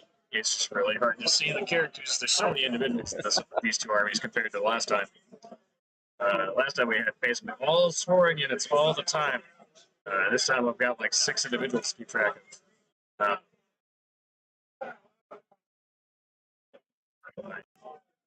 Yeah, looks like George's keeping his individuals in good safe spots to avoid getting shot off the table. But at least for now, it looks like Matt's the first couple turns looked to have gone faster, so now he's slowing down later. It's usually the opposite. But with the shooting list, yeah, there we go. Yep. All right, time to focus fire and see if. Blast off the healthy one. That's a little bit more surprising. But it is the one that's not in cover theoretically. I'm actually really curious about the boomers on the. I guess they're on the hill, so they should be able to shoot over the monster.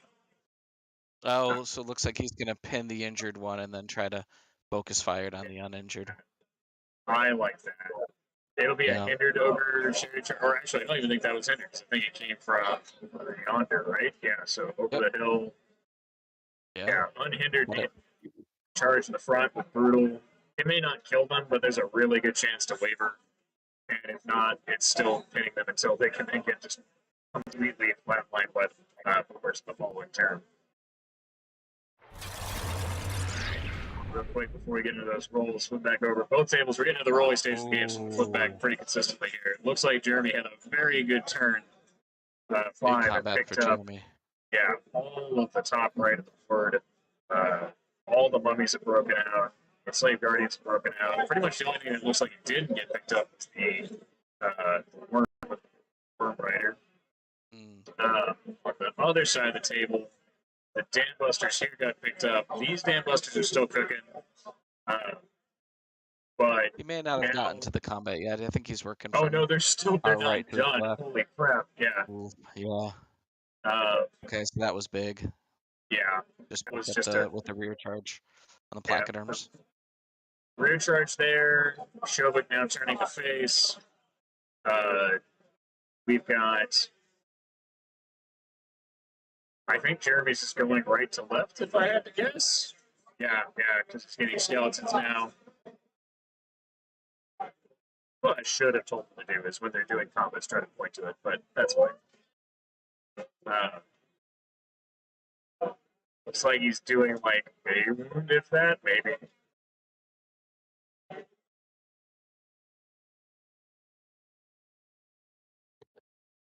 This is the behemoth, I believe. He gets Slayer D6, which is a huge benefit against the Dam Busters, which is the other reason he really wanted to kill that last turn. Heals up, does a decent amount of wounds. Life leech on a D6 defense 6 model. Man, all the way back down to 6 now. Yeah, between the healing, life leech, it's pretty hard to shift it. I'm pretty sure this is a hiding behind that unit. Is a. No, did I delete it? What did I do? Oh no, it's just scroll down. Okay, I'm good. It's a cursed high priest heal, so yeah, so he had heal 5 to throw at it. This is a first high priest on foot, almost 100% certain.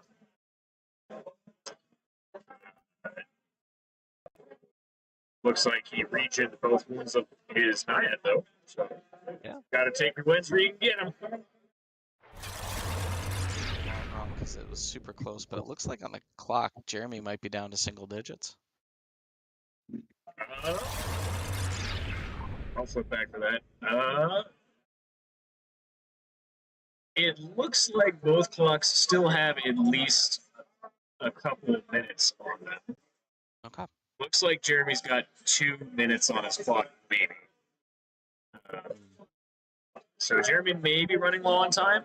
I was actually a little surprised to see him still rolling out combats on his when we flipped over, and not that everything was resolved yet. But certainly right now, there's not a lot left on the table, so I imagine the last couple turns are going to blitz. And that might be why Jeremy's really trying to roll it faster. Mhm. But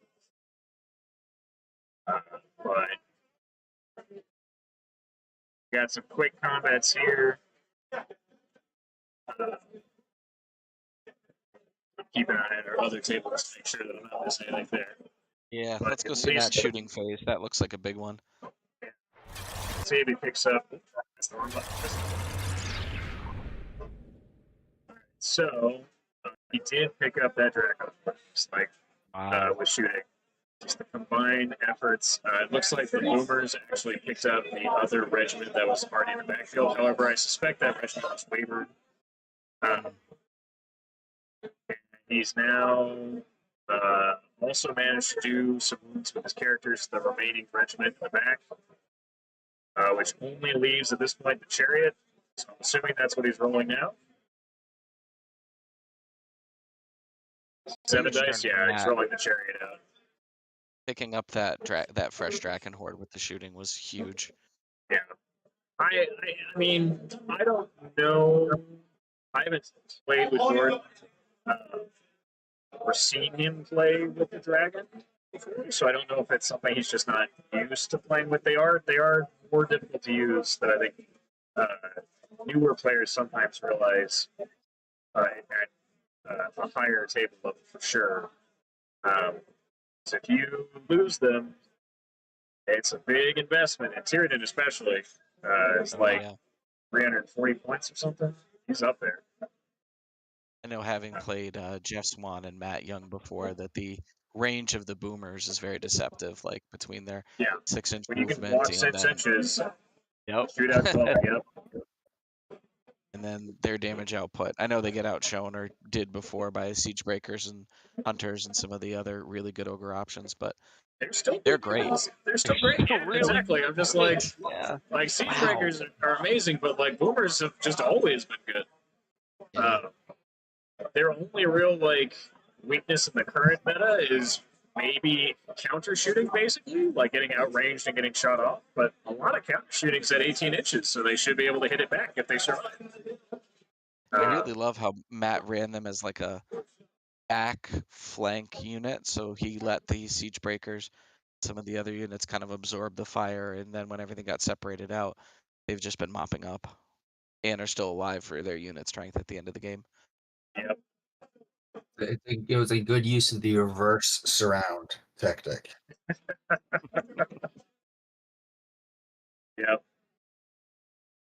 Like if you drew a circle in the arc of where something could shoot, Jordan lined up on that circle. You know, you're not wrong. I also think it was very good positioning and play with the Giant. I think the Giant's kind of the unsung hero of this one. Killing the Dragon was big, and the Boomers are clearly like the MVPs. But the Giant basically was pinning both Drakon hordes throughout most of this game. And barring the one mistake Matt made with the trees, that Giant was basically making its way to keeping those Drakons from ever doing anything this game. For a much cheaper investment. And then at any time could have just pivoted and walked to the center of the table. So Yeah, it was a really good move on Matt's part to choose to back up that turn that we were looking at him, rather Yeah. than like advance or try to charge. But by backing up, he was able to get like a really good counter, and then the reform that Jordan did that allowed the giant to still get in. I think that was a big point too. Yeah, no, absolutely. Um, I don't think he had much of a choice in that one. He had to get in there after losing the dragon. The real big thing of this is he just hasn't had a way to shut down the boomers. They've just been putting out that very consistent wherever it's needed 18 shots, and then that combined with also the characters throwing out the constant drain life. I suspect he may have like blinked them a little bit. Once he got really in the meat of it, that drain life combo definitely going to make it very difficult to kill any of those units unless you one shot them. Do we know in Matt's list what are the two characters up at the top? Are those Berserker Bullies or Army Standard Bearer? I think they're just more warlocks. No, they are two Berserker Bullies. Okay. So must have missed that during the play. But yes, he had two Berserker Bullies on top of that are now smacking that regiment to death. Yeah, they're great. 130 points for 8 attacks, hitting on 3s. Yeah. And good threat range too. Yeah, dash 14, speed 6, wild charge D3. Yeah, they're amazing. They're fantastic. They're better than a lot of the regiments.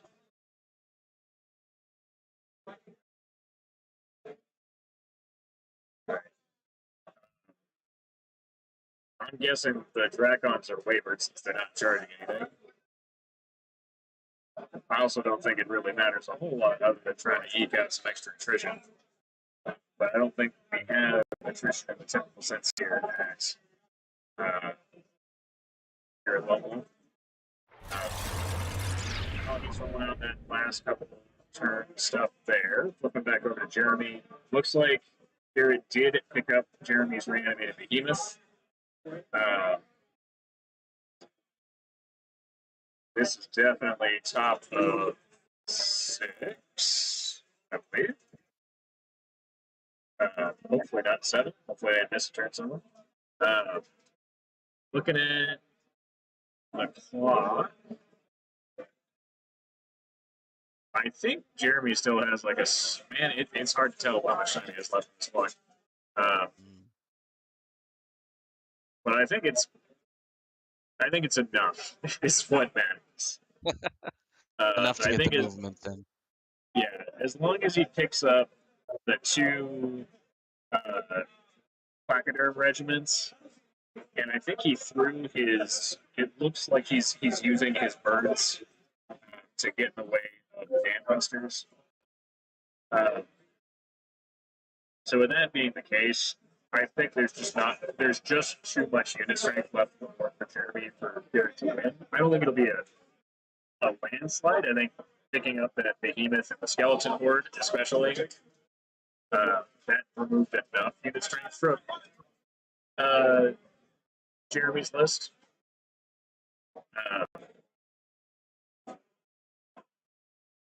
Knowing now that those were placoderms makes me appreciate the combats that Garrett chose a little bit more, because I was thinking they were more tree leapers. And I was like, ooh, I wouldn't send just one regiment against the skeleton horde and make any traction. But the placoderms, yeah, that's absolutely the unit that you want to go against a relatively low defense high nerve horde. Yep. Right, so it looks like he actually surged to push the mummies in. Looks like he turned the model to get that scoring power in. At this point, I think he's surging to actually move stuff to objectives, which you don't usually see that all that often, but it's definitely a viable strategy. Yeah. By doing so, too, it looks like he may have prevented a landing zone for the dam busters, although they may be able to sneak a corner of the monolith. I don't know if they win that fight, but really, yeah. I mean, the big thing will come down to will they still be flying at the end of this turn? birds are definitely not the best thing.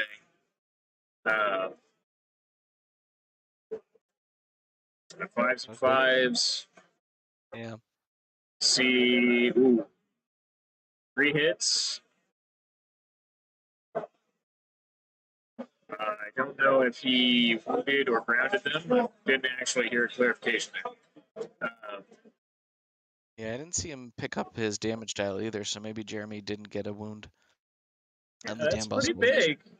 could be If he big if does he have a did. clip, yeah, if he has a clip on the monolith, that is pretty big. And if not the monolith, potentially the character. Because that could also be spicy.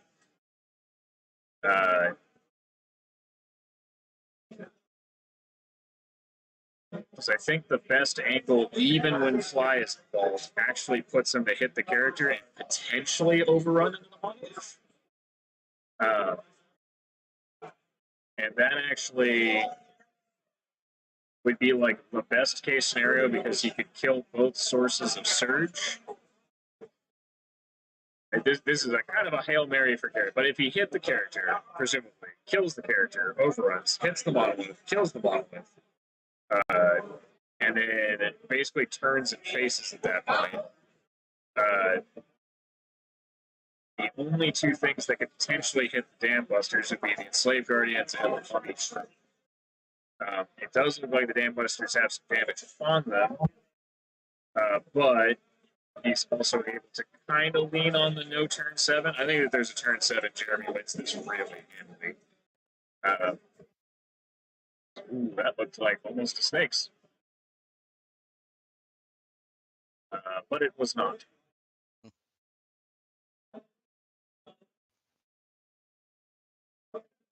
Lots of damage there. Shovik and the Behemoth smack at the other guys, it looks like.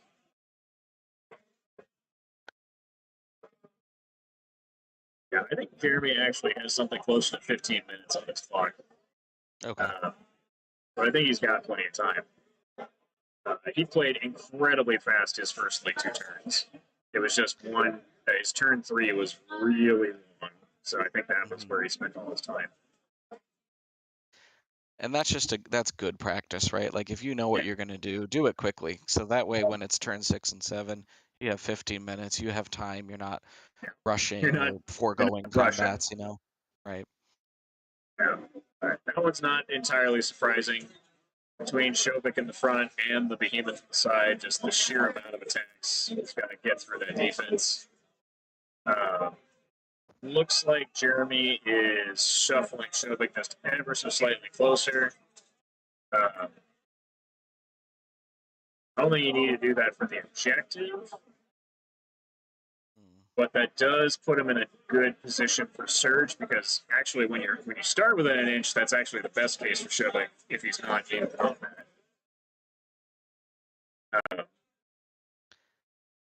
Because then you can move him basically however you want and then Surge. If those Dambusters can fly, though, that opens up. I mean, not that he's guaranteed to kill the mummies, but that does open up an option to charge the mummies as well. Yeah, I wouldn't do it, but I mean, especially not with Surge and Shobik right there. It seems like this is what Empire of Dust excel at, right? You're in the grind, and now there's options to Surge.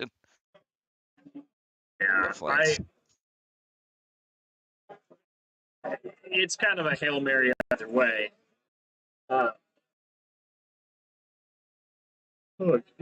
he's checking to see if he can fit. So yeah, the Dambusters definitely can fly.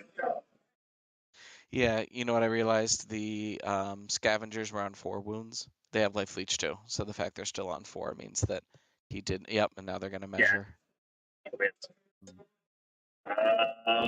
Checking to see from the center of the table. I think is what they're checking there. Okay. If he doesn't kill the mummies, he wants to make sure that he's at least getting the unit strength. This is actually going to be pretty close and could potentially turn into an all of a sudden win for Garrett. Because if he picks up that unit, I don't think I don't know if those placoderms are wavered against the other mummy regiment, um, but I don't think that gets them close enough to the center to where the way that the multiplier works, the ×3 versus the ×2, it just means that Journey will have so much more unit strength in the center. So I don't think he can kill the mummy regiment on this side because then he's not close to the center. Now, if he overruns, maybe. But then I think he gets stopped by this character. So it's gonna be tight. I think he has to take the bottom charge because I think he has to get rid of this effectively 9 unit strength worth of a unit. I agree. Yeah, I think the monolith would put him in a safer position, but you're right at this point, getting rid of that unit strength is huge. Sorry, I should have clarified. I was going to suggest that he double charge this unit of mummies up here. Now I realize he has this character gun that can barely see because he's underneath. I thought that was Jovik's sword and not a character. There's an hour left in this round of things. So they've been playing. Both tables are actually very much on time. It's the quality commentary they pay for. Like, is it a sword? Is it a unit? Well, oh, and there it goes. Okay, so there's the pharaoh. That's who it was. Who was sitting next to him. Yeah.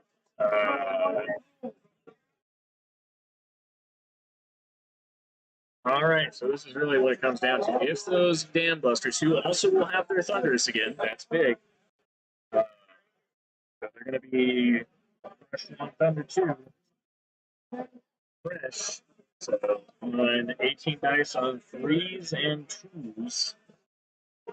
If there was ever a chance to pop a mummy regiment, this would be the time. This is it. Looks like he, with his character, picks up the regiment of birds. So that just kind of is what it is. It really comes down to the center. With a turn 7 and enough surge, that enslaved guardian unit is definitely not out of the count just yet. Like I said, I think a turn 7 still goes very heavily in Jeremy's favor, almost instantaneously for a lot of reasons. But at least currently, it comes down to those good hits. You got his full 12 hits. And this unit apparently has maybe? Oh no, sorry, that's the Blackener. Okay, I take it back. Oh, those were bad. That was a bad roll. Yes, it was. Oh no, is that only 1 wound on the mummies? Yeah. Oof. It's not great. It looks like this is the wolf. He has the wolf character, which just activated, and it looks like it just did maybe 2. At which point the mummies are literally going to go down 2 instead of 3 because of Shovik. Yeah, here comes the big one.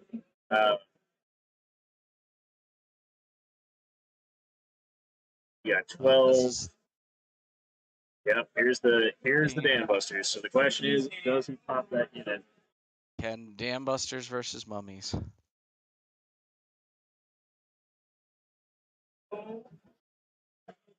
Ooh, that looks like a good roll so far. All right, Yeah, you didn't. No, I don't know that this was caught by the mic, but Jeremy just went, "Oh shit!" Very loudly.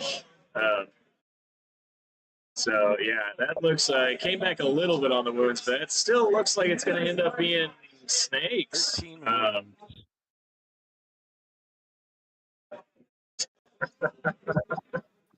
Sorry for its comment. All right. Looks like he picks him up. That's huge. That's big. Now this could really actually swing over to. This could be a last-second upset by Garrett. Because if he goes forward. Oh no! That was the turn 7 roll. That was the turn 7 roll, I think. So yeah, this is going to be really close. 1, 2, 3, 4, 5, 6 versus 6. I think the lone wolf actually counts as a unit string. Let me check my damn sheet here. Hold on. Interesting. Uh, Yeah. 'Cause it looks where it like counts as within maybe the half a unit strength, but when it's multiplied by 3, that actually counts for something. And I think it's gonna, man, that is gonna be so fucking close. I do think the enslaved guardians will still count for like 8 points, so their existing might actually save Jeremy here. And I don't know if Jeremy's wolf is alive. It'd be interesting is Yeah. if Jeremy was able to get that monolith and the mummy troop within the 12-inch. I feel a lot better about Jeremy's. Yeah. Looks like I I'm measuring it think now. might be within the 6 inch. He tried really hard at the end of his turn to make sure that everything was as compact as possible. Mhm. Fancy rubric. Where the hell is this character? All right, here we go.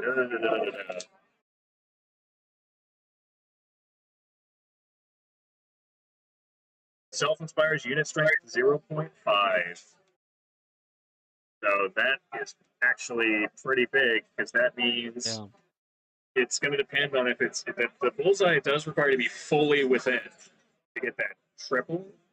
But I think everything is doubled at least the things that are left in the center of the table.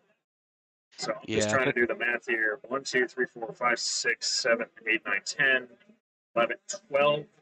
Jeremy, maybe 14. Depends on the behemoth. That's the real question. Mhm. Compared to the 1, 2, 3, 4, 5, 6, 7, 7. I think Jeremy still has it. I think it's just really, it looks really close. I'll get Now them to give us a final count.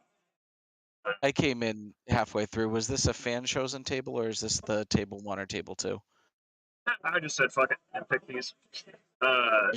You picked a great table. This was a fantastic right down to the end. You swung it back to probably just a minor win. Oh, okay. Looking back over here, it does look like some clan occurred. I know we were getting really into the end of the Jeremy one. I didn't think this was gonna like massively swing suddenly in Jordan's favor unless Matt won every snake eyes imaginable. But it looks like Jordan is basically surviving with a couple of individuals hiding out, but otherwise is effectively removed. I don't think he has any unit strength left. I don't know that Artis counts as scoring, even though he very much.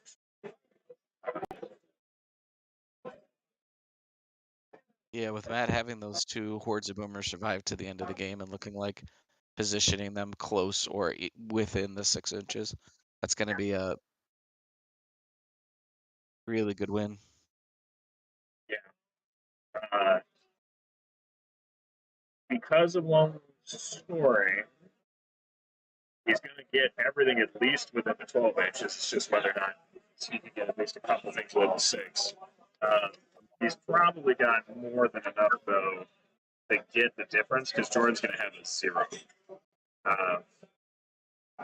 Not in points, I mean, but rather he's going to have 0 scoring points at the end of the scenario, which means that the difference is going to happen really fast.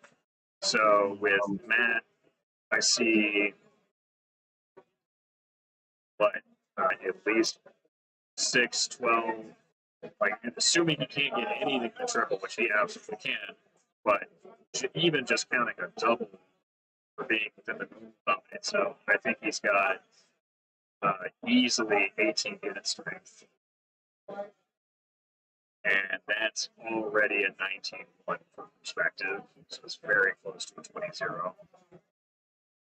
And all he'd have to do to guarantee the trip would be to shove his characters into that absolute center.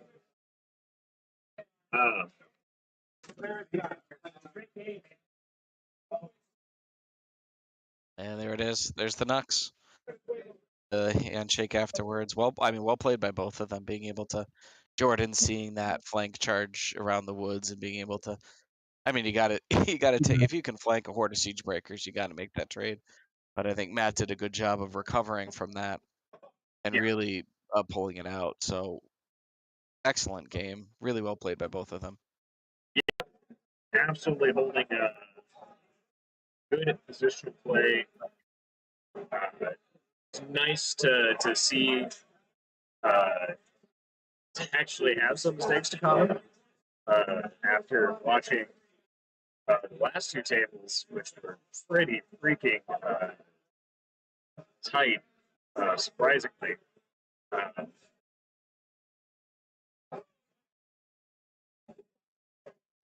So yeah, we're looking at that count. I think with the horde in the center, I think that's the big one. I think that's what shifts it from uh, already pretty devastating win to ultimately. Um, I'm going to yell at Jeremy here to figure out their score because that looked really close. Well, I'm going to take the opportunity. I will be right back. Absolutely. You might have a brief break before the next round because they called an hour, and I feel like that was about 30 minutes ago, so we may have a brief intermission. Sounds good.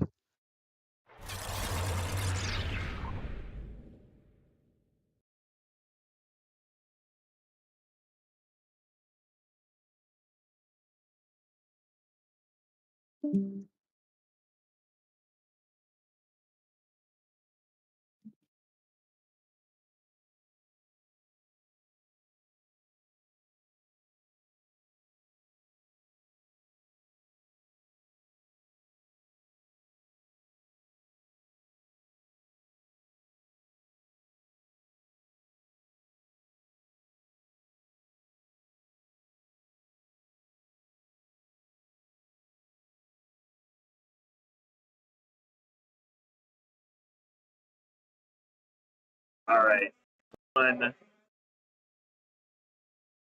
Upon investigation to get a confirmation from Jeremy and Garrett's game, it sounds like Jeremy did win. He was a 13-7, so it was a very close game.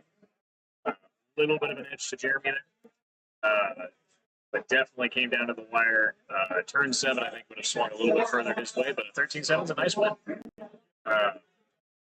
Anyway, I'm going to go ahead and shift over to our room shot cam while we take our break until we have the next round.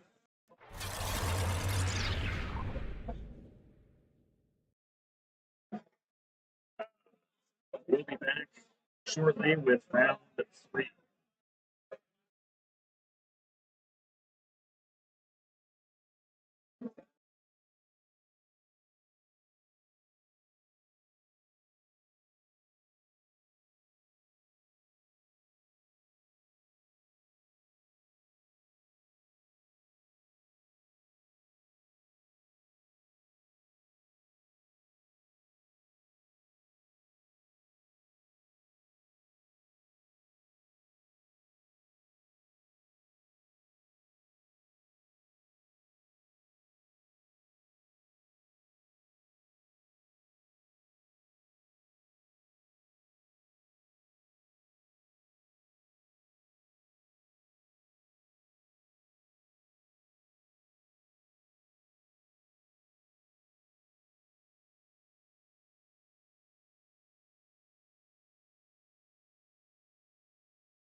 back from break here.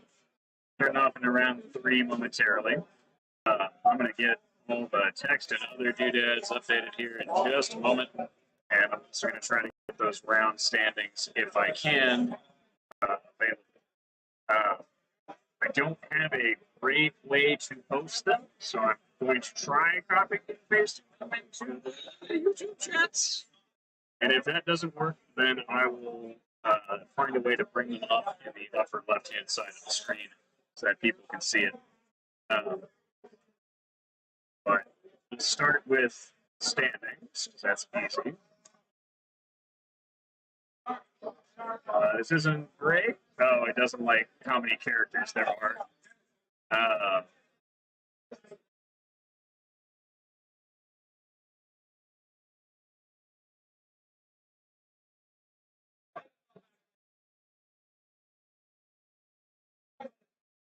This is not elegant, but it's what we're going to do. Timberlake. That.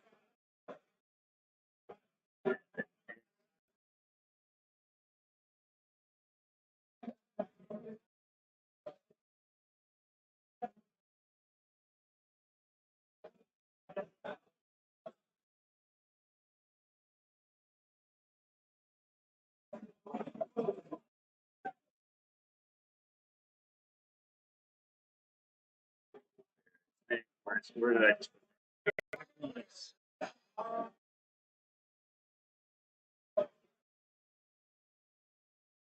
Here we go.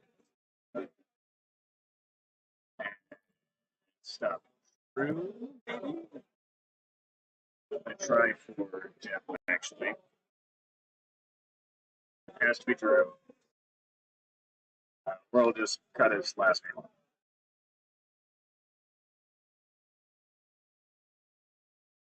Okay, and then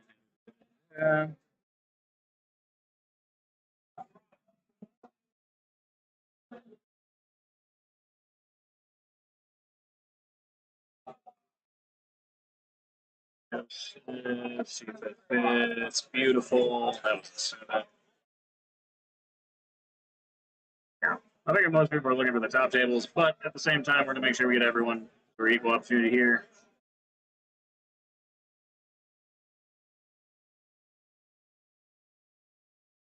And I just realized I did David twice, but fuck it. Cool. That's the standings for now.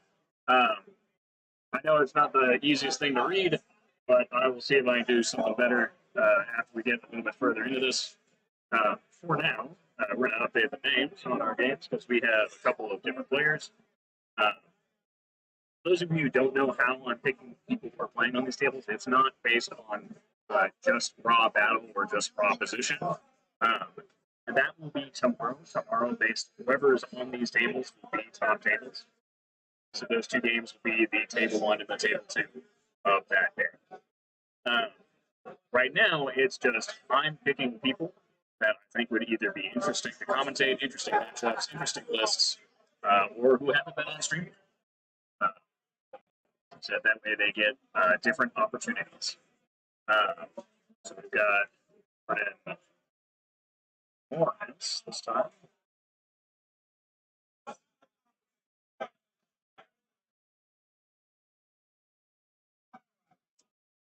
This is Aaron Webb.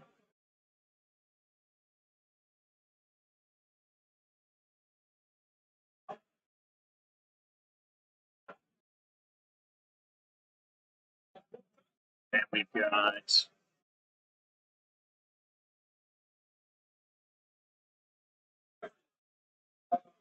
employment.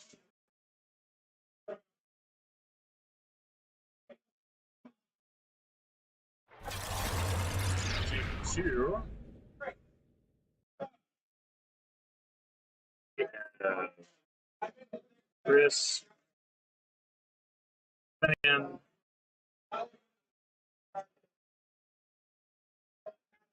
this is Mark Bryson. And we are in deployment.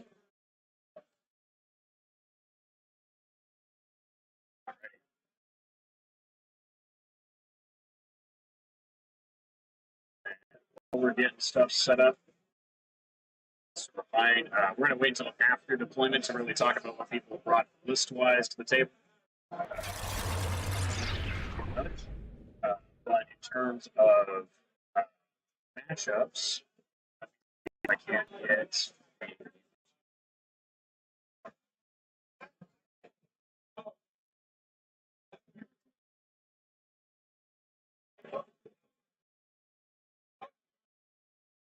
Let's see here.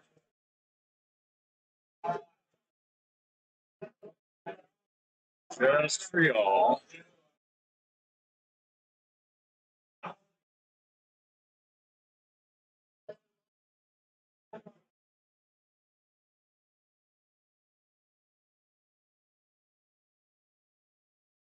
That's probably too small.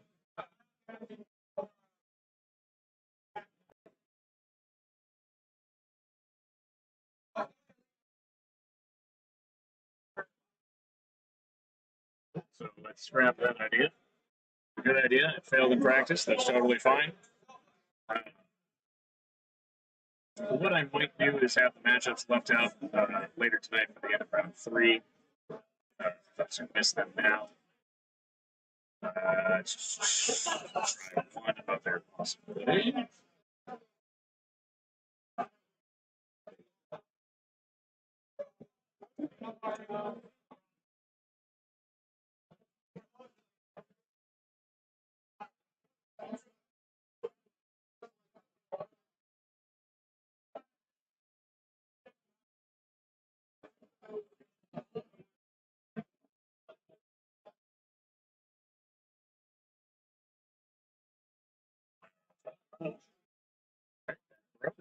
I broke it, but I broke it.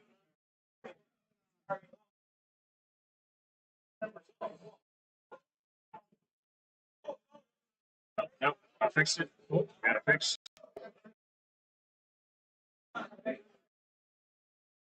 I'm trying to get the standings up. What's up? Yeah. All right. That's my awkward paint way of doing it. But screw you guys. It works. Those are our current top scores. I'm not going to worry as much about the lower tables for right now, but those are our top, call it 15 almost.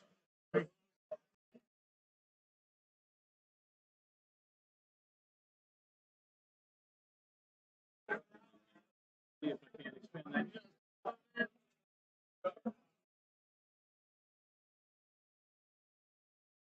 Cool. Slightly, ever so slightly. There we go. Cool. So currently in the lead, for those wondering at home of what our actual matchup standings are, is we have Michael Sigler currently running Abyssals, I believe. No, he's running Northern Lights. He is currently playing Jeff Radigan. As I told him, I think he went a little too ham, and now he's playing the Sun. Jeff Radigan, of course, playing the spammy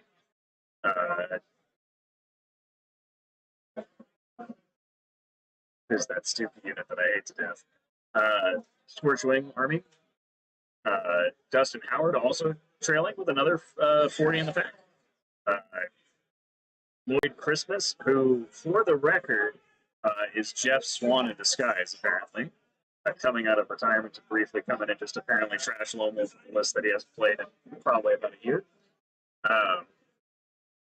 Falling behind him, we've got Justin Robbins, Brenton Williams, both at 37, Jesse Garrett at 36, Chris Davis, surprisingly, at 36, Hank Googe at 34, Lex Simon at 32, Kyle Timberlake at 32, Jeremy Duvall at 29,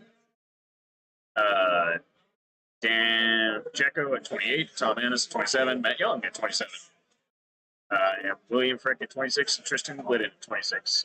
Given the matchups and the tables, there's definitely no small chance for large upsets or changes. Looks like Dustin is playing Ryan Smith, so that may catapult him even higher up on the. Or no, sorry, that is not Dustin Howard. Trying to look at some of the matchups here.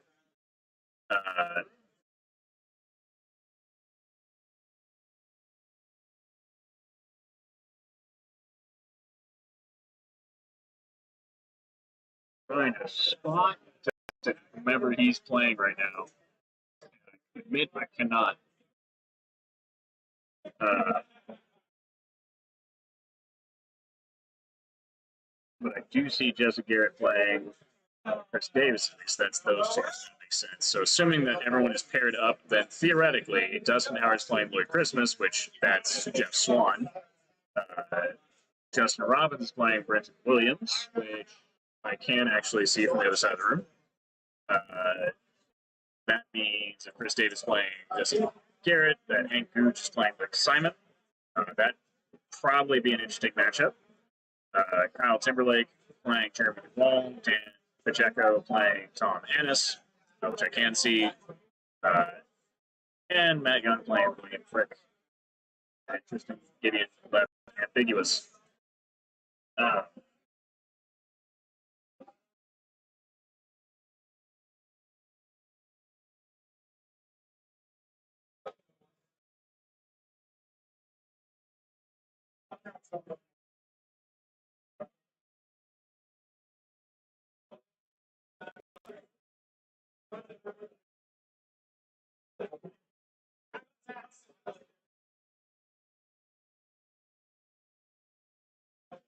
Say I swear.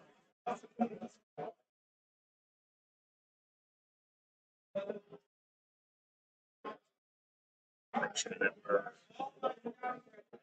alerting our fine that we are live again. Say live again.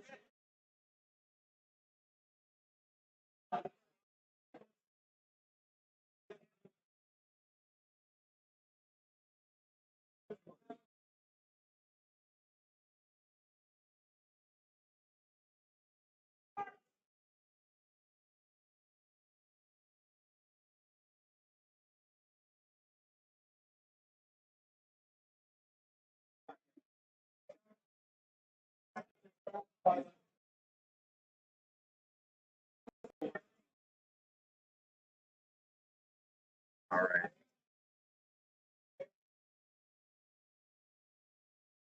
Cool.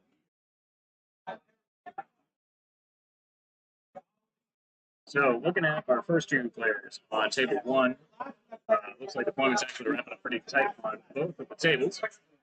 So, looking here for our first table,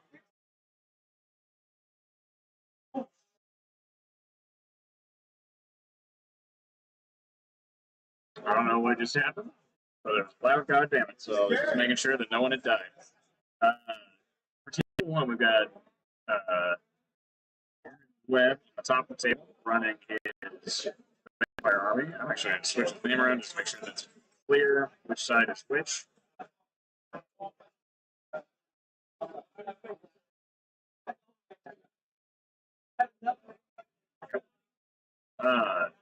Aaron Webb is running a mostly vampire soldier infantry list with a bunch of ghouls as chat. He's got 5 troops of ghouls, followed by 6 regiments of soul reapers. It makes it actually really easy to pinpoint and follow. Each soul reaper regiment, for the most part, there are 3 of them. One has boots of striding, one is dwarven ale, one is chalice of wrath. If I had to just hazard a guess as to which one has the boots of striding, it's probably this one here. That's the only difficult terrain that would really impact it. Alternatively, it's that one. Don't see anything indicating it, at least from this point, but keep an eye on it. I'm sure it'll come clean later.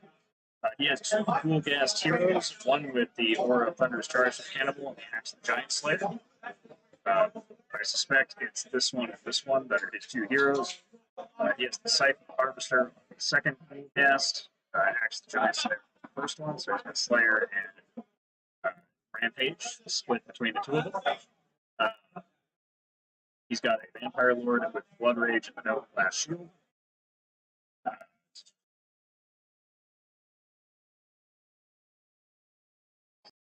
Mounted? No, because it has Blood Rage, it should be on foot.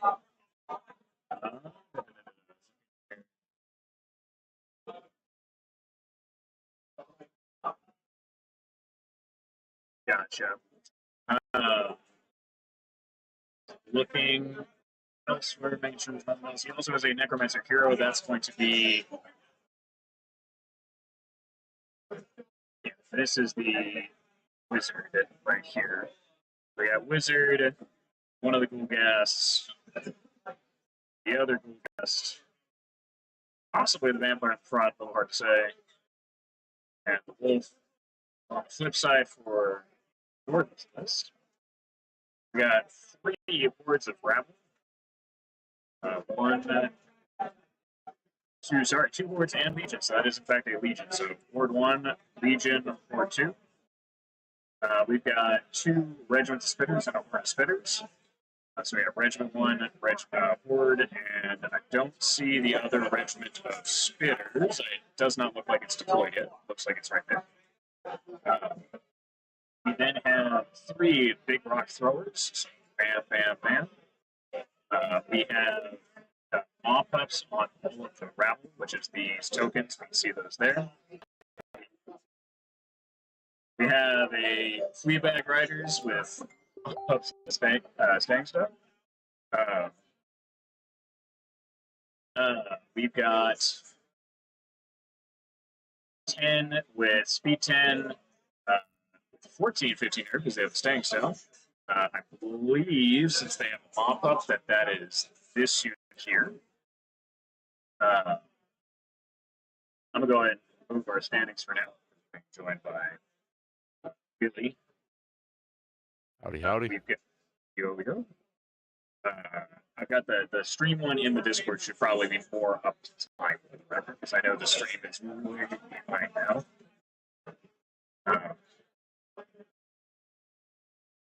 But we've got.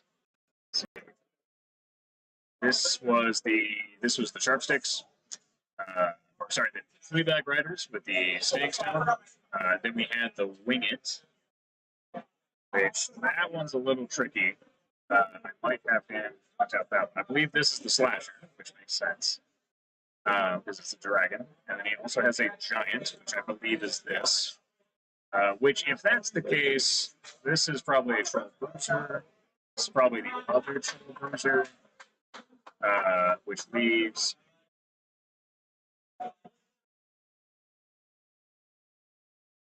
I might make him show me where the Winged is.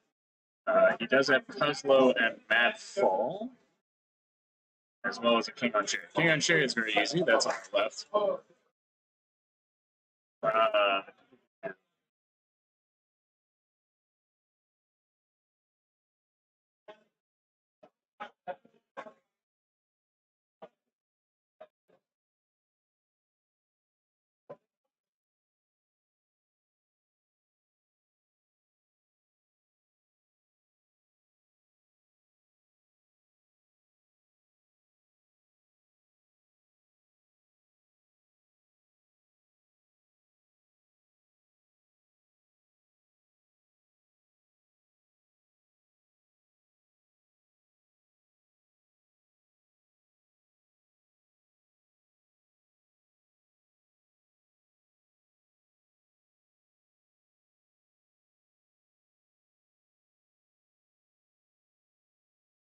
Jordan showing up.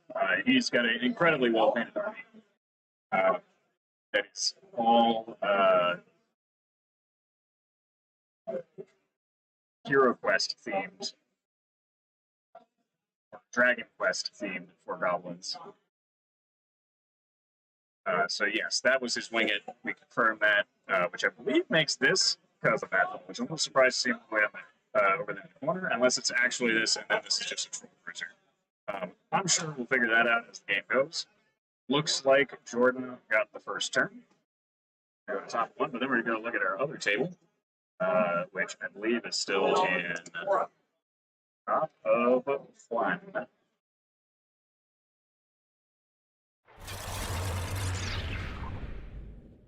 Flipping over to table 2. Oh no, they are already going, so ignore that. They're not in deployment. They're in what I suspect is possibly already turn 2. If I had to guess, this is the bottom one. Bottom one. these guys, we got Chris Finnegan versus Mark Bryson. Finnegan is running Salamanders. It's again where I flipped the tables on accident. Whereas Mark Bryson is running the Herd. If I had to, so Mark Bryson, the Herd is at the bottom of the table. No, I have it correct. He's running 3 troops of Spirit Walkers, which I'm pretty sure are bam, bam, bam. He's running 2 regiments of Longhorns, which I assume are these 2. Running 2 hordes of Guardian Brutes, which I assume are these 2.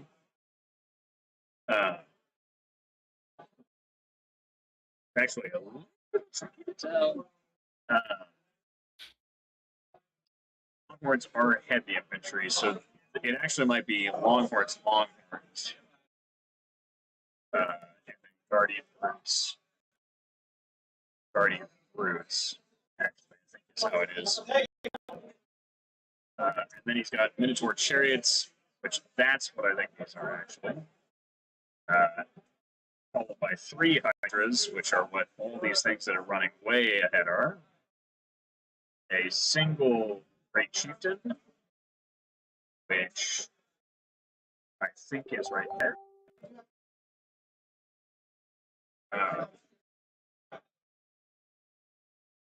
Then we have 2 Druids. Druids are probably hiding in the back line, so I imagine it's here. I mean, actually, it might be Druid. And then that leaves the Great Chieftain. Which I can't quite spot them. I think his wolf is actually over here. So I think he's taking the lone wolf specifically.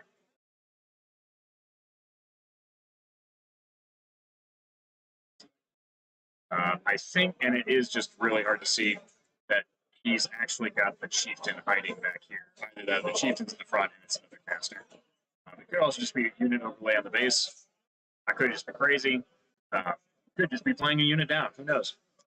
That would be his list and at least a general idea of where it's set out on the table. For the Salamander side of things, just to get us started off here, he's running a very fire elemental themed list, which is why everything looks like it's big red blobs, because it is big red blobs. We got 4 hordes of fire elementals. Thankfully, because of their base size, that's easy to tell. We got 1, we got 2, we got 3, and 4. We got 2 hordes of Scorchwings, which I believe are 1 and 2, respectively. And we have 3 regiments of Ember Sprites. 1, 2, 3. You put it wherever. You don't have to roll into anything. I can see it on the table. That camera can read your dice.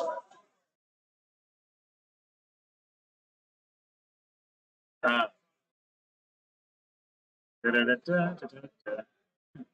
was it? Scorchwing, Timber Sprites, Maquilodons, 3 Maquilodons, which I believe we got 1, 2, 3. Followed by a Phoenix. Man, followed by 3 Mage Priests. This list is probably one of the easiest ones to visually see on this table. So yeah, that's our full list display and playout. Looks like they are finishing up the bottom of turn 1 before Chris starts his first turn. And he's got it marked. Oh, wait, actually, maybe Chris went. I think, actually, I have that backwards. I think Mark went first and Chris had scouts. Assuming in. Yes, they do. They scout. So Chris just scouted with his Ember Sprites to put some pressure up. And then Mark took the first turn in advance. So we're actually now in the bottom 1. We're starting.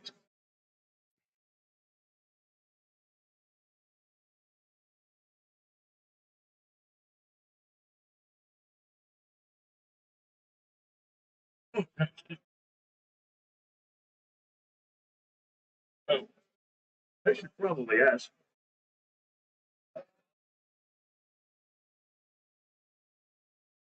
Scenario 6, 6 flags over Texas, which I believe is a modified control. So let me see if I can pull that up. 6 flags over Texas, 6 zones, 2x2 on the battlefield. Yada yada yada yada.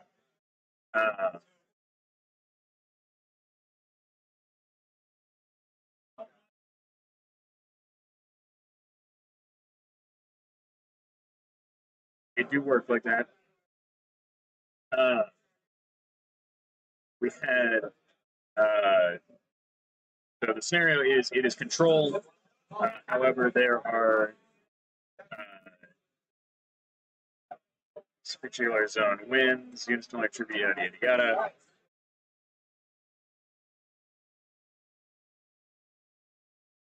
yada. Most scoring units per zone calculate controls that zone. Each zone control awards plus points, so it's a less actual control. This may actually just end up being control. 2 scoring points for controlling the center zone on your opponent's side of the table. 1 scoring point for controlling the center zone on your side of the table. 1 scoring point if your opponent does not control any zones on your side of the table. So it's basically just control, but with a couple extra steps thrown in to make it really easy. I will try to remember to tell Mark that. He's on the other side of the room.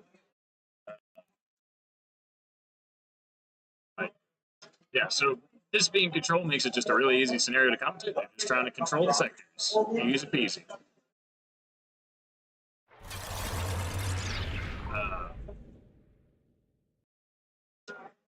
On the looks like this is turn 2. Because Jordan did go first and missed a bunch of cannon shots. Or actually, I take that back. I think this is still bottom 1.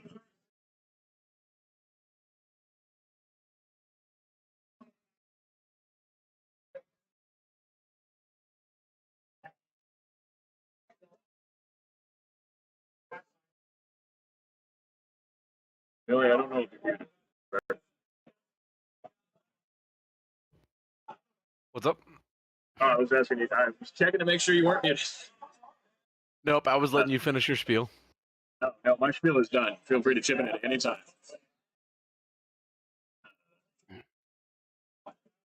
But this is definitely an interesting list. It's a lot of vampires.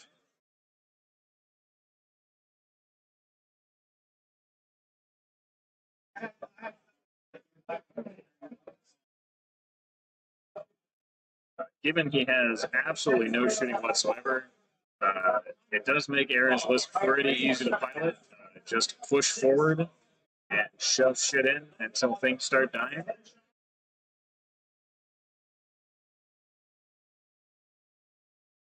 That's one thing goblins are good at.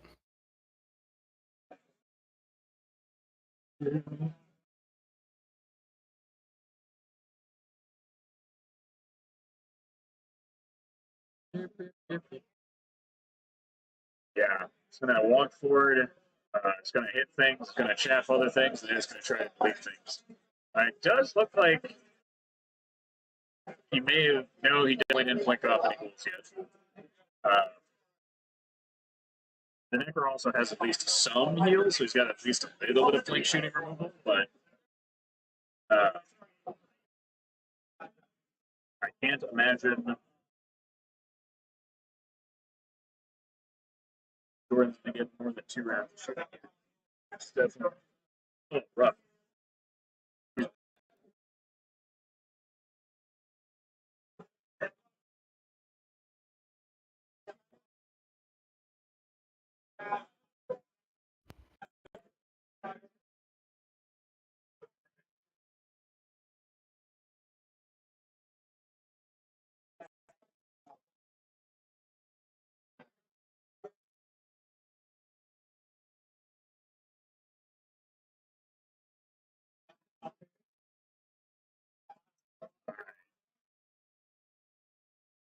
So he's got a Pharaoh Chariot here. Sorry, not a Pharaoh Chariot. Man, it is definitely showing that it is getting toward the end of the day. We've got a Goblin King in a Chariot, currently threatening the flank of the vampires, which is why he's being careful there to try and make sure that he's covering his flanks. His Undead army has no surgery whatsoever, so could potentially just run the Goblin King Chariot past everything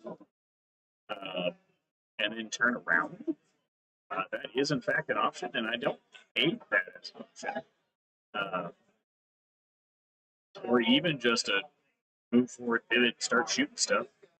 I don't know how much surge or how much inspiring he has available in the back line, but if he had that option, I would definitely just scooch through and pivot to turn and take some shots. And that puts him in a prime position to charge the rear of anything that needs to actually engage with the line.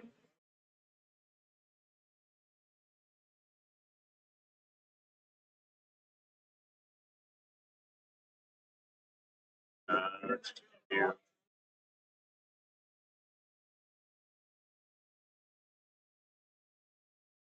So he did do some flank damage to some of the vampires. That's what we're seeing here. We're going to flip over to the other side while Jordan's making his calculations. Going to be a short turn for Aaron there. Up to.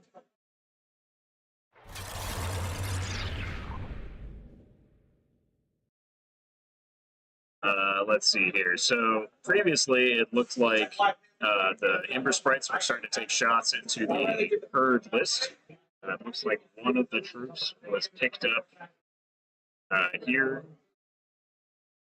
from the Ember Sprite / Scorch Flame shooting. It does look like the shots were spread out across the army because I see damage done to the Minotaur chariots. I see some damage done here to this unit. And I see some damage done here to this unit. So there's actually quite a bit of spread. Maybe a little ambitious with flank shooting. I would have liked to have seen some more concentration to really remove the troops. And I don't think you really need to shoot the Minotaur chariots. Maybe he didn't have range to anything else. It's hard to gauge 18 inches at the table. But that's my best guess.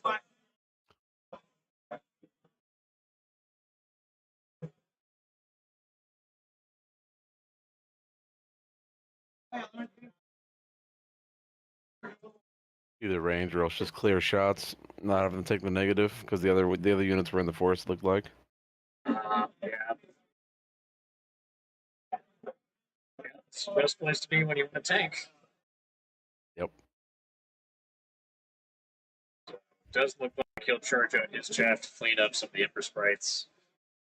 It'll be interesting to see if he really fully commits here. I don't know that I would do that. Because this isn't technically a Salamander's army. This is a fire elemental army with 2 Salamander wizards. So it's definitely a very interesting list to look at. I will say the danger of trying to hit it with so many angles here. The Hydras are actually one of the best things to do because if they take damage, they just hit back. But if he hits the wrong spots, those greater fire elementals are going to be able to surge into every flank imaginable. They've got a lot of flexibility with this setup. And I do think it's important to take control of the center of the board here. He's not going to outspeed the herd. And this particular herd list doesn't have anything super fast to really threaten the flanks. This is where I'd really like to see things like these in nature. To put some pressure on the sides.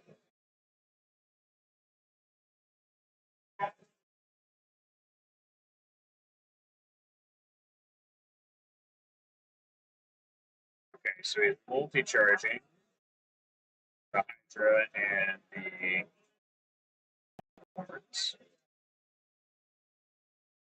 One of his horns. This leaves the Minotaurs the only thing that's going to be hiding in the back line. Let's see. Swapping it back real quick while they're finishing their thing.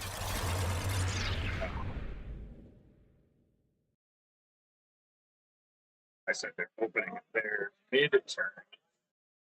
So realistically, that was top of 2. Top 2. Fix that back there.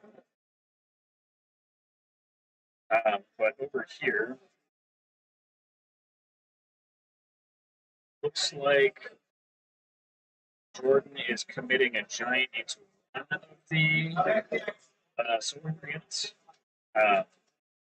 I like that idea. If you can pop them, that's definitely being really reliant on the giant to do the job. Because if he can pop them, he can turn and limit it to only a single Soul Reaver that'll be hindered, assuming it's not the Strider one. If it is the Strider one, then it won't matter. But a single Soul Reaver usually is enough to pick up a giant.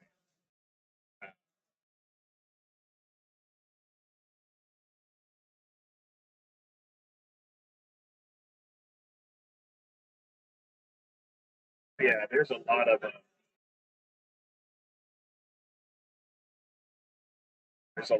different ways to approach. What I really, really would like to see during the I'd like to say a turret here. I like to say a walk for 9 inches because if you go 9 inches for something unbelievable, I'd like to see it turn 90 degrees. Right. Not take the charge of position for next turn. Yeah, that positional play where he's in your backfield is just going to threaten so much. And like Goblin King chariots are not the biggest threat, but if they get rear charges, A lot of things that are threats in the flank and rear. yeah, everything's a flank, or everything's a threat when you got 27. It'll be 21 attacks and fours with, Ooh. I believe, at least crush one. It might not be because they're goblins. But the other thing is you can do that and it can shoot. He's doing the full pivot round. Okay. So he's able to do it without even getting all the way there. I honestly would have preferred just the 90-degree turn. I don't think he needs to put too much threat just on Soul Reaver unit. But out of curiosity here, what is the actual You said is a king on chariot? King on Chariot is Thunder 1 Crush. So yeah, he would get 2 modifiers. 21 attacks and 4s and 3s is not too bad. He's going to need it to deal with all the Soul Reavers. I don't like this play. I don't like this play because I don't know that Fred's going to see the vampire unit. I don't.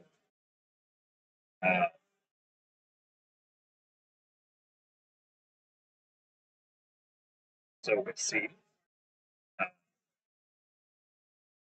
Maybe he thinks the opponent is going to be busy.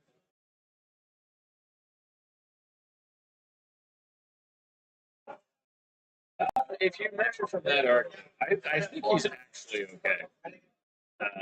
It is pretty close. Just eyeballing it. In which case, that may buy some extra turn here in movement and positioning. Which any more turns of shooting he can get, which is really big against a list that doesn't have any counter battery. It's really important for him because he's not going to outfight the Soul Reavers with Rabble. Soul Reavers going to hit the Rabble, and the Rabble's going to die. And Soul Reavers going to hit the Rabble with the Spitters, and they're going to die too. Even worse than the Rebels, they're going to hit back on 6s. If that.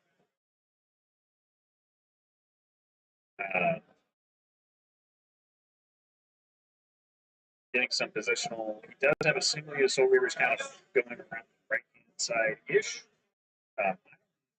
No, he's nice. Well, no, he does want to close the distance. If he can just pick up enough pieces, then we're going to have to score at the end of the game.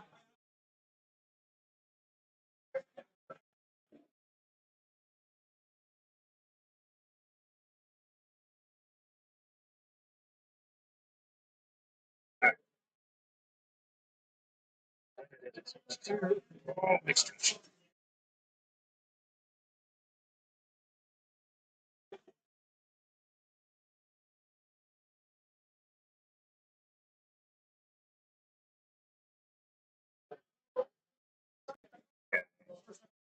Flip back over to table 2, and Jordan figures out his maneuvering. on table 2, we did have that engagement. Looks like we're up to the fun and rolling the dice phase. He did bring in that Hydra. Doesn't look like he brought anything else into charge, but he is doing some light shooting, it looks like. Actually available in that list? I'm not actually sure in the case of Mark. Let's take a look here. Does have Scorched Earth. So I think he's scorching the scorched Earth, like the scorched wings. Right there. That'd be my guess.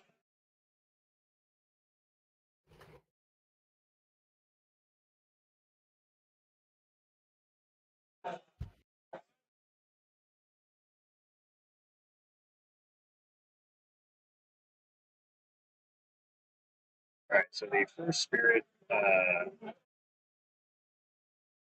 words, just in troops. Yeah, spirit walkers, just in troops. Did a little bit of damage to Neighbor Sprites, just smacked it a bit, didn't kill it, looks like. Following up in the second unit.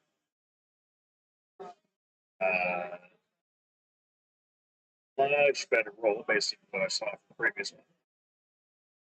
That's 6 wounds, pretty solid. A chaff piece especially. Looks like he might pick it up. He picks it up.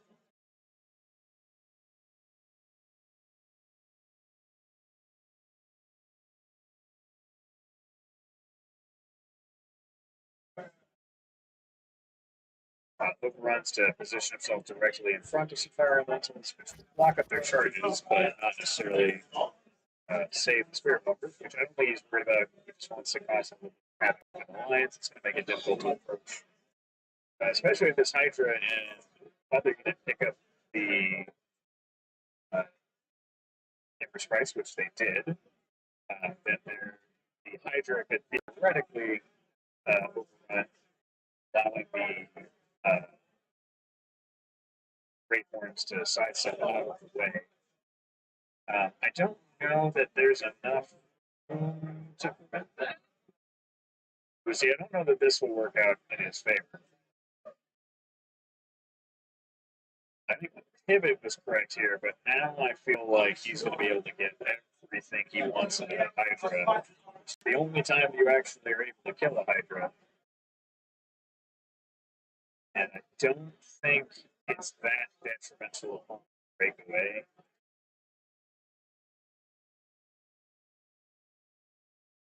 Yeah, so stop an inch away.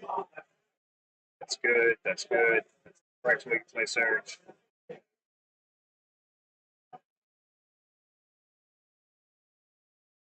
Other unit also stopping an inch away, or because that will actually mess him up. He doesn't want to do it like that because otherwise he won't be able to surge. Currently, how it is that unit on flank is now just chilling, unless it's actually past the corner. But even then, I don't think that's possible. I think he messed that up, but that's okay. We're not here to judge, just quietly.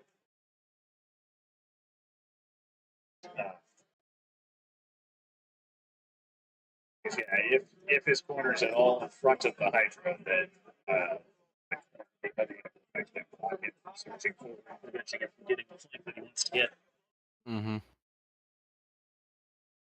So you either have to have it flush, in which case it would probably have the edge and prevent him from surging forward, or you have to have your corner past the Hydra's corner, which I don't think you have the ability to pivot in. He's figuring out movement. Jordan and Aaron here. It looks like some stuff is taking place. Looks like between the combined shooting of the Spitter Horde and the Spitter Regiment, the Goblin King, and presumably, I don't think the Winged, maybe some of the Stone Mummies. A little hard to tell, but he definitely picked up the regiment on the left, whether through good dice or through good fortune. And now we're looking at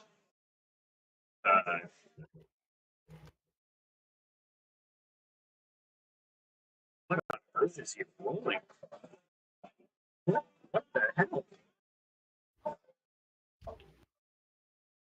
Or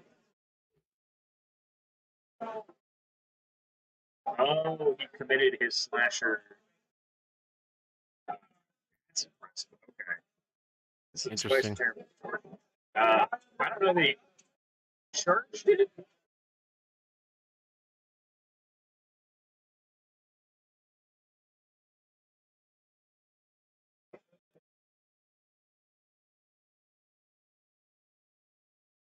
Oh, hold on. What? Oh, he's finding a spare. I was like, I don't know what happened there because it's not. Jordan's the one rolling the dice, so I don't know how his dragon is cleared. He does have a sharp stick through. But it looks like he picked up the unit and now he's determining which way to face. So he's going to face the Soul Reavers, which is absolutely the right thing to do. My only downside with this is I don't know if the Soul Reavers in the hill can see the arc there. That's the caution. Really, that Soul Reaver unit in the hill is the last scary thing it does. Aaron, the one on the ground will hit the slasher. It doesn't have a terrible chance to kill it. If there's Bane Chain available, which I believe there is, he definitely can. But then that just opens up the Soul Reavers to being shot aggressively again by the Goblin list, which is what goblins do. So we'll see. Yeah, there we go. That's what I was wondering. That's a good catch. So it's going to be curious as to whether or not they declare that. How he wants to handle that. He could shuffle over. That would be awkward. He could shuffle to the right. That would be bad. Sounds like he diced back, potentially. No, he just stayed there. It still prevents a charge and limits the things that the vampires in the hill can charge. I think that's still correct. This looks to be the giant or a character. Looks like the giant.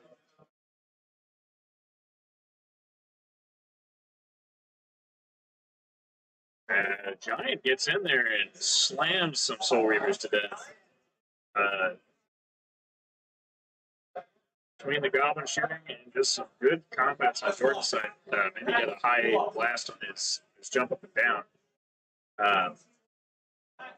But currently, he's in a pretty good spot. Able to blow some holes in Aaron's army, and now he's going to be able to take advantage of the various units.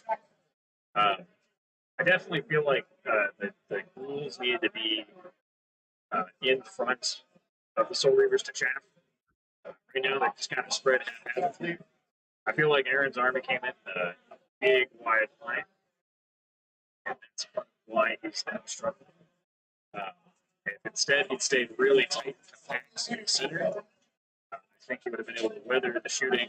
The ghouls may have been wavered in some places, but realistically, it would have made it a lot easier for him to approach and then get the charges he really needs to win the game. He still has 3 regiments of Soul Reavers, though, and most of what Jordan has doesn't want to touch that in combat. There's not a lot of. There's pretty much no unit that Jordan has that wants to touch that in combat.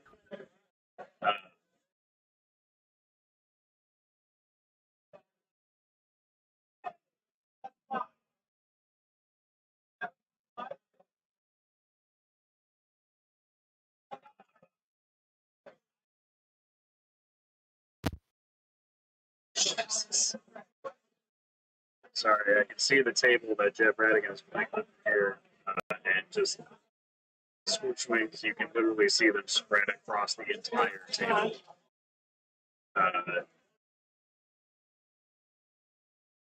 Poor Michael is just in a corner, basically praying that he survives the shots. I don't even think he's trying to actually beat it in a straight fight. He's just trying to eke out as many points as he can on it. It's a rough matchup.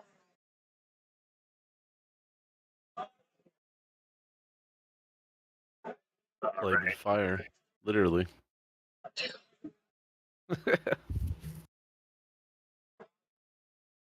Yep, not much you can do about it. All right.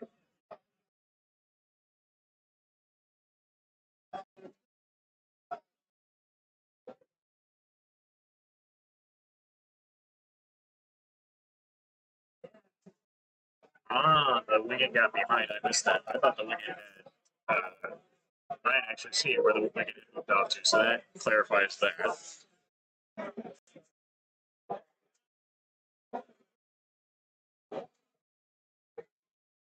While Aaron's figuring out his turn, we'll flop back for table 2.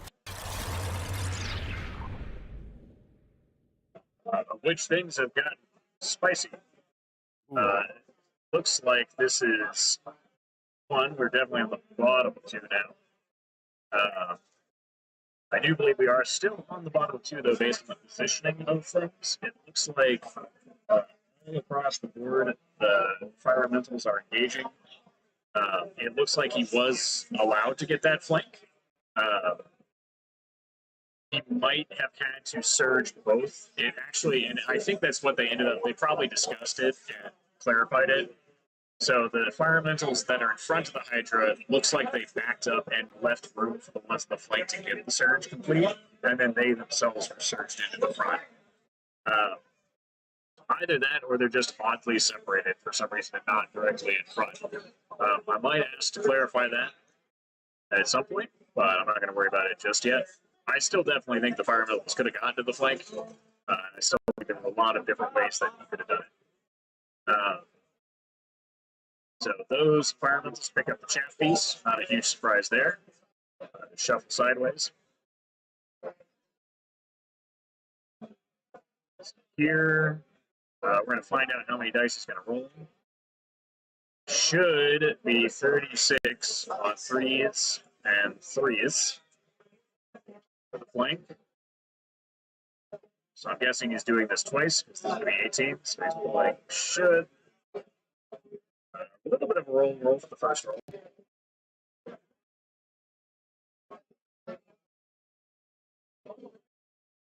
Ooh, yeah, pretty rough roll there. It looks like. Looks like 5 wounds maybe. From the first batch. Presumably he does have that second batch.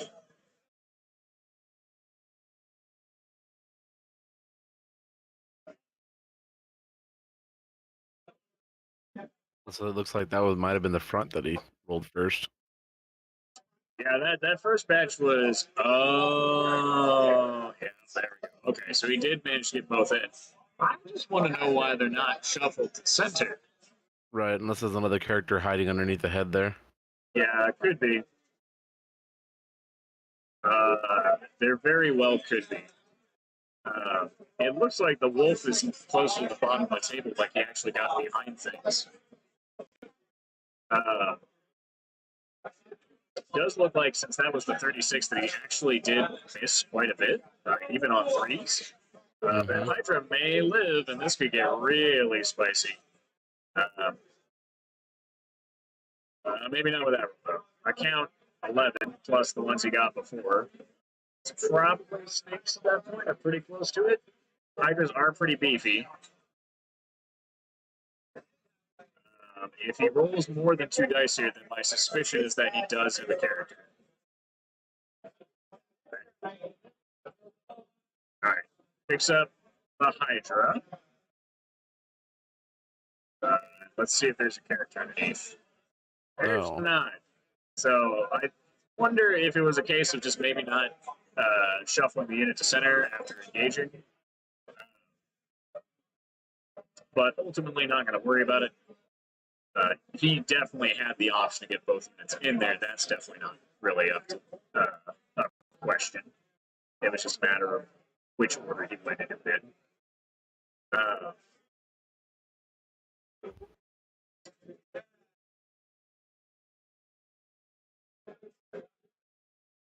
Looks like the Scorchlings both engaged and are acting as chaff, interestingly enough.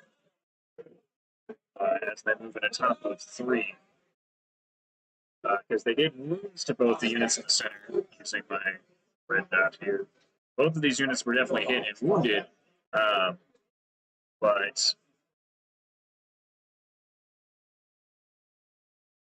neither appears to be dead, at least. Unclear on a waiver, but still.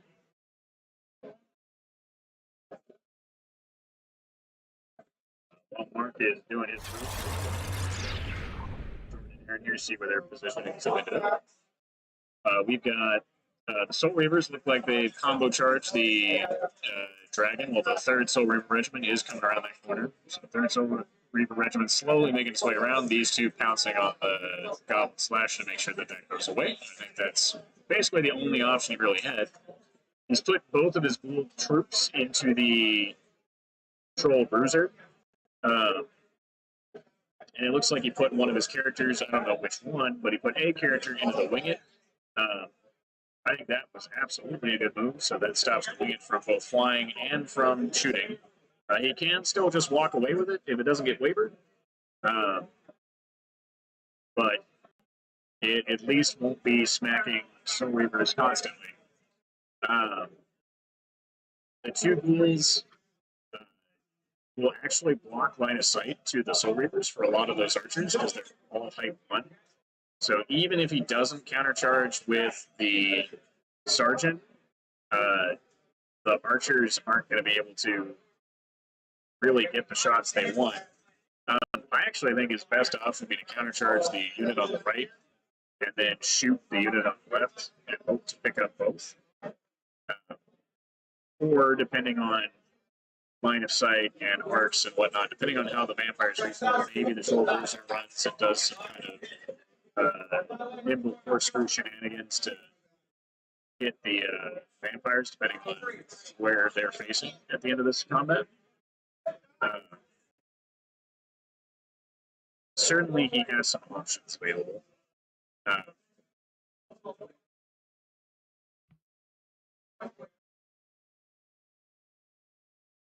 Oh my gosh, you shouldn't be hurting.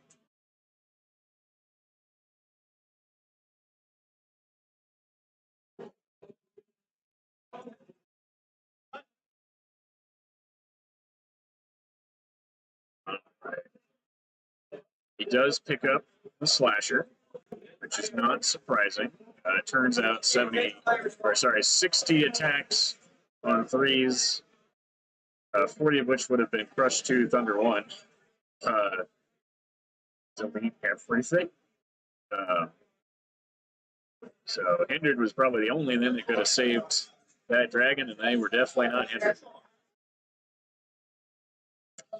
So I don't know about. I think the Troll Bruiser probably does not have arc to the flank. It's going to be really close. Or he could do some funky disengage. I don't think the ghouls will kill him with or without thunders. They just don't have enough attacks. But I also maybe talk too much trash about ghouls. We'll find out. If they were very fortunate, they would waver the Troll Bruiser. That would actually probably be the best possible thing for Aaron to have happen there.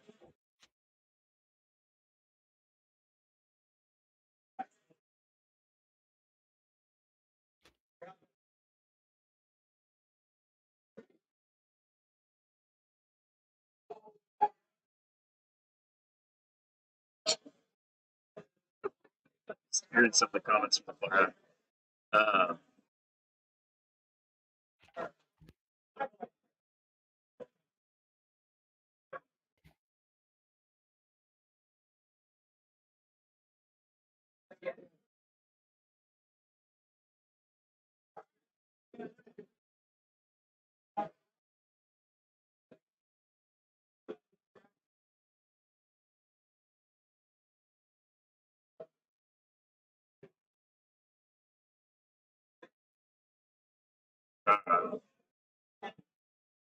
Here's a weird question. I don't know why he would try to be able to answer it. Someone who played on table 3 in round 1. I only know tables 1, 2, and 3 for both rounds. Beyond that table, I have not been attention to people's table numbers.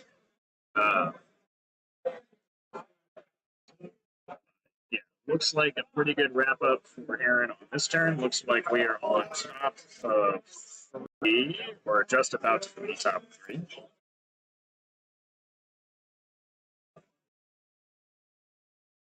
Was that a boxcars waiver roll? Did I miss? I'm kind of wondering what he's rolling. What has 25 attacks here?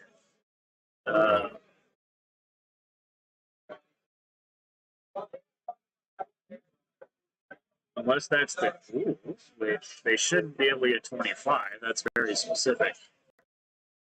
Maybe it's something on the giant. It has to be something on the giant.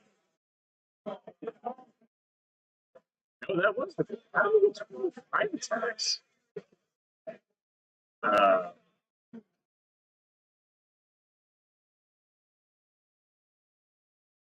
Maybe there's a character hiding in there that I just can't see. Maybe he's just animated the guy.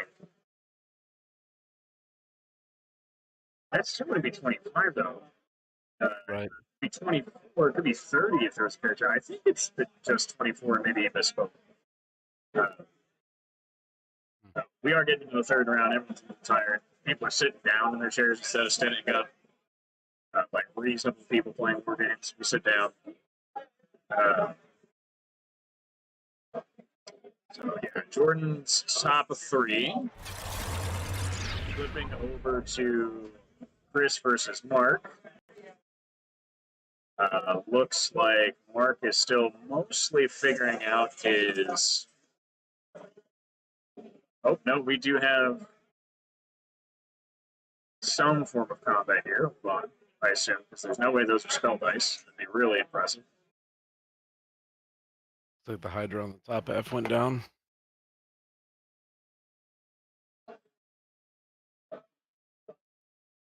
Yes, the other Hydra went down to the flank surge. The other 2 Hydras are still up, doing fine.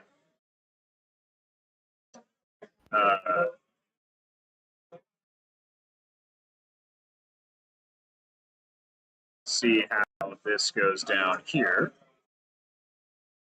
Gonna be interesting combat.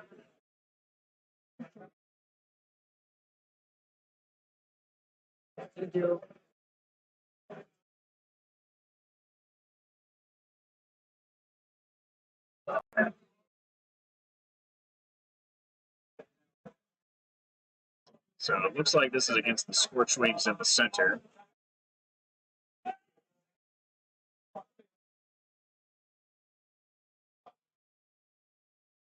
Which they're defense 4, and these things should hit them like a truck. They're definitely dying here. It's a question of what happens afterwards.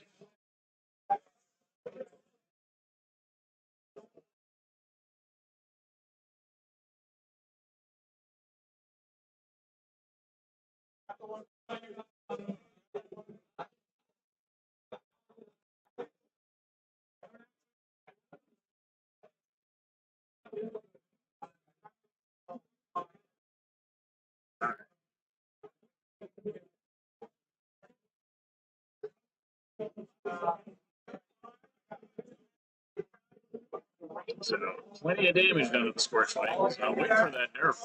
Yeah, there's one. I was like, those should get picked up. That's a lot of crush 2 between the Longhorns and the Minotaurs. And with the speed, he might be in a good spot. Certainly, it's going to be very difficult for the Fire Elementals to engage.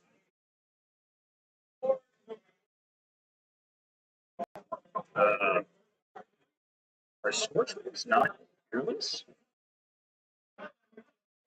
Or sorry, not Scorch Wings. No, I know Scorch Wings aren't fearless. Ember Sprites not fearless. They aren't. Or they are. So I'm actually a little bit perplexed why the Spirit Walker trunk on the upper right is somehow still alive. Because it should have been relatively simple for the Ember Sprites and the Fire Elementals to double charge. It might have been hard to complete, but I feel like it should have been possible. Ember Sprites were gone and shuffled to the left.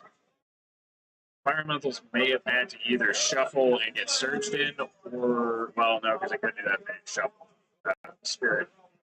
The Ember Sprites. Assuming that these are not in combat, you could have also just shuffled the Ember Sprites 3 inches out of the way, and then shuffled the Fire Elementals 3 inches the other direction, and then surged. You have lots of options on how you can complete those charges. It does pick up both Scorchwings. I'm a little surprised, honestly, at that commitment. I don't think he needed to do that. I would have preferred to see the Scorchwings just kind of hover and keep shooting until they absolutely have to commit. He could have just run them on flanks, started pushing the flanks really hard to put pressure up. I mean, if you're going to take that charge, you need to push up more. Yeah. And there was still too much stuff in the way. I feel like that was a case of an Alpha Strike that turned too early. So yeah, I personally would have started maneuvering the Scorchwings just kind of slowly around the flank here, taking pot shots and things as you go, until you're kind of in the back line facing forward, and suddenly you're in the butt, and now everything's dead. And if we looked at the other Scorchwing unit, I think honestly going around the other side and flanking stuff as you went would have been the way to go there. So yeah, I'm a little surprised at that. I don't think it actually bought him a whole lot of like breathing space that he really needed. And if he really needed it, I think he only needed to do it with one of the two, not both. Ember Sprites. Looks like the Ember Sprites also got picked up by the Spirit Walkers. Now the Greater Fires are into everything they can touch. That whole So Ember it's Sprite now thing is very confusing now. Sorry, what? I said that whole Ember Sprite thing is very confusing now. Yeah, I am definitely. I don't know 100% if he could have made it. Maybe they checked it and he just couldn't quite complete. But yeah, no, I definitely think he could have at least given that a shot. I know he definitely needed the surge on the other side to complete that charge. So maybe without the surge, he didn't feel like he could get it. But I feel like that was a completely viable option. All right, while we're side of things, flip back over to Jordan here. Looks like combat-wise, the Giant took some damage but survived. The Wingit at the top has done what Wingits do. It looks like it must have been wavered because it's not going its full speed 10, it's only going half speed, so it's presumably pivoted and then done a move walk 5 inches. So it's probably facing to the right of our screen.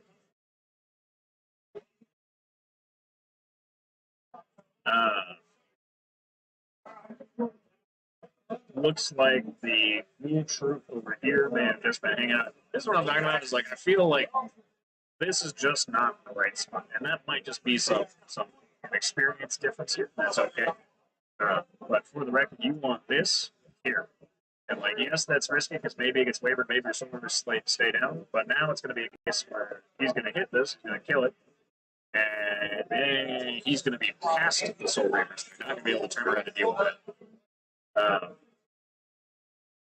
I like the concept of the list. I almost wish that instead of the ghouls and ghoul gas, that they would have wraith groups and use those to also cover. If you want to play them like this, I think using wraiths in troops, they can take these kinds of charges and they can punish enemies who do things like this Pharaoh trick. Like, this is one of the big downsides of non-shambling undead. We saw this Pharaoh just slip through with no consequences. The only other real option to stop that might have been an individual. But with a surge, you could have basically turned some of those units around and threatened to hit it inside or the rear. That definitely makes that move not free. So the Goblin Chariot King has turned to face the character in the back. I almost feel like he should have turned to face the Soul Reavers, but maybe Jordan thinks he can shoot them to death off. Or that the Giant will be enough.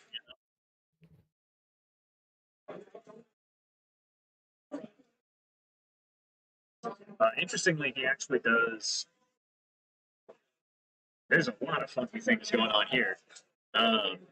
So this archer regiment actually charged this character with assistance from what I assume is Kozlo and Madful.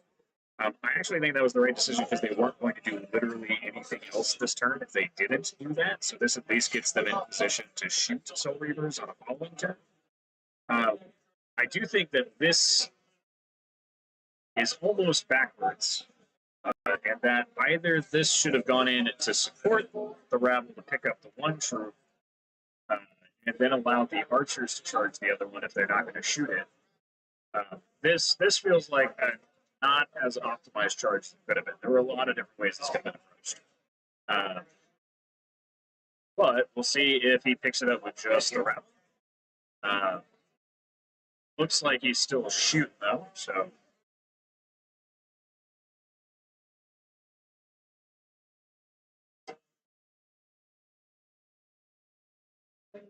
Yeah, especially with the mobbies, or the moppo. I didn't even actually think about that. That alone plus the unit should be more than enough to pick up the troop. So maybe he's just relying on breaking both of them. He's okay with leaving the Horde of Spitters there. Ultimately, this is control, so the goal is to get all the sections, not just the ones on your side of the table. But it's also still only top of 3, I believe. So it's going pretty fast. Lots of stuff has already done. Very much a very impactful game.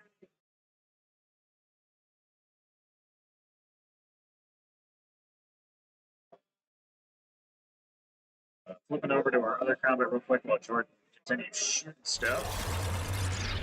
Nice one on both sides of the table. So, but just to kind of give a status update over here, we've got the fire elementals in the center have popped.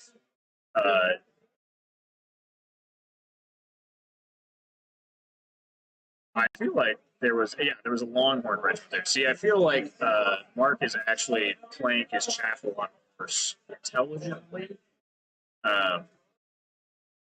Or more elegantly, I guess is probably a better way to put that. Is the Longhorns were positioned in such a way, like they aren't technically a chaff unit, but after fulfilling their goal, they became a chaff unit. If that Hydra survives, which it looks like it will, or at the very least, they're checking for it. Then it's going to have some punchback potential there on the left and continue to hold that section. But I don't like the turning the environmentals to the right to face all that because that's just exposing everything. Maybe he just didn't think he had better options. But I feel like the Hydra is the least threatening thing over there compared to all the stuff in the middle of the field.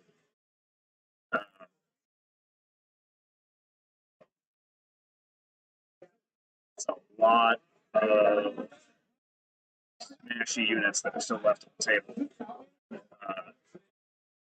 And the fire elementals are definitely not bad. They will smash too. So it looks like, the Hydra survived. And on the other side of the table, we're seeing the fire elementals hit the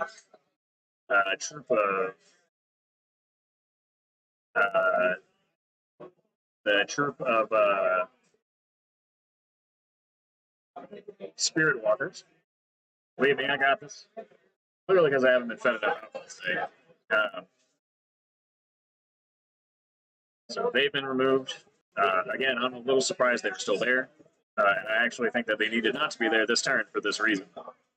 Because if they weren't there at the beginning of this turn, then those fire elementals are in those units. They're in the face, they're hitting those charges, they're hitting something, and they're potentially picking it up because they hit it pretty hard.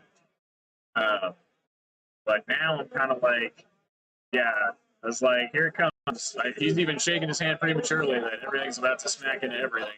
His list is just going to evaporate, I feel. Here's the turn. Turn flipped to top of 3, or top of 4.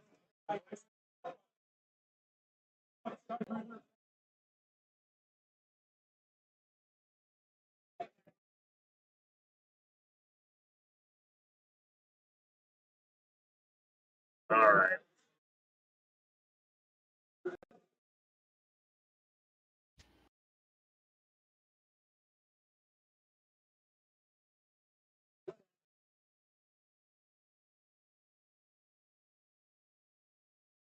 All right, thanks for letting me join for a little bit. Sounds like all hell's breaking loose upstairs, so I'm gonna go up there and make sure everything's okay. Gotcha. No worries. If I make it back, I'll make it back. Gotcha. Appreciate you being here, Billy. Yep. I'll just mute myself and I'll come back if I can make it back. Sounds good. Yeah, so we see all these charges going in. This is going to be pretty fucking rough for the salamanders here in a second. I think much of the army is about to crumple here pretty hard. The Hydra might actually end up picking up the fire elementals on the other side.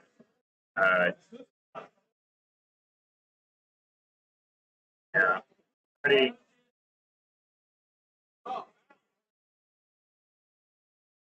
Pretty spicy. We're going to flip back over to George. Results of the shooting and the combat. Looks like so far, combat wise, shooting wise, I don't see anything that actually got kicked out. Surprised. Unless there was a character that I missed. But combat wise, it does look like the Goblin Spitters on the left. The Troll on the left managed to pick up his troop.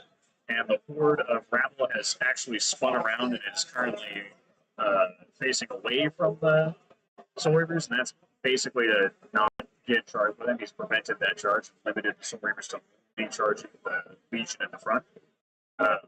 I still think 2 Soul Reaver regiments in the front of a Legion, even hindered, are still a good shot to pick it up. It's looking at 20 hits and potentially 18 wounds.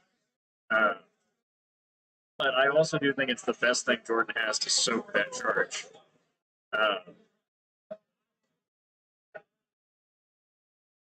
Looking over on the right-hand side, it does look like the Goblin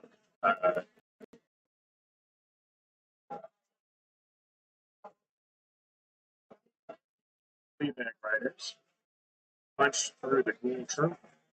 And again, yeah, I feel like the correct thing to do with the Soul Reavers at this point is just commit. He's already on this half of the table. He's not this. The Queebacks could literally run circles around him until the end of time. In a perfect world, you don't want to let them get there.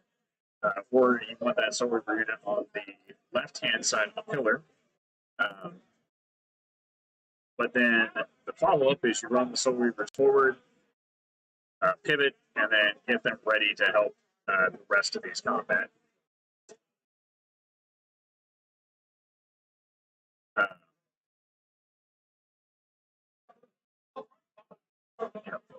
So he takes that double charge. I don't know what the Giant is fucking doing. The Giant is facing the pillar, so there must be a character there that's wailing on.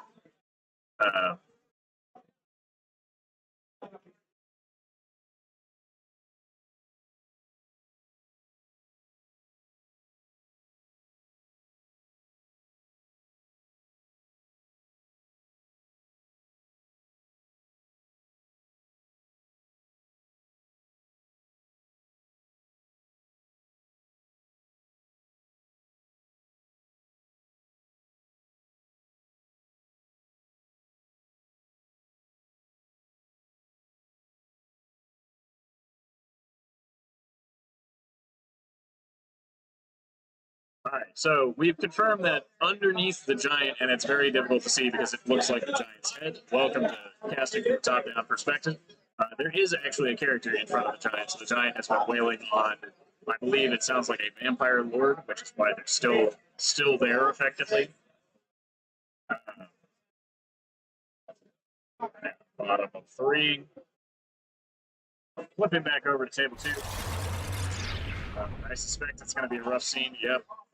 We see 2 of the units gone, one of them engaged. Third, looks like the Hydra may have been wavered. I could have sworn they had fury. We're going to double check. Hydras do not have fury, so yeah, maybe he just wavered it, and that's why it's not hit back that hard. So that could be pretty spicy.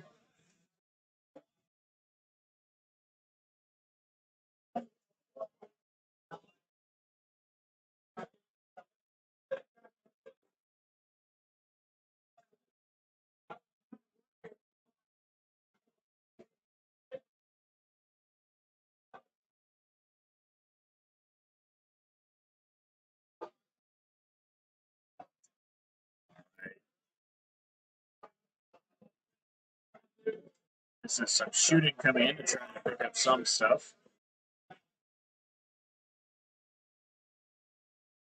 Maybe this is bottom 4 here. But he is getting some work done, so maybe with some concentrated fire, he can actually pick up a unit.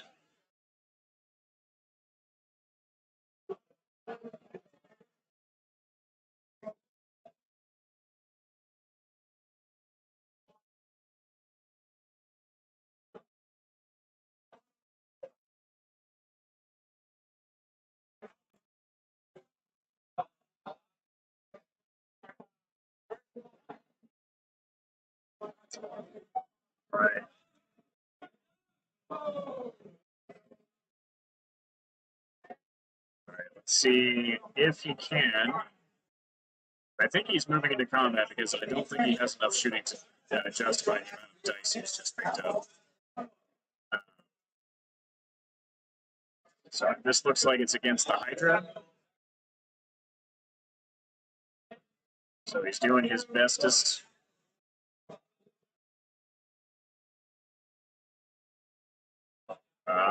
Gets in some smacks. Looks like a solid amount. He's up to a triple digit on dice, which to me means that he's probably already close to snakes. Does pick up the Hydra. So things are kind of actually closing in here. I'm a little surprised to not see the Phoenix move for positioning. It is worth noting that with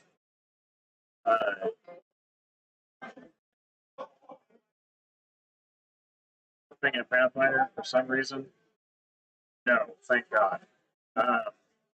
It could theoretically turn ever so slightly to its left, and then just move 20 inches, so have the double land here, and now it's scoring this section of the table, which is a very important piece of the table piece.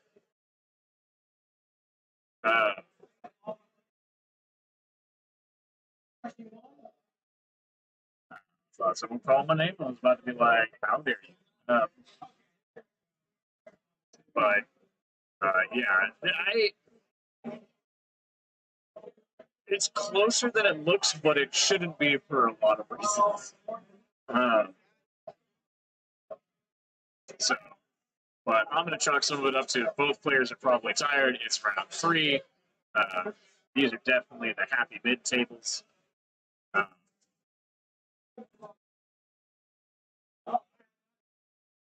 But yeah. So more of a chance for the salvage than I thought there would have been. Looks like the wolf actually is still alive.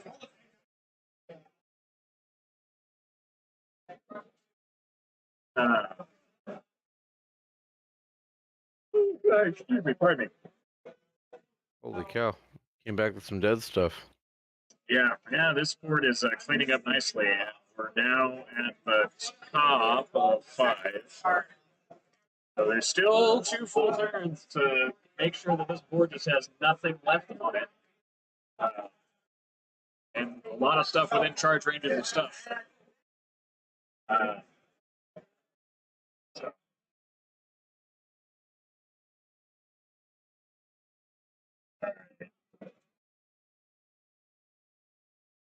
Let's see here.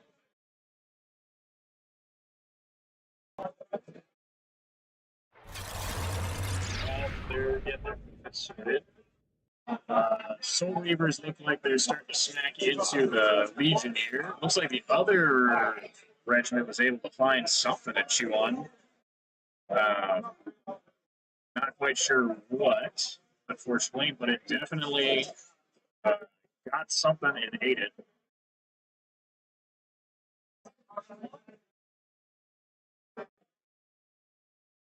This looks to be against the Legion he's doing damage.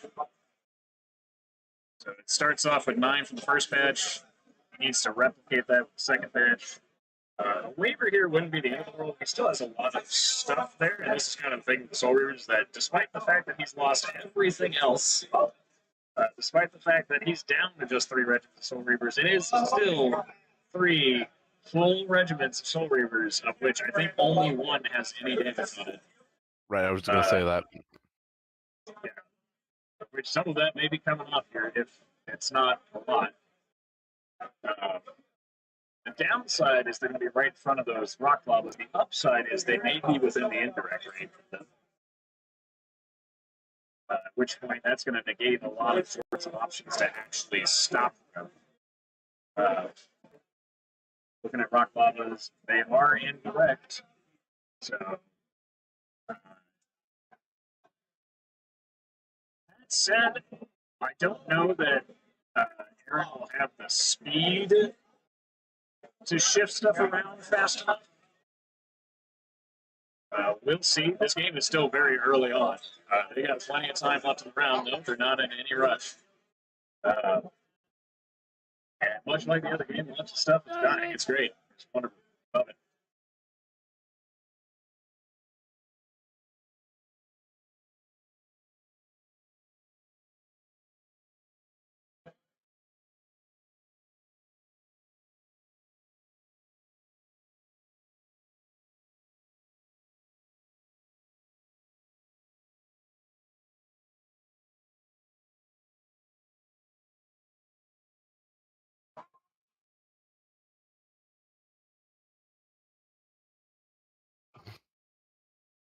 All right.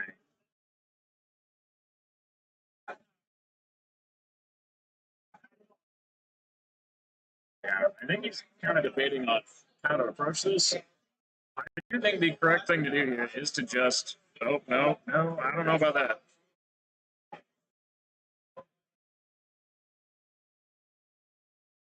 Oh, interesting. Okay.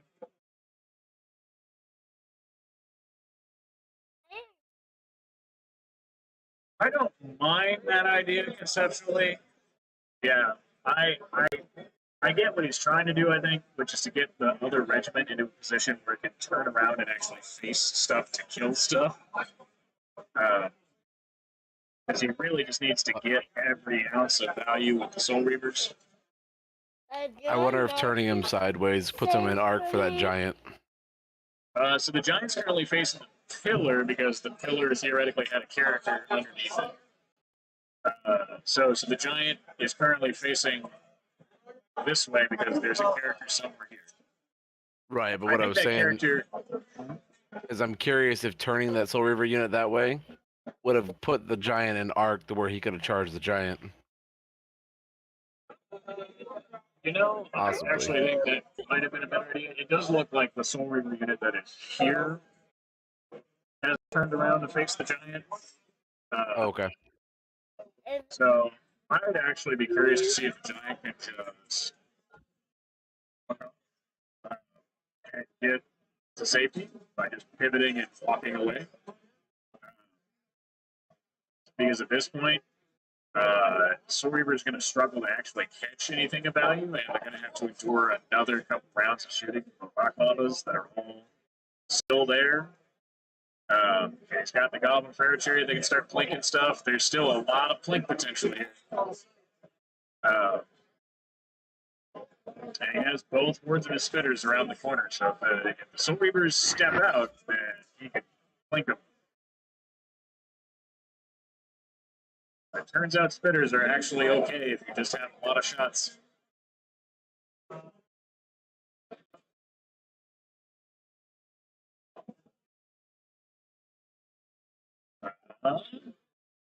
Oh, that's Jordan's Troll Bruiser. I couldn't actually tell with how bright red it was. I thought it was one of Aaron's pieces. So this is actually Jordan's Troll Bruiser facing, I think, this direction. Which he should be able to run it around these Soul Reavers and prevent them from being charged. I just don't think. I think if Jordan moves correctly, every unit he has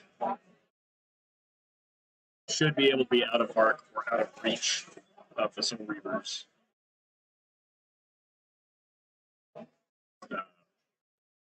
We'll have to see. Top four.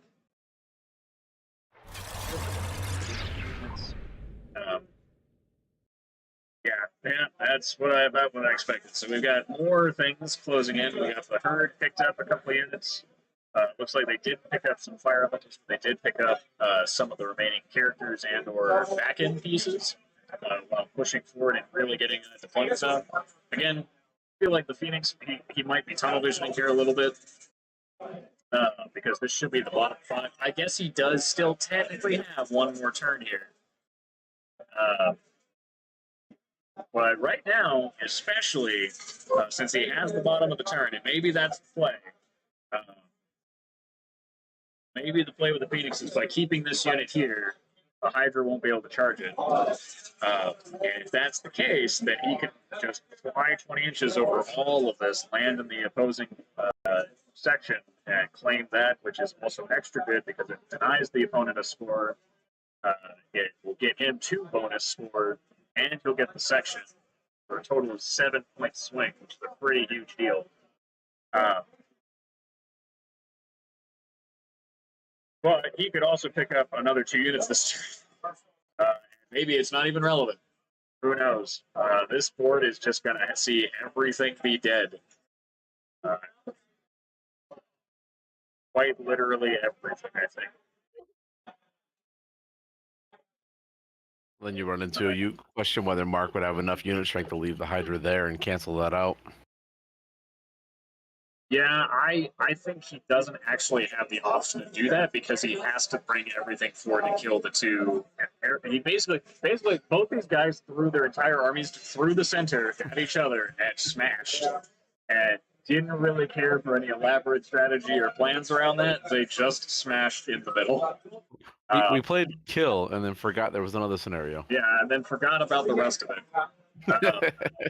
And especially a kind of, we'll call this mid-table tactic. Especially in mid-table, that's not a bad strategy. If you pick up your entire opponent's army, you'll win by something. Even if you ignore the scenario, you'll probably win by something. But I will really harp on the as Kings of the scenario-based game. I feel like there were a couple of opportunities here for the Hydras to not actually have to go in, to just kind of take position, circle the Southlanders, and then jump in later to actually get those scores. I don't feel like there was a huge rush to engage, especially after Chris sacrificed his Scorch Wings to gain a little bit of space. Another one of those delay one more turn. You might have been looking better. Yeah, pretty much.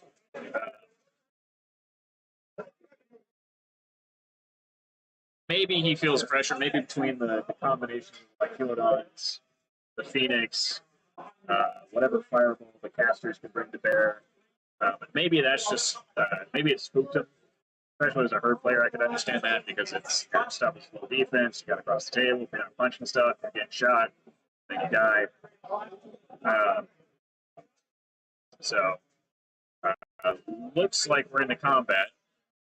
It does not look like he was able to pick up the board with Schusting.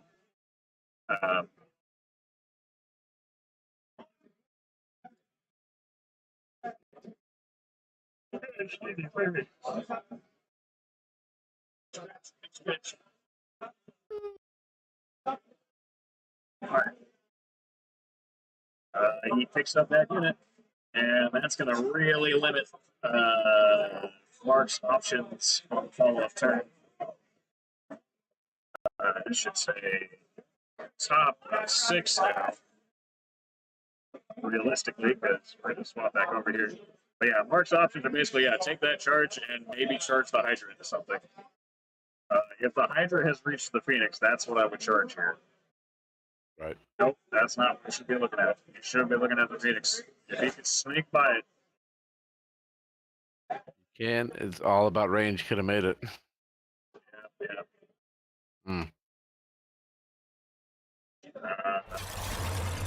It would have denied that big score swing, because again, all he has to do with the Phoenix is just fly over to get those points.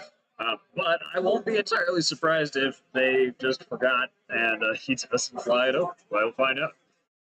It is late in the evening. People have been having a couple drinks. These are not the top of the top. Everyone look for every angle. And between the drinks and the exertion of the full day of gaming, I suspect we're just kind of in that part of the night. Looking at the Jordan versus Aaron game, Jordan has, from the look of it, managed to maneuver in such a way that his units should be out of pretty much all the charges. The Horde's kind of hard to tell on the left side. That's a little bit close, but I imagine they checked it and confirmed it. It looks like it might be a combat to where he might pivot. I can't tell if there's a character between there or not. Unless it's his own character, I guess. There is a character there. I don't know that they've charged it. If they did, we'll find out. Yep, no, that is a combat. Cool, so it is not his character. He did shoot the Soul Reavers. I don't know if he wavered them. I think he wavered at this Soul Reaver regiment with 1 wound. I think he got a double 6. That'll save you. That's pretty big, because that means even if he fluffs this, that he's in a good position. Yes. Massive. I think this giant looks like if the Soul Reavers pivot, he's probably going to miss the giant. So the giant's in a safe spot. This is the safe spot. This is maybe safe spot. It's put a lot of his scoring stuff in positions to where he can't finish this game out.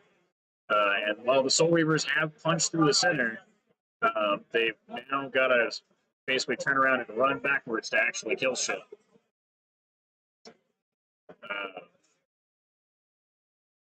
Big nerve test on that character, presumably. What is he rolling for the 3rd time? Okay, there we go. So it picks up whatever character was there. Ooh, this is going to be a tight pivot.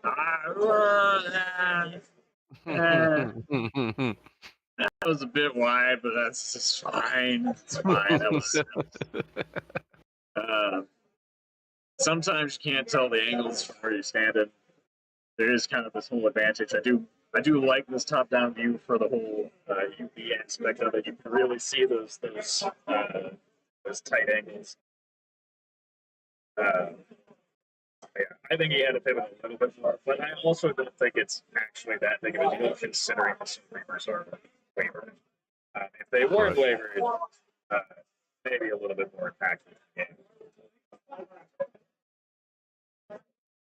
Looks like the Goblin King found something to charge, because there's also a character in front of it. Maybe it's the Necromancer?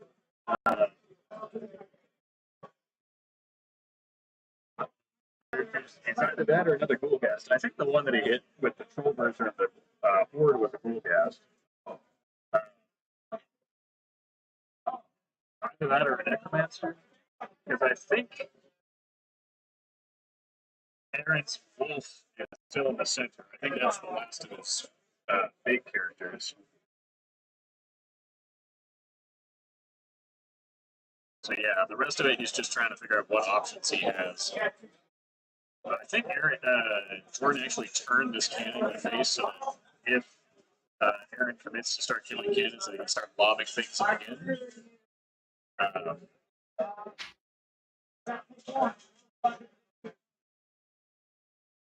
It's looking spicy.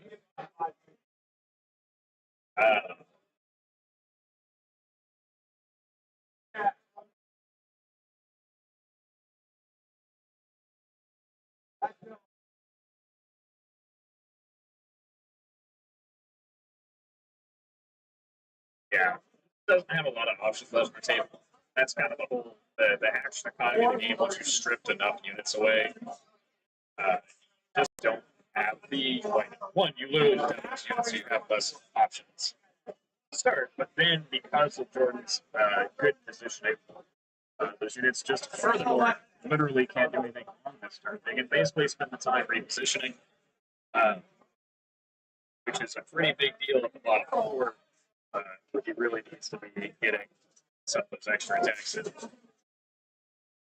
Flipping back to temperature, make sure we catch that to wrap up.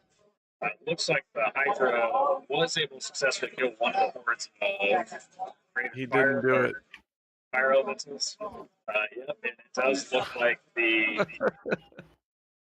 Yeah. See, I that's that television, man. Oh. Yeah. Even the wolf at this point just taking off because it actually has yield strength. Would have been enough to score that center. So looks like there might still be time. I don't know if they're doing a turn or if they're scoring. They're scoring. By the look of it. So yeah. It's gonna be a minor win. It's going to be probably the ever so slightest. Man, I don't even know if it's a minor win. It's going to be like a draw. There's like nothing on the table. If it is a minor win, it'll be for the Salamanders, and it'll be by literally like 1 point. Right, it might be the wolf. Theoretically, the Wolf would make it like a 1 point round win. Which actually it's more than that because you score 4 points for scoring a sector, so it's a 4-point win. Which after Cox's crazy scoring system, which I think is a good scoring system, but it's definitely different from the ones that I think came previously. 4-point difference, it would be a 12-8. So it would be the smallest, the second to smallest possible win. You down here?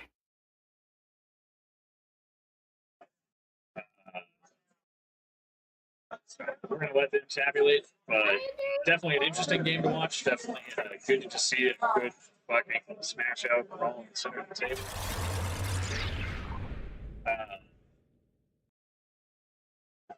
And over here, checking his options. I think he's better positioned his Soul Reavers now. I think they're all facing the bottom of the table except for the one that's Weaver.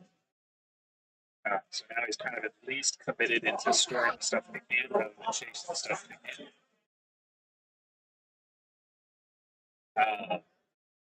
On the flip side,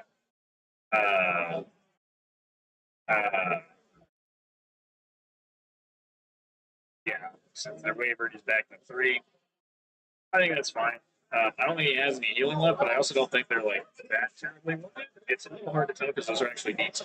I thought those were D6s at the top, but they're actually D10s, so it might be higher than it looks.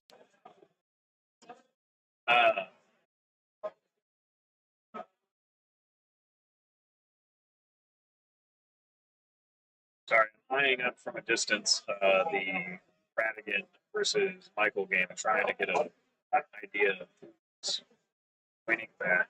And Michael still has a lot more stuff at the table than I would assume he would have at this point in the game. It's hard to tell whether or not Jeff doesn't have certain hits or whether or not he's got proxy bases out and it just looks like it's in that kill. Michael was turtled hard in a corner, and it does look like he's at least pushed out a little bit to try and engage the Scorchwings over there, but not quite sure how that game is playing out for our top table currently. Looking at Aaron, looks like he's going to get another character into something. Looks like he did kill 2 war machines, splitting the wolf and his vampire into each. And I think the other one is punching and is winging.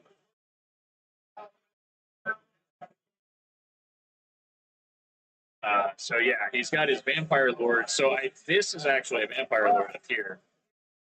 This is a Ghoulghast hero here. And this is the lone. Or sorry, no, this one's a Ghoulghast. This is the wolf character. So it doesn't look like he killed the winged. It does look like he wavered it again. But I also think that Jordan just doesn't have the tools to really kill that Vampire Lord, so he does need to make sure he preserves units where he can.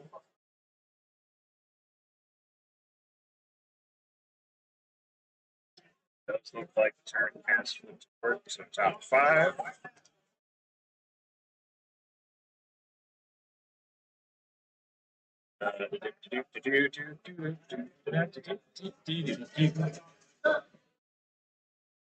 All right.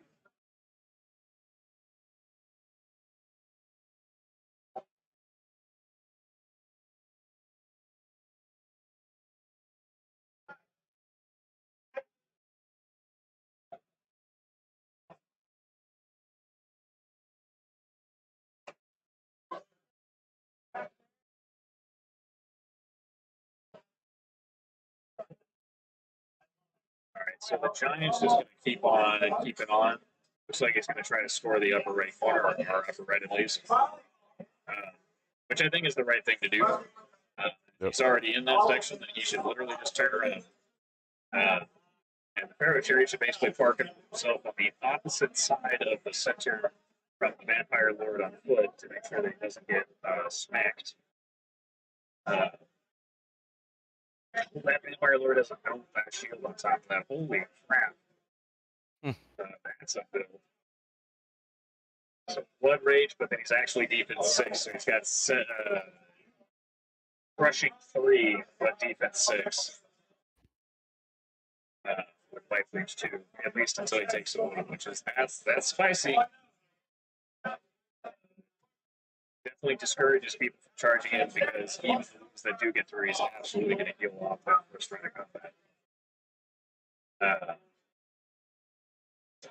All right, looks like Jordan's backing up his Spitter Regiment to try to get them out of range if he can. He might not be able to, but combined as well, they attracts them into the corner and forces them out of the central smoke zone. It's going to drag it just one.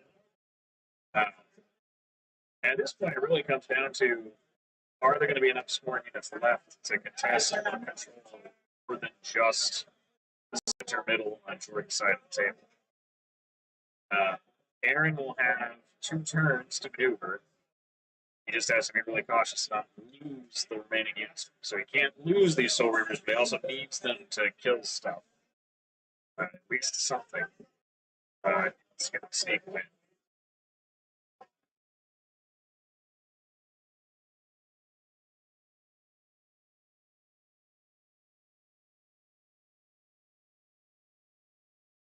Doing some more damage to the unit. Somehow. Question mark.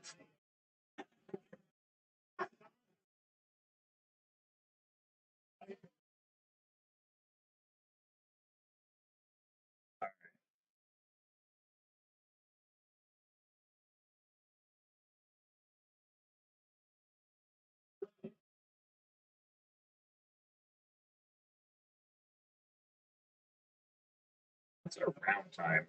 I'm sitting here thinking. Round time is 6:05 is theoretically when we finish the round. That gives us 35 minutes to wrap up this game. They've got plenty of time left. Don't have any early scores yet from other persons. Specifically the topper tables. I don't see a whole lot of finished games to get. Some people are definitely making the most of their clocks.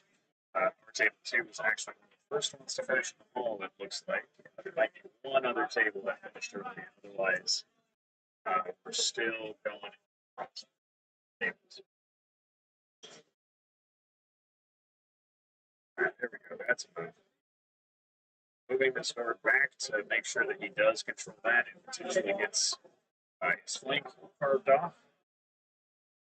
Looking at left, got his forward position, starts shuffling to get to the center.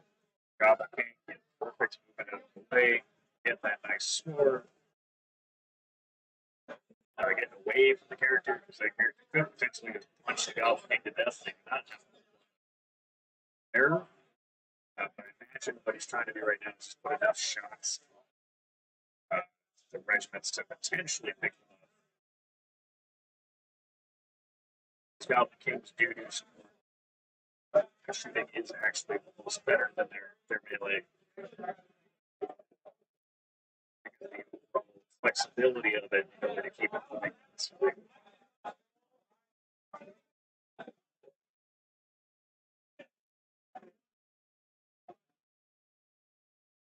All right.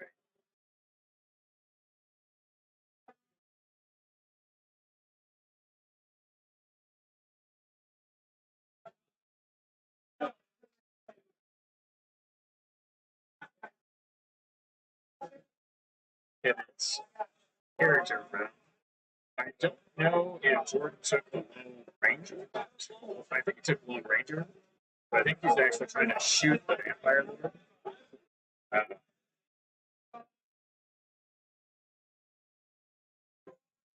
Looks like he gets to reroll something, so whether or not those are hits.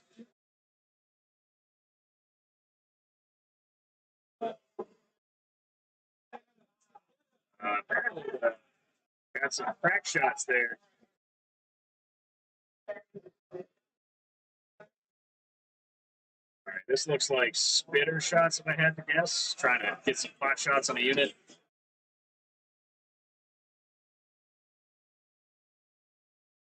Overall, looks like he might pick up this Soul Reaper unit. Oh, wow. Okay, that was surprising. Fucking Lone Ranger, I think, just blitzed that vampire character. That was a lot of evidence. I think chance to maybe have a comeback or at least negate the loss. Because he could have started picking up unit strength where he could on that side of the table with that character. It would have been a Hail Mary, but it's still better than nothing when you do that. Not bad. Sorry, my bad.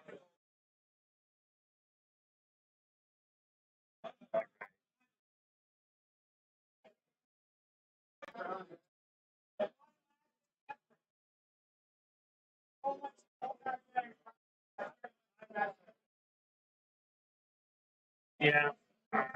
Looks like Spitter's going to take some pot shots. It's a lot of pot shots in this place. We're looking for sixes, probably plinking the vampires on the left, which look like the ones that have some damage. Wow. Holy crap. Those hits? What the fudge is that? Okay, I can't wait to see it on stream.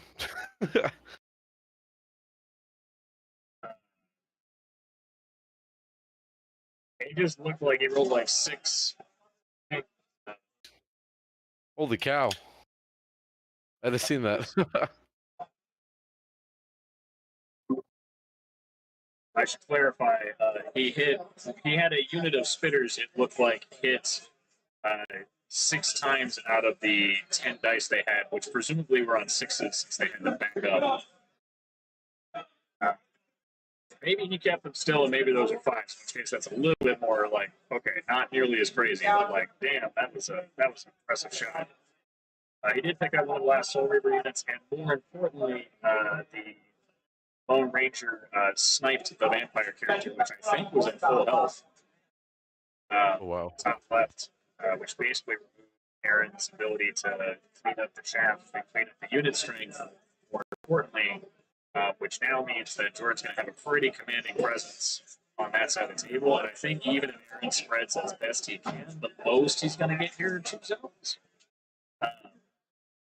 Which by no means bad, especially given the situation he was in. I'm really impressed at how much the Soul Reapers plowed.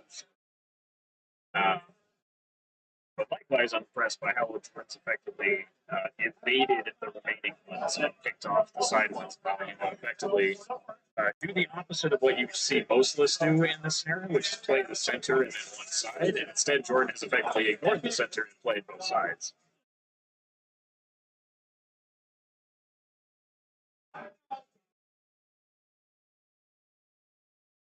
Sun Tzu would be proud. Don't fight the enemy where it's strong. Go away from that.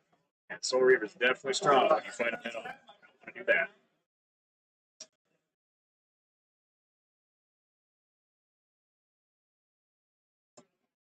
Right.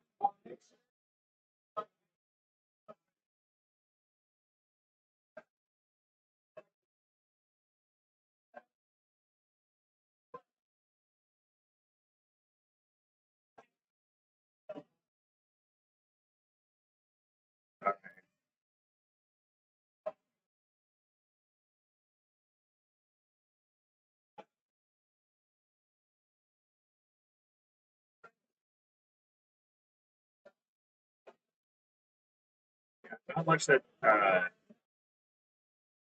brought the fight correct.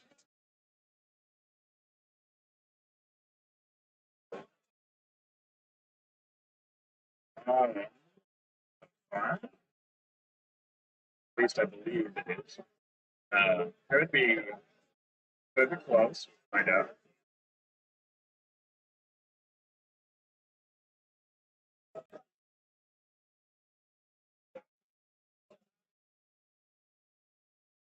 All right.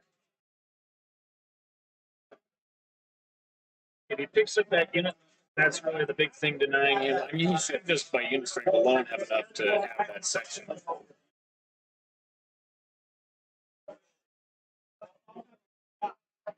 What is hitting what here is my question.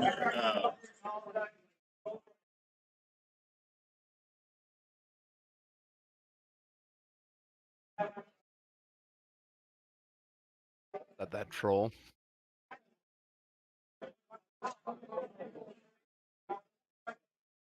Oh, right. That's so hard to tell from the angle.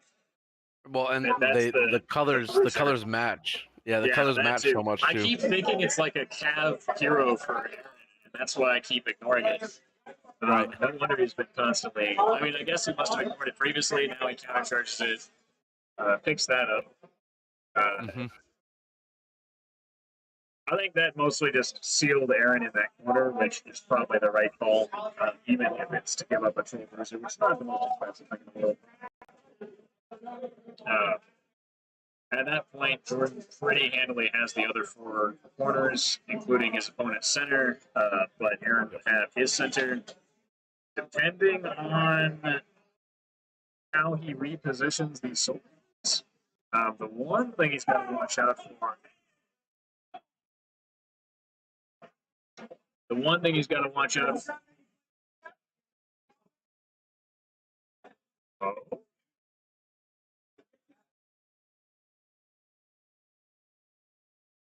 Oh.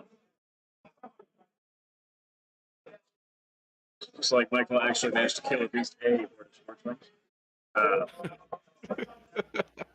So maybe a couple. It's really hard to tell what's dead and what's not dead over there. Hard to say, but at least looking here, if Aaron is turning away from the right, then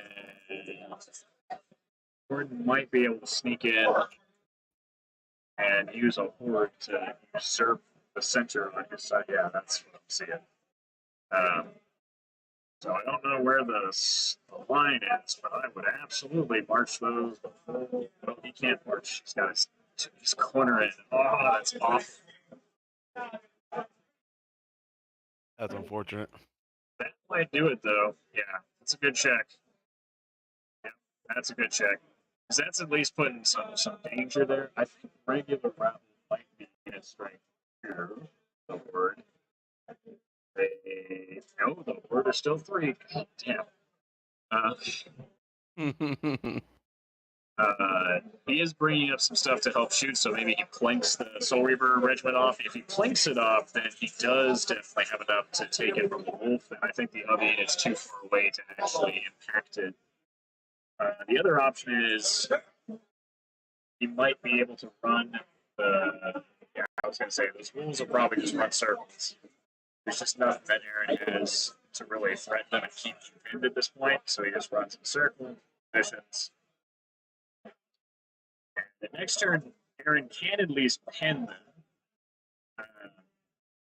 but I don't know that really helps him other than a turn 7. This puts us at bottom of the top 6. Top 6. Oh, shoot. They do not. It's fucking amazing.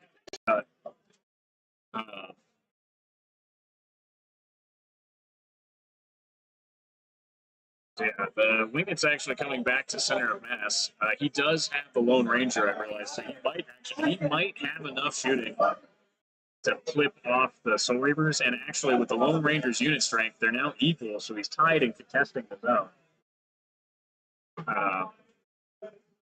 And one other unit of any type, really. Yeah, I was going to say, just, I don't think he can do the full march, but if he gets a turn 7, then I think Jordan can take almost every sector. Certainly, I think he can take the last one that really matters. He's not going to take the bottom right. I don't think that's possible. He is actually, however, contesting it right now with those Fleabags. That's actually significant. So if he picks up his Vampire Regiment, then I think Jordan actually will have all of the quarters. It's going to depend on how well these two big shooters go. Or is that... Oh, hold on. That's not the character I'm thinking of. That's, I think, the remaining Ghoulghast from Aaron's list. So the Goblin King is doing some shots at the Soul Reavers. Looks like he gets nothing. So yeah, we're seeing some blink shots of this character. Doesn't do it.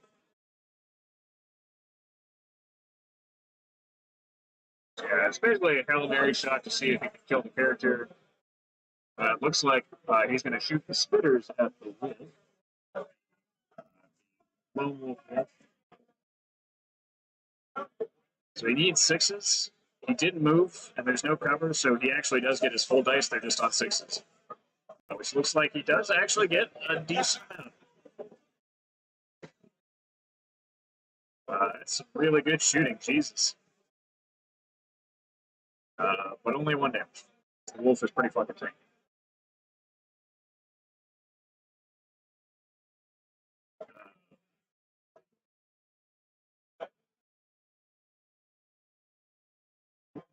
MK came in to say hi, it looks like. Chilling with observing some of the games. I don't think he's actively playing at level, but he is at least here to say hi.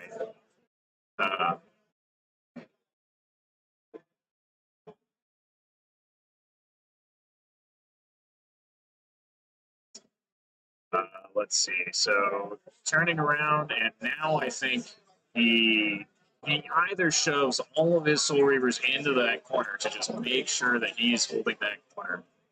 Because I just don't think he has enough.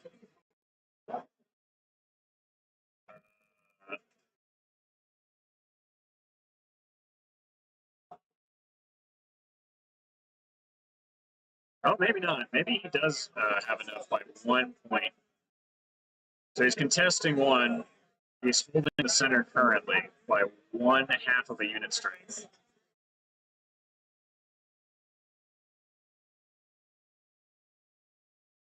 I'm not sure what's going on here.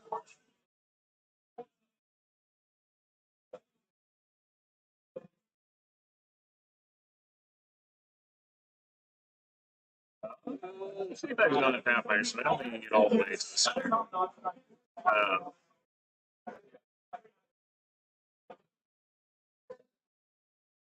But if he really wants to pin it there, I think he just walks the 6 inches and gets in front of it, and that stops him from moving past. And if he moves past the other direction, that's really the trick. But he also only gets a singular pivot there, so I think at this point the Fleabags are just contesting, but I don't think he's going to be able to kick them up.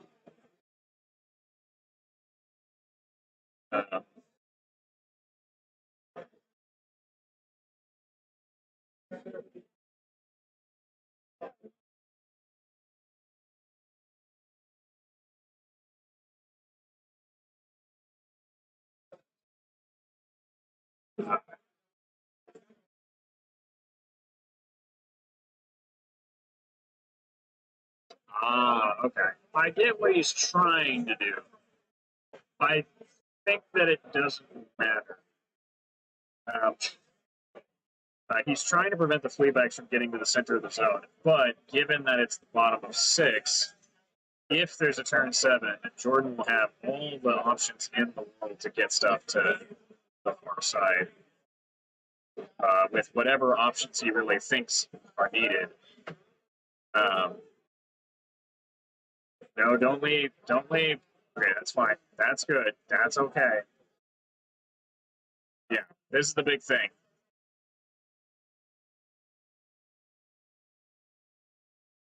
Yeah.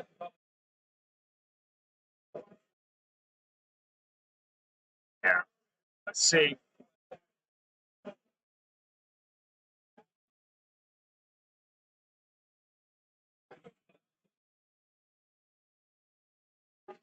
Seven? Or is that 1, 2, 3? It's hard to actually tell they roll on the table. I can't tell if they're tabulating or if he moves you. That's really the question. Yeah. Okay. So they rolled a 7. So that's top 7. Which the first turn 7, I think we've actually gotten on camera. Surprising thing. So, with that being a turn 7, that I think is devastating to Aaron here. So now he can get anything he wants in. He can guarantee.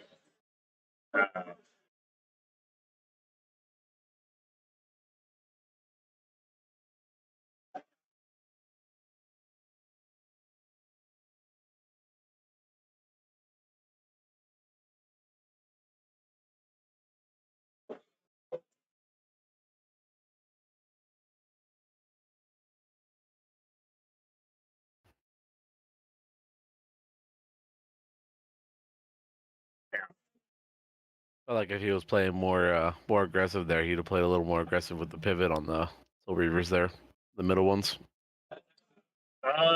Yeah. I think the issue is that the giant can just come in and stop that, and the king can then go take the top right if you really wanted to. It's just about unit strength at this point. The doggos just. In fact, actually, I think that would be the correct place to use the doggos to just turn to the top and then just look it north, and then that allows the giant to come in and hit the Soul Reavers in the face. Like, he's not killing that, but with a 10-inch, with a literal 20-inch move, he can get to that top corner, I think. And I think he can do it without being in charge of the distance of everything.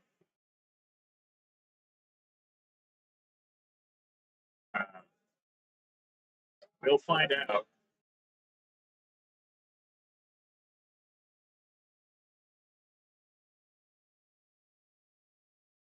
I think you can't get past. Oh, that's a character. Okay. Is it?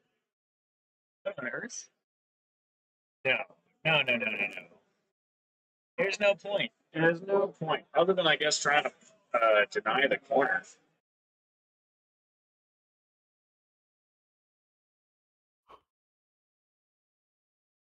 Which, I mean, I guess. I guess he denied the corner.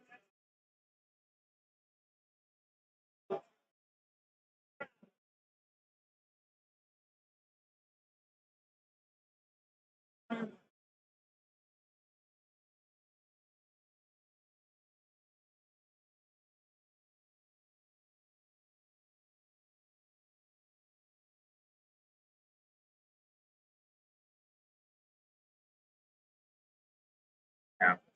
Maybe it's just me, but I feel like trying to get the giant into the Soul Reavers to pick up them and like guarantee that he keeps Aaron out of his center, because that's a much. I think it ends up being a pretty similar swing. Because it's he would gain 4 points for holding the center, but he also prevents Aaron from getting up bonus 2 points. So it's a 6-point difference there and a 3-point difference for losing what he's already contesting there. So I feel like it's way more important.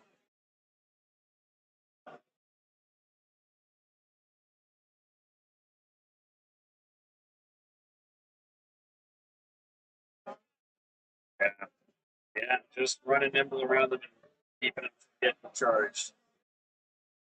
That at least guarantees a contestation, so that basically limits what Aaron can do on his turn. Let's see if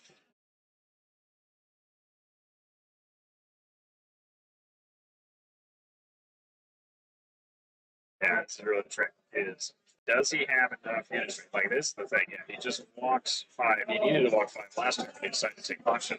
I don't think that's the right call.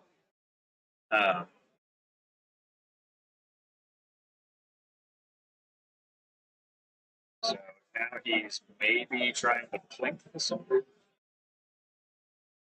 Maybe? Or plink the Wolf off, and then it's at least contested.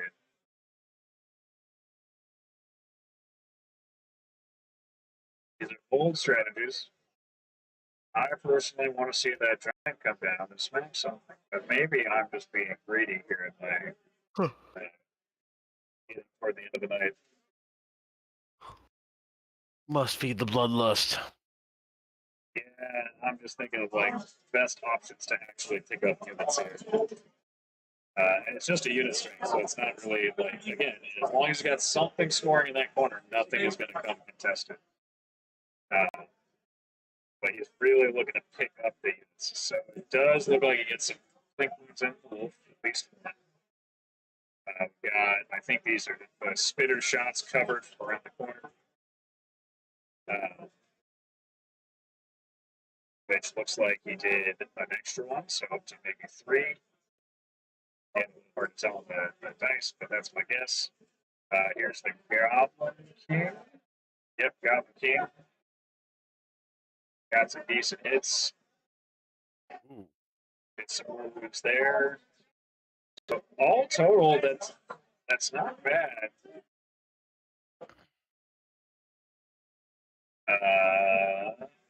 Yeah. So yeah, Weaver, not dead. Yep. Yeah.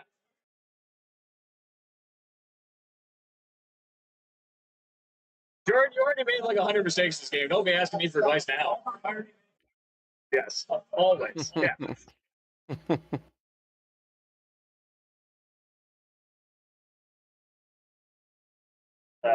They were asking for clarification on whether or not a disordered unit scores. Disordered units can score. Devastated units score at half unit strength, which is something that doesn't often happen. Being devastated and not being dead is such a rare occurrence.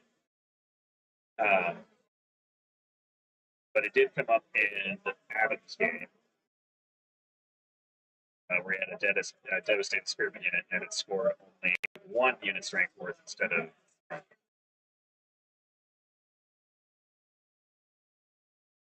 And since it's rounded down for most units, that would mean if they're unit strength 1, it effectively becomes unit strength 0.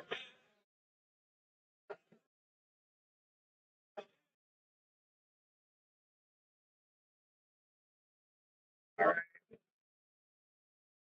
Looks like Aaron's Hail Mary something here. I don't know what he's rolling. I don't remember seeing anything move. Might be a character punching the wind thing. Hard to say. Oh, they're the individual charge the flea bags in the bottom, right? Oh, I see. Yeah, that was the one thing. All right. So yeah, it looks like if I had to calculate the strength here, it's contested in the bottom right, and I think it's a little hard to say because I don't know where everything is exactly in the middle, but I think it's the ever so. I think Aaron still has the center middle. I'm at the point of the night where I'm just going to fucking ask.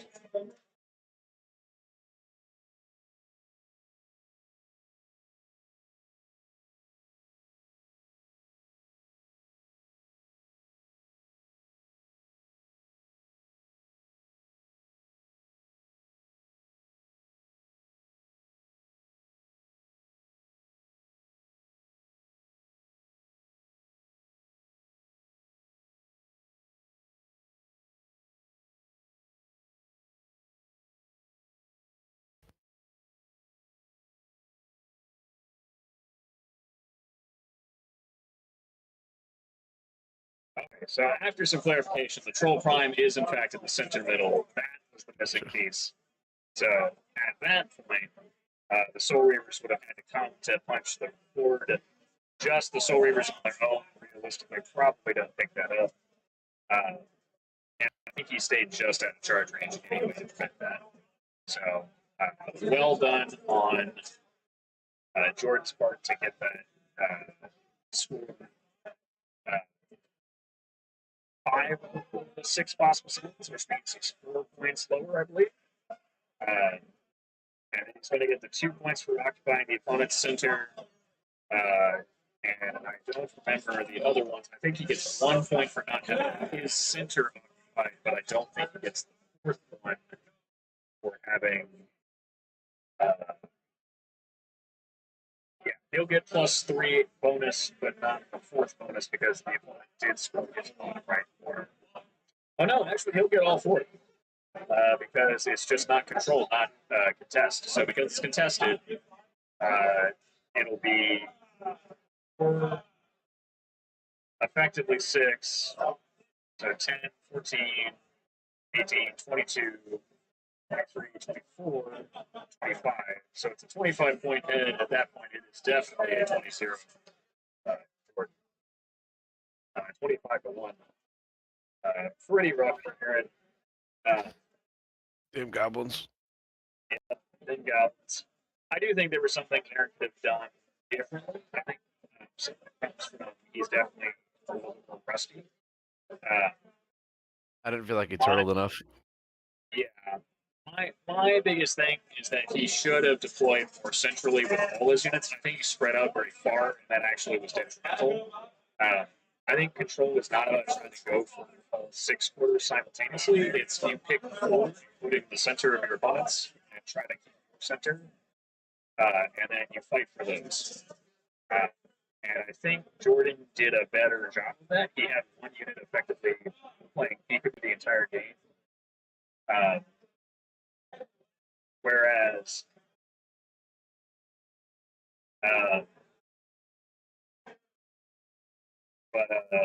yeah, he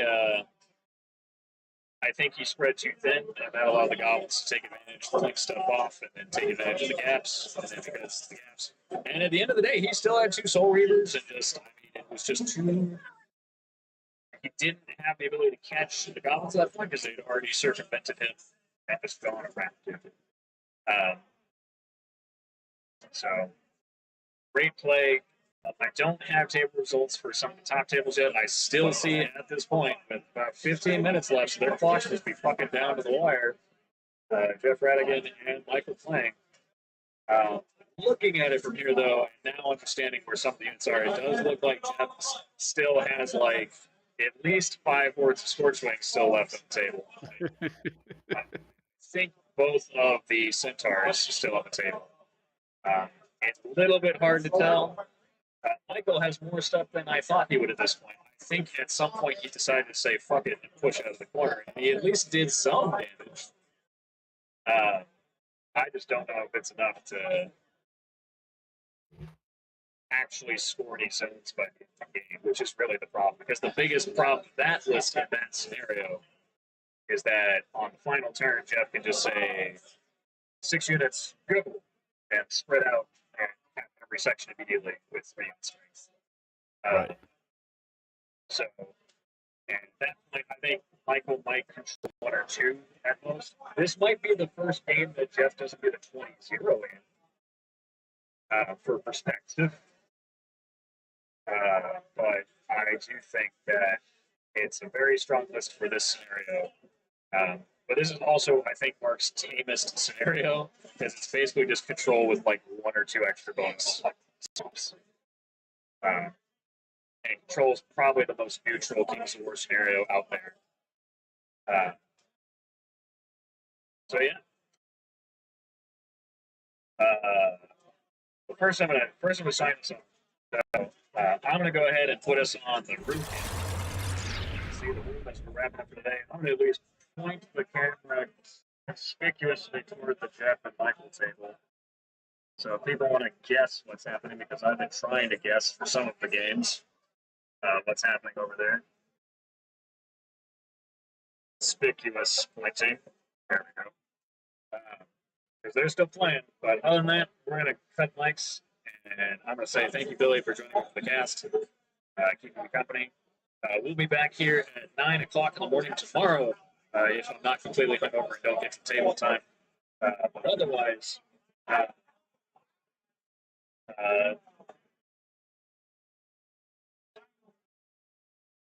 Sorry, one more time. Randy is alive. Randy did not die. Yeah, that he's good. He's good. He's alive. He's here. He's playing. He was just very, very, very, very, very hungover. But he has recovered. Uh, yeah, good shout out. Everyone on stream, y'all have a great rest of your night. I'm Cut Mics. I'm getting off of Discord. Later.